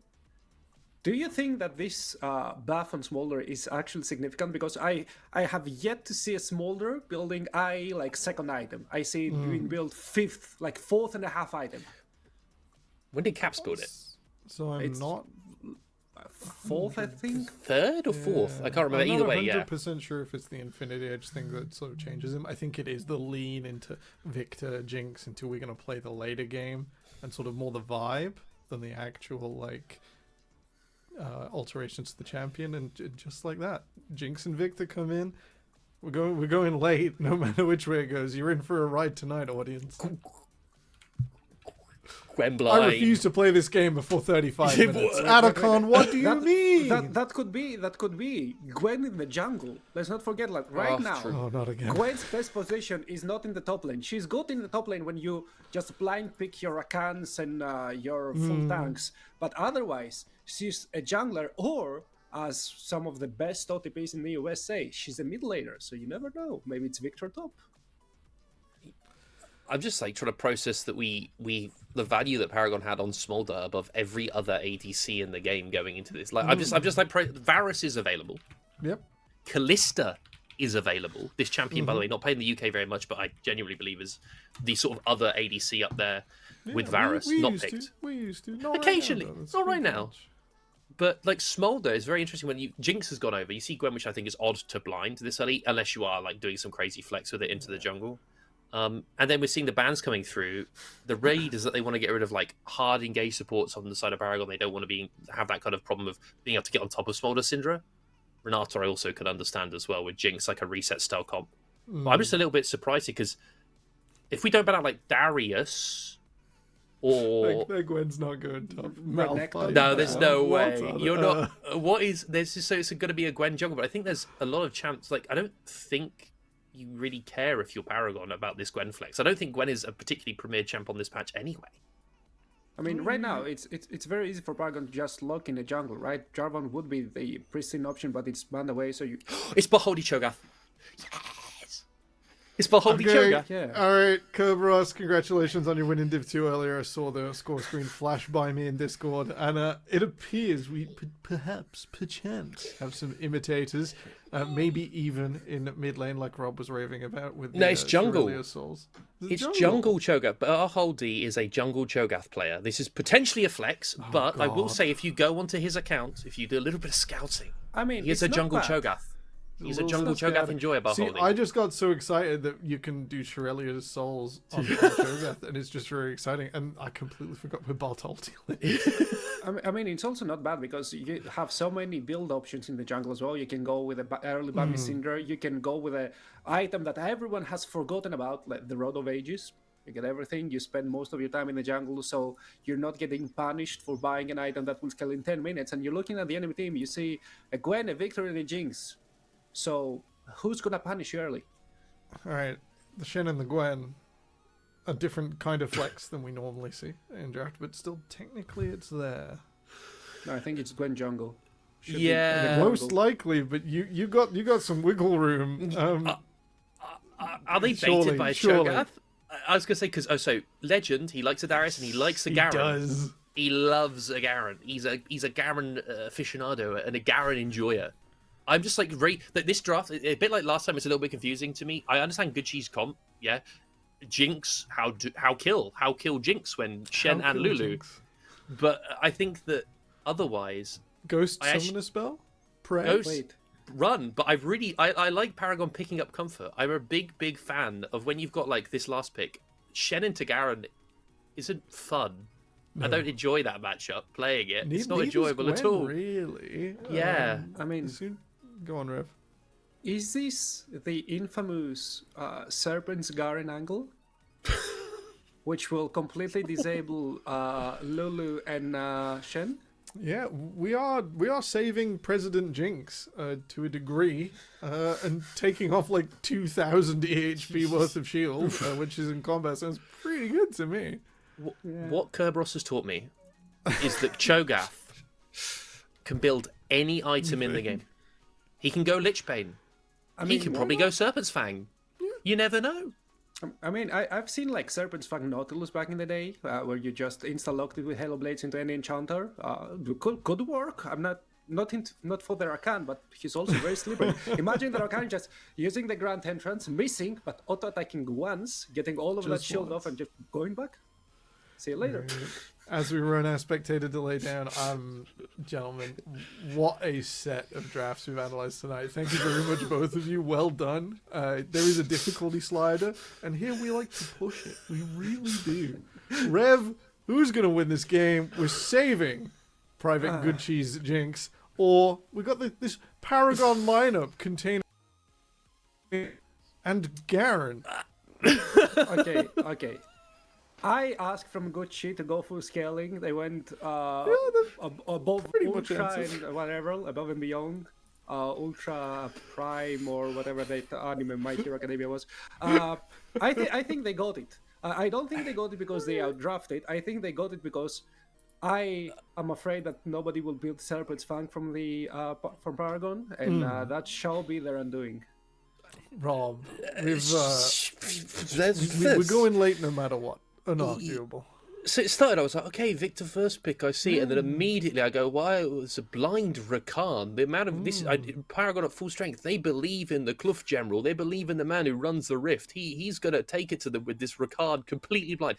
Every counter pick is pretty much available, right? They don't care. And it just sort of, the rest of the draft, there's a Syndra in there. But the rest of it is like Smolder. How good is he on current patch? We haven't really seen evidence of him in bot lane being good. Cho'Gath in the jungle for Beholdy. A Beholdy pick, but odd anyway. The champion's pretty good, but how strong is it in the jungle? And then Garen coming through. Like, Good Cheese comp is more consistent. Like everyone who would point to it go, oh, it's obvious how they want to play the game. You know, they just keep chuck everything on Jinx, chuck everything on Gwen, and we'll keep them alive and they'll kill everyone. My question here is more about like, do they know what Paragon's champions do, but do they know the breakpoints of like when Cho'Gath can just walk at you and kill you? Do they know when Garen is just going to kill you? Because there's 2 executes here, right? Basically, there's a Cho'Gath feast and to it. When will Paragon choose to use that? Because these are like threshold champions that do reach a stage, and there's just like, oh, this is getting real difficult all of a sudden. It's going to be interesting just to. I mean, I'm going to just favor Gucci just because I think the comp is simpler to play, but. I think Paragon looked incredibly good against Vertex. Good Chi are on a slump, so there's a good chance that Paragon simply just get a few kills early, and there's like that kind of mental, which is like we're losing to Garen Cho'Gath, and we're using to Garen top Cho'Gath jungle, and then we really, really struggle to sort of reset that mental within the game as the Cho'Gath is running us, screaming at us, and one-shotting us with Feast. All right, I haven't got anything in my ear yet, so I'm not quite sure we're ready for casters. I'm not sure the casters are ready. Yeah, I'm not sure the casters are ready for this. I think that's very fair. All right, we are going to go say hello to Carvis and Orbital. Good luck, President Maro. Good Chi needs you. And fear the Bartoldi's in the night. Carvis and Orbital, over to you. What are you talking about? We're not ready. I got my pillow. It's perfect, you know. I'll be set, and then I have, you know, a blanket. I'm all set. I'm all set to go to sleep for about 40 minutes, take a great power nap, and come back when teams are ready to fight, quite honestly, because I don't see this going any other way. I'm sorry. Unless chaos erupts on the map, we aren't getting bounties filled until like 20 minutes into the game. So, I mean, yeah, you're kind of... I just want to say something real quick. If we were to give scores to these compositions, I would give a -5 penalty to Paragon just because they didn't draft Pike instead of Rakan. Because they now only have 4 executes. They're missing the 5th one. Like, but as you said, we might be in for a slow one. This could take a while, and considering that the time is 6:12 over in my area. Oh my god! You deserve a pillow. Holy moly! I apologize to my neighbors in advance. This is something that, like, in-game League Orbital will love all day long. You and I both, we love Vigar, we love scaling. We love playing towards that late game of having a blast that way. However, when it comes in this stance, I feel in a current meta where I understand scaling is great. Do not get me wrong. Jinx high prio and everything. But there is an emphasis on getting this early game down. And when both teams are saying we actively may want to just not look at the early game, that worries me for the future of their standings here in this league. So, the one thing that I'd like to bring up here regarding the early game potential is that those who know me, I'm not a Veigar main. I am a Lulu main in the mid lane. Yes, you heard me right. That I had a 76% win rate with that champion in high diamond / master. That is something that needs to be considered. That Lulu is one of the strongest level 1 to 3 champions in the entire game, and against a matchup like this, where you have the Jinx parry, they can output a surprising amount of damage. Like, they can actually fight at level 2 in case they get the priority. And if Lulu decides to, for example, start with Glitter Lance, having not taken anything else, they can just go for a straight up level 2 all in onto these two. So, if anything is going to happen, I'm assuming it's going to happen at the bot side of the map. But again, this is a huge, huge if. See, but the thing is you have to preface that with if. I am sorry, if you have to preface it with if, it ain't working in your favor. I know this for a fact. If any statement has to start with if, and it's always if, which, to be fair, I do agree with. We can always sit here and say there is always an option if the teams opt for this, or if the teams get into a mix, if the teams overstep. If the teams decide that, hey, screw 40 minutes, we want to end this at 20, and we don't want to see a full force Cho'Gath storming down the field. But there's things to consider as well. We're taking a look at Good Chi, and it's been mentioned on the desk. This is a squad that has not had the greatest start. They're 0-2 right now. It's been very difficult for them to find their footing, and we have to sit there and go, is this the composition that they like to hinge their hopes on of getting their first match win? Yeah. Again, as the desk said, this on paper is one of the stronger teams in the entire league, but they just haven't really performed to their standards. And my eyes are on Chover in the mid lane, just because he's on the Victor. Sure, it's been nerfed a little bit, given a lava tap of the 10% AP scaling on Q and R. Does it really matter? Not really. It's annoying per se, but it's still a really strong champion. And in a game like this, where the Victor can outscale and outpoke the enemy team just due to the range that he has, there's a huge outplaymaking potential in this skill matchup in the mid lane, where he can try and take over the game with and play through that for his team. All right, well, let's see if they can hold it down here. And honestly, if you want to go to the safe scaling, it is an option to try and get yourselves back on a good foot, get your team synergy rolling, and work to create an absolute bloodbath here in this game too. Or a snooze fest, because my pillow has been calling me since about 7 o'clock my time in the morning. So we'll see how this goes down. It is Jungle Cho'Gath though, as predicted and obviously by the desk, saying let's go ahead and see this farm go up for Bartholdi. Not only is it Jungle Cho'Gath, it's Hail of Blades Jungle Cho'Gath. This man will be hitting some spikes, and he will be hitting them fast.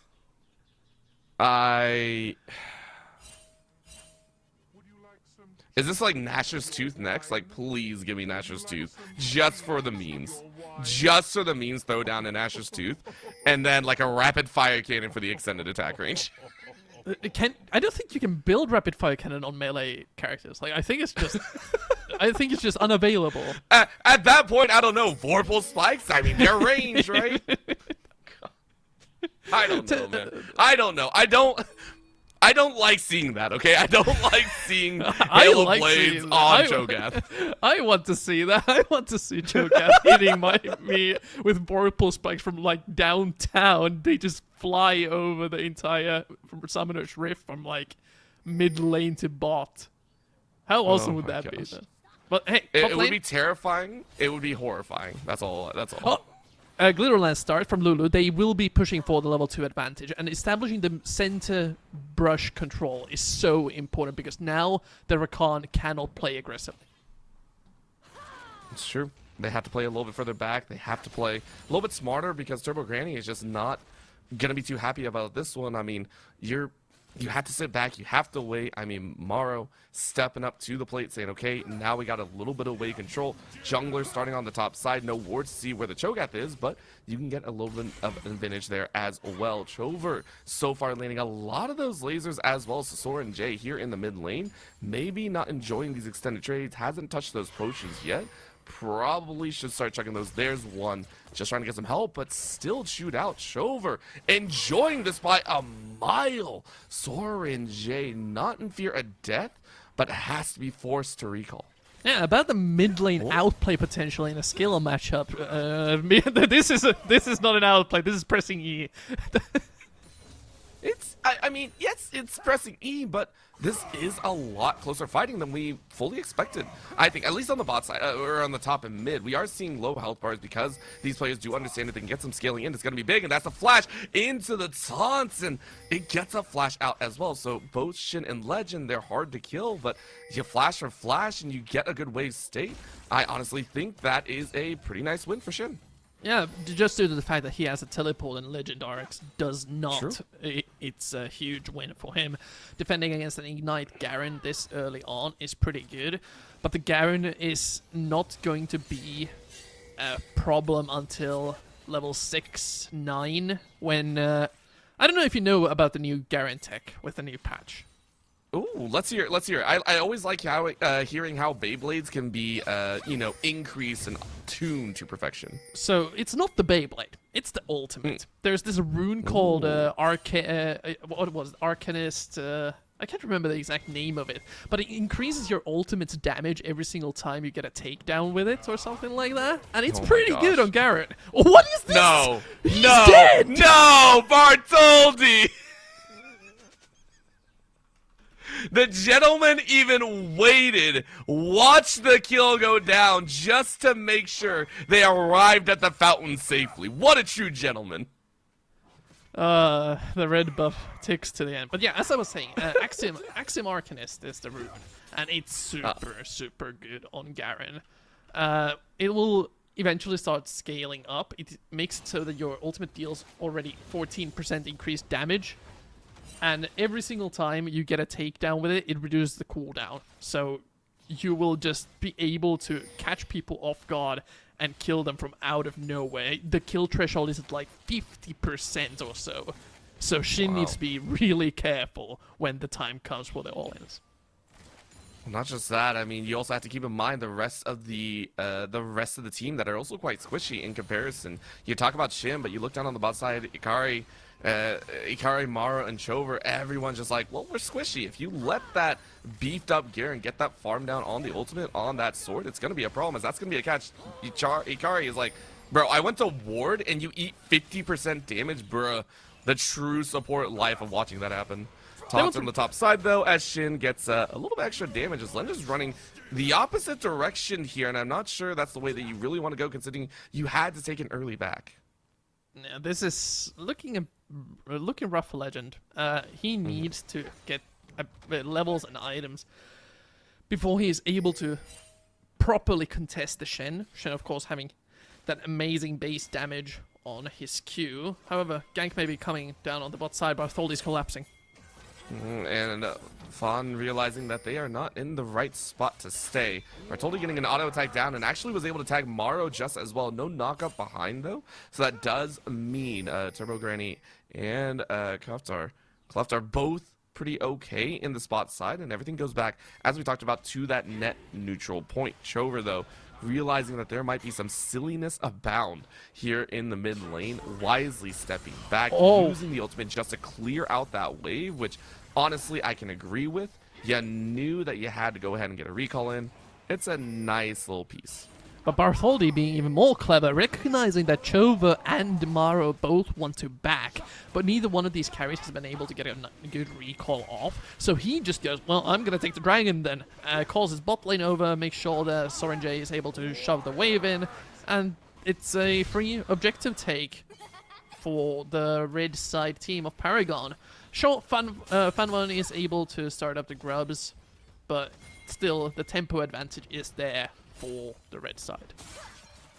They're starting to build up their speed here, ramping things up, and as soon as we hit that level 6 for Bartoldi, I expect him to start chomping down on some minions, making sure to get those stacks going and scaling in to that late game. Not just that Soren J, I'm curious, are we going to see that support style or utility style Syndra come out here, or are we going to see the raw damage come out? Those are two very interesting kind of functions that we can wait for, and especially considering the mid lane scope right now. You're up against Chover, who I would fully expect to build a Leandries to get through some of these beat boys. I mean, we'll see how it goes down, as that's going to be a catch a little bit on the bot side, as Akari not going to get knocked up, allowing Morrow to try and output some damage. This should be still a nice position for the blue side bot lane to play from. They just need to watch out for the incoming level 6. That's a lot of burst, and gank possibly mid lane. Oh, Chover, what a nice sidestep, and the scout of the week is still going to find Jen. Unfortunately, you don't really have a full out. A quick flash in. Bartoldi gets their first stack, and it's a beauty of one to behold. Just clean execution. Too far up. Chover, as the victor, does not have any mobility to speak of outside of the flash, and there's just too much CC on the side of Paragon for the mid laner to survive that. And now Chover will be even more vulnerable for repeats coming in, even if the Rakan manages to get in. Oh, Shin's probably dead here. That's going to be a little chase in. There is a flash available. Do you want to dive into the tower? You do. Flash, and there's the ultimate charge down. Great kill to be had, and right now on the bot side, we're seeing another fight come in. Turbo Granny trying to allow these auto attacks to fire away. And honestly, the auto attacks aren't really there, so Maro's able to step back to safety. No Summoner Souls expended, but as you mentioned, Shin letting that top lane get out of control a bit. It's the 50% threshold. You cannot go below that or you will die. I kind of saw it coming when Legend just pressed the Ignite. He was confident enough that the damage will be good with the Axiom Arcanist providing that just a little bit extra. And with that, the Garen will be able to start the snowball similar to Darius we had in the previous game. Just start ramping up, get a little bit crazier each time, and at some point we're gonna see a full HP, full HP Jinx just go bye-bye. It's just gone. And, someone's going to be real sad about that one. That's going to be the Rocket to just try and stall some backs, which does actually allow a disjoin there, meaning Bartoldi has no help on this side, but it's a 1-3-1 situation as Chover trying to run away here, but the jungle is the route, as we are going to see the gigantification, Chover getting a save, but the big point is Fan1 getting the 1v1 against Bartoldi. HRA does not need to do anything but use the wild growth on the Victor, and the play goes their way. Getting the shutdown from Bartholdi also huge for Fan1, will be scaling up that much quicker. This Gwen is one of the bigger win conditions. Just able to provide that invulnerable front line and damage to take down the eventually quite large Garen and Cho'Gath will be necessary to eventually reach the Smolder in the back lines. Of course, that time when we do see the Smolder reached in the back lines is I feel, quite a ways away. We're still taking a bit of time, scaling up for the moment, and waiting for the big, bad mistakes to occur. We are seeing the second set of grabs come up, same with the dragon in about a minute, so both objectives will be played for. Depending on which ones they want to go for, Paragon could go for that dragon, depending on where Bartoldi currently stands, as he's currently walking through the top side try, and honestly, Shin's like, I see ya, I'm really not worried about you. There's a interesting decision for Paragon on which objective they want to play for. Either they go for the second dragon, or they try to deny these grubs from Chi. Just because a Shen with 6 grubs or 5 can be quite annoying on the sideline in case Legend ever needs to join his team on an upcoming team fight. Shen, of course, can join from wherever and will eventually push down the towers fast. Mid lane's dead! Oh yeah, that was just out there. Chover is over, and that's going to be grubs freely handed over. That is good. She realizing bad. She is currently headed their way. Paragon real happy about that one. Bot side though, Rocket Hill, and it's caught. Morrow with the snipe, getting excited, running down what could be an extra plate for themselves. AD carry solo kills have such huge impact, denying resources and the wave, but not only that, the AD carry who got the solo kill gets tower plates most of the time. Solo ones, that is. So now the Jinx, who already is looking to be playing pretty well, almost has the highest CS in the game actually, will be alongside this Lulu very hard to reach for the side of Paragon. They are going to need some sort of flank or an amazing Rakan combo catch if they want to take Maro down. But due to the objectives already being taken, we're gonna enter that really slow phase of the game where we're just kind of waiting for the attack compete to show up and the towers to start being sieged down once the plates have fallen. Honestly, this is where my blanket and pillow really come in handy. I'm gonna lean back. We're not gonna chat for the next 10 minutes, and we'll be pretty happy. I mean, even with Alakon possibly spotting, I don't see it being heavily fought over, with both teams saying, unless it's going to result in a kill maybe for Bartoldi or for Maro, it's just like, do we really need to force anything? So far, mainly I am watching as these plates are actually getting shrunk down pretty heavily. Chover sitting on about 2 1/5 on that one. Bot side, though, was a big one, as Maro and Ikari, one good fight could lead to first tower for them. Still, the fight needs to happen. Again, past the initial couple of levels, Lulu will be now forced into the utility role. The damage is negligible, mostly there for the slow and the shields. And without one of the mid laners securing mid priority and roaming down the bot, like Sorenjay is doing, like not this. much is going to happen. I like it though. You go ahead and put a little pressure down and just try and apply some semblance of help. Considering how far back Turbo Granny currently is, I mean, we need a stack check currently on the number of burns that they currently have, because I'm pretty sure they're far behind. Only in the CS count versus a 142 means Maro has had so much time to punish. And not just that, Fan1 also watching as Chover is only sitting at 90 right now. I think they have about 2 upgrades so far, or maybe only 1, I'm not sure. That's going to be Mom called down to try and help out, but that's going to be the tower getting excited. Maro steps up, and a very nice wall of growth means that will be a finish, as Maro is starting to ramp up here, get some great extra damage down. It's about 25% of Bartoli's HP, but a huge burst of speed for good She, as it seems to be making some trends straight through this mid game. And this is the weakness of the Smolder bot lane. We've seen him mid almost every single time the champion shows up, due to the smaller lane having the wave clear and the mages / Corky not being able to shove in as hard and punish the Smolder. But on the bot side of the map, you have so many players that you can make these sorts of dives happen, already falling behind fast. The rest of the map, though, I'm very pleased that Shin has only died the once, even getting some hard steel stacks to go along with it. Just, again, while it is a slow game, the teams are almost dead even, only 1k gold separating them. And when it comes to this Herald, this is where we could see the map start to break open. I think you're absolutely right.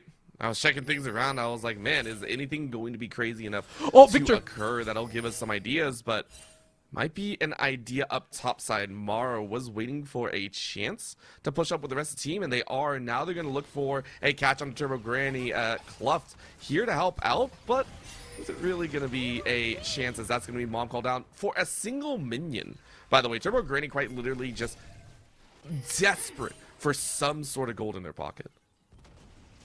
Not only the gold, the stacks as well. Yep. The sooner you get the Elder buff, the better, of course. As to Chover.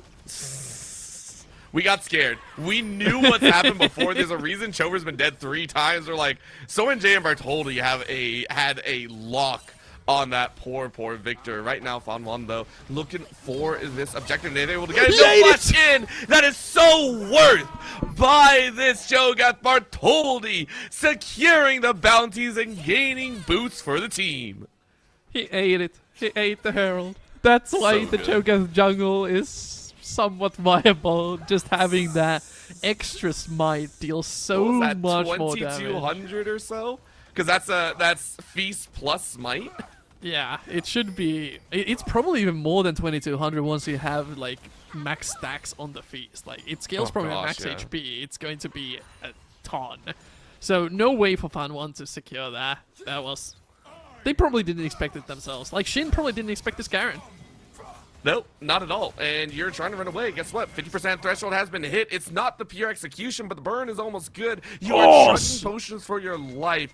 Double shield is able to keep you alive, but that is still the tower force away. Chase possibly in, though, as that's over the wall. Another ignite! I don't know if that ignite's going to do enough, though, because that's a level 8 ignite versus a level 12 ignite. Those are not the same.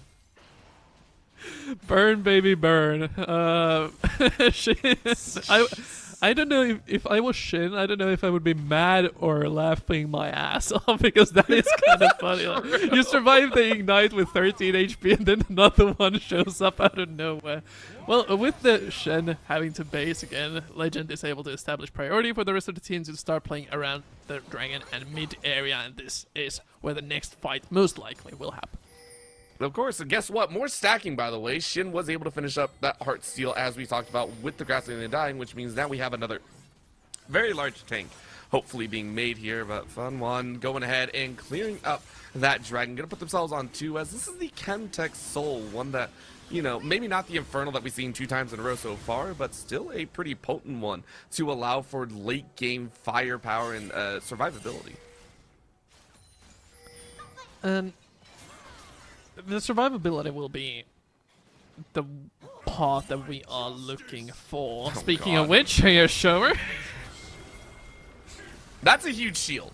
I will say that is a huge shield because Shin is coming in here. Legend realizing that Legends may not be able to survive for too long. No way. No, there it is, the laser. I was like, it had to happen, but Bartoldi saying, please, give me a chance here to get another sack if I can. Mom is called down on the back end, but Good Chi seemed to have done it because Found One is slicing through the take. Unleash Power will grant a kill over in return. So an overall 2 for 1 thus far, but in comes Shin. Shin's like, yes, let's fight. Chover with the great flash out a stun's way, and now the laser to keep everyone low. Very nice R by Good Chi to route that battle. Yeah, Chover TP'd right behind them into the ward, trying to look for a flank alongside Shin's topside approach.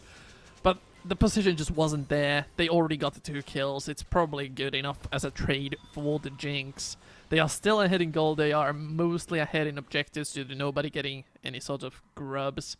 And honestly, if I'm Chi, I'm fairly confident in my position as long as the Garen does not start to completely run over the side lanes. They have a nice team fighting composition into this fairly low engage Paragon lineup. I agree with that one. Considering you also went Boots of Swifties, it's going to be a much faster rate as well that Legend is going to do his backline. So it's a dangerous space to be in. By the way, Bartoldi did the same. Swifties on a Cho'Gath means that you are fairly squishy. I mean, you also went AP, which makes sense, but I mean, the scaling is going to be there, so these are very do or die moments for Paragon, which I can wholly agree with. But at the current moment, we are branching past that 20.5-minute moment. Voracious Otacon has spawned on the top side of that map. Couple pings going down here just to see if anyone is even looking. But honestly, Bartoldi is like, yo, if you guys want to try again, I got my Feast and Smite ready to go. Trevor, being careful, as he should. The Garens constantly lurking in the brushes on the top side of the map. Again, we're probably going to head into a bit more quiet part of the game. Nobody wants to commit to their Takan just because the damage that objective deals is kind of painful. You need to get a catch before you actually go and start it. Looking for it in the mid lane, maybe. It's not at this going point, to it's happen. fishing, I think. They are trying to fish. As we say in Finnish, give them the siima and then pull the matto alta, which means give them the fishing line, then pull the rug from underneath them. I like that line. What was it again? The Finnish version or the English version? The Finnish one. I want to try and say this. This is how bad this is going to go, but I want to try this. First you give them the siima, and then you pull the matto alta. Okay, never mind. I take it back. That sounds glorious. I ain't trying that. I will butcher that to high hell and back. What we're also going to see is a butchering and a slicing of poor General as they are barely going to get away. But that's a flash forward as that's the slice and dice from Fon Juan, who's on a killing spree. In goes a double knockup, though, as that's the scout of the week into the Unleashed Power to take down poor Scissors, and unfortunately that'll be Fon Juan gone. But now it's chased in because guess who's here? Legend RX brings the DPS, and that will be the assassination. Ikari running for their life now, as it seems Good Chi might have overstayed their welcome. Hey, Orville, you were right. The Karen did find the Jinx in the backline and one-shot her. I wasn't a believer, but it did happen, and they're gonna keep fighting. Oh, but this time you have no ultimate, which means you do get the burn. Chover, remember, even though you were 0-3, can still burn you down if given the opportunity. This is a Victor that does quite well when being chased. Has that Balefire Torch in there and just saying, I'll burn you, don't worry. Yeah. And also, having the Zhonya's now finished, he should be able to survive at least a single catch from Legend in case he finds another flank similar to the previous fight. But what a great turnaround. Again, it looked dire, but Legend showing up out of nowhere, deleting the Jinx, completely saves the day for them, even though he did get overconfident. And I'm not going to say the meme. He ran to the enemy team, very confidently and gave a kill. Oh my god. Oh my god. Oh my god. I don't care. I know you said you didn't like boots. I know you didn't say I know you said you didn't like them. Look at what Legend bought, bro. That is a 3rd item boot masterwork. Let's go! To be fair, these and the Mercury Treads upgrades are the ones that are worth buying. Oh yeah, I think. was 100% gonna agree. Like those Merc Treads upgrades, by the way, a mini Kranich Rukern is wild to put on that. Yeah. So I'll let this one slide. But if the rest of the team buys them, I'm not gonna be as merciful. And neither is Paragon, it seems, because Shin. Oh my god. Okay, yeah, I was about to say, if Bartoldi didn't want to follow through, that absolutely could have been an assassination. The problem is right now, Mara is actually getting quite strong. Good double dash out to safety, as General is going to be safe. Granny just trying to throw down that Mom. It's never used as an assassination, by the way. That is used specifically to try and keep you safe. This tower is going to be powered down as well. Good Cheese starting to ramp up and accelerate in their aggression in this game as they start feeling like things might spiral out of control if they allow Legend to continue to run roughshod. Orbital, 24 minutes in. Turbo Granny still doesn't have the Elder buff. He is way behind in stacking. So, Chi is starting to feel pretty confident, like just going in and hammering this mid lane tower down. Sure, Maro can get caught by a knockup, but there's no follow-up or kill pressure alongside. I mean, Ikari even stepping up to try and fight, took a Q to the backside, and even that was enough to call it down, but that's a jump in. Bruh. As General went for the Hail Mary, and you know what? Respect to trying the true LTA North style, but it's not going to come to anything, which actually leaves open a chance at rushing down the Otacon. They could even go for the Baron if they so wish. There's 2 major objectives on top side of the map to play for. And again, the Rakan, main engage tool outside of a straight Cho'Gath Q landing. She's feeling confident in going for this one. Legend is the only thing to worry about, but the Otacon is melting down fast. Oh, it's almost gone already, but that's still an assassination again by Soren J as now they chase on in. Polymorph is there, but Bartoldi is gonna get it yet again. It ain't stopping. Paragon are the pinnacle of the powering team fight, and that is going to be a 4-player wipe for 0 because Turbo Granny is still alive as well. Never mind, I lied. Turbo Granny died. Turbo Granny died, but had Otacon, so you're fine. Exactly. I was just about to say, even Legend RX died in that fight, but since Bartholdi stole the Otacon, then he got the GA resurrection. Nobody basically died in that fight, and they get the Baron to follow it right up. I hate everything. I hate everything watching that go down. Mostly because I have to watch Bartoldi on this stupid Cho'Gath do work beyond measure. This Cho'Gath is paying dividends, and yet he is only 2, 3, and 6. I want to point that out. He is only 2, 3, and 6, and the man is a freaking gentleman, a scholar, and a monster all at once. It's the stat lines don't do justice to how impactful he has been. He was the one who set up all the kills onto Chova in the mid lane. He was the one to steal away the the Rift Herald, the Otacon. There's just so many things, even though he's far behind. Well, of course you're going to be far behind against Gwen in farm, but the utility that he's providing is just so meaningful. And it's not going to end anytime soon either. I mean, you're level 14, only 2 more levels till you hit that level 16. Hit that breakpoint, you already have, what, 4 stacks on your feast, and it's going to continue, because remember, you can even get the minion camp still, but you want to hunt those poor champions, as that's a jump and a half. Chover is not over just yet, but that's another knockup as the AP is going to do some work popping onto that Zanya, so you are going to stay safe for a little bit longer, but still, Paragon starting to lay down the pressure as you fought on the bot side, but guess who's still mid lane? Powering up its Turbo Granny, and on the top side, Soren J just as well. The 1-3-1 is working as that's another tower to fall. Turbo Granny actually using the ultimate all the way from mid lane through the jungle to interrupt the recall, so they get the mid lane inner tower without being interrupted. God. And Legend now just hammering down the bot side tower as well. Was that a 3-tower take? I think that might be crazy. I think I'm crazy because I don't think top side was down in that point too. I think Soren J was just pushing wave, but that was a clean 2-tower takes by Paragon. Very quick. And this is the point where you have to start worrying about the smolder. 3 items completed, should be getting the... I think he has the Infernal, we just haven't seen it in the... Infernal? Elder. We haven't seen it in a fight yet, and... I need to see the stacks. I need to see the stacks. Can we get the stacks please, on this smolder? Okay, we'll see it eventually. It's up, so I mean we can't yell at it anymore, but... there hey! we go, 226, there it is. Anyway, since they have the first move, they can secure the dragon, again deny the soul condition, they won't be having the survivability buffs that they kind of desperately need to survive the 4 executes coming out from the Paragon team composition. And not only that, the Shen, who went for the Titanic Hydra build that is kind of made for dueling and shoving in the waves, can't go past the center point of the map. He's stuck on the side lanes, not really participating. I mean, this is where Legend is just like, you actually went for that item. You didn't go for more tank stats or anything like that, which, honestly, that...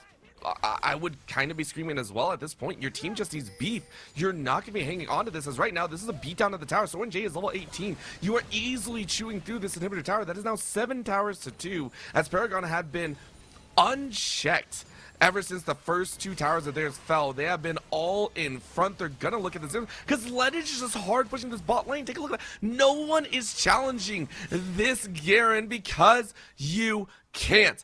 Eyes being drawn as Bartoldi and the rest of the team, Paragon playing a 4-1-2 perfection. Good Chi have got to make that final move and call down Shin, as this might be the last call as single tower is used. Chover expends that Zanya's early, meaning that's going to be down for the time, but General gets chunked out, and it's called down. Fawn one now drawing. That's the United, that's a flash in. Good taunt onto Turbo Grady, but that's a feast, and it's done! Plus a roller of damage. Turbo Grady burns 1, but that's going to be the finish. Bartoli sacrifices their life for what will most likely be an end, as that is a 4-for-1. Paragon looking to end the game. They just need to get through the Nexus Towers. What a chaotic team fight. Joe is the only one alive, and he gets flashed onto, taken down, securing the ace and the win for Paragon. I give them a lot of credit for that. That was not a 40-minute banger. It was a 30-minute banger. I give them a lot of credit. There was a lot faster movement than I thought. Good She thought it was going 40 minutes. And Paragon ripped the rug out from under them. That phrase will live on from this game. I think that is actually what happened. And the one who pulled the rug from underneath them was Bartholdi. Like, the attack on Steel completely turned the game around. They were almost getting like snowballed onto due to the Jinx getting so far ahead early on. But just due to the fact that the Garen was as strong as he is, able to take down the Jinx whenever he gets onto the main carries. Even the Victor fell apart whenever the Garen got on top of him. It's so difficult to play against once you fall behind, and the Attack-Han GA denied all the gold from those kills. Sure, 200 gold per kill. It's kind of at that point once the enemy has Baron, Attack-Han, and starts taking all of the objectives around the map. I'm so happy I didn't have to use my pillow or blanket. I'm very, very happy that I didn't have to. This game was so much fun to watch, you know, post 15 minutes in. But, I mean, this is a great step for Paragon, who move up to 2-1. And we have to go back to Good Chi. This is a squad that a lot of us were sitting there saying, still, it's a great roster on paper. But what do you feel is currently going wrong for this team, that they are now sitting tied with Rise Gaming at 0-3 at the start here? I think it's just overall team cohesion. Like, when you think about the plan that they went into the game with, we have Victor, we have Jinx Lulu, we have Gwen jungle, so much power, so much damage, and then they just kind of weren't able to do anything with it. And yeah, we saw the individual outplays. We saw in the early game how dominant the Victor could be in the Syndra match. We saw how well Jinx and Lulu matched up, but once you got into the team fights and the macro stages of the game, it feels like Chi is either lacking a shot caller or they disagree on what to do and can't really break out from their habits. I mean, we'll have to see if that is the case because there's so many more weeks to play. And not only that, we're going to get some more insight into those factors as well, as this game will be broken down by our awesome desk. Once again, let's go ahead and hand it over to Zemporo and our analyst for the day. Thank you so much, Carvis and Audible. What a great cast. I really enjoyed it. There was a lot of drama in the second half today. If you like your League of Legends, like, thick and full of storyline and very, very meaningful, I think Corky Jungle, followed by the Cho'Gath Monsters in the Night composition, is a way to go. Rob, Gucci played their hearts out. We saw President Maro pick off a few people and pull off a few fights. It wasn't enough in the end. I just think that it kind of echoes what Carvis just said. I wonder now with this loss with Gucci, where are they going to start? Not just where are they going to pick up their wins, but also just this playstyle that they're taking on board. It looked like it was protect the president, right? It was get down there. People are diving in the way of Mario, trying to stop him from falling.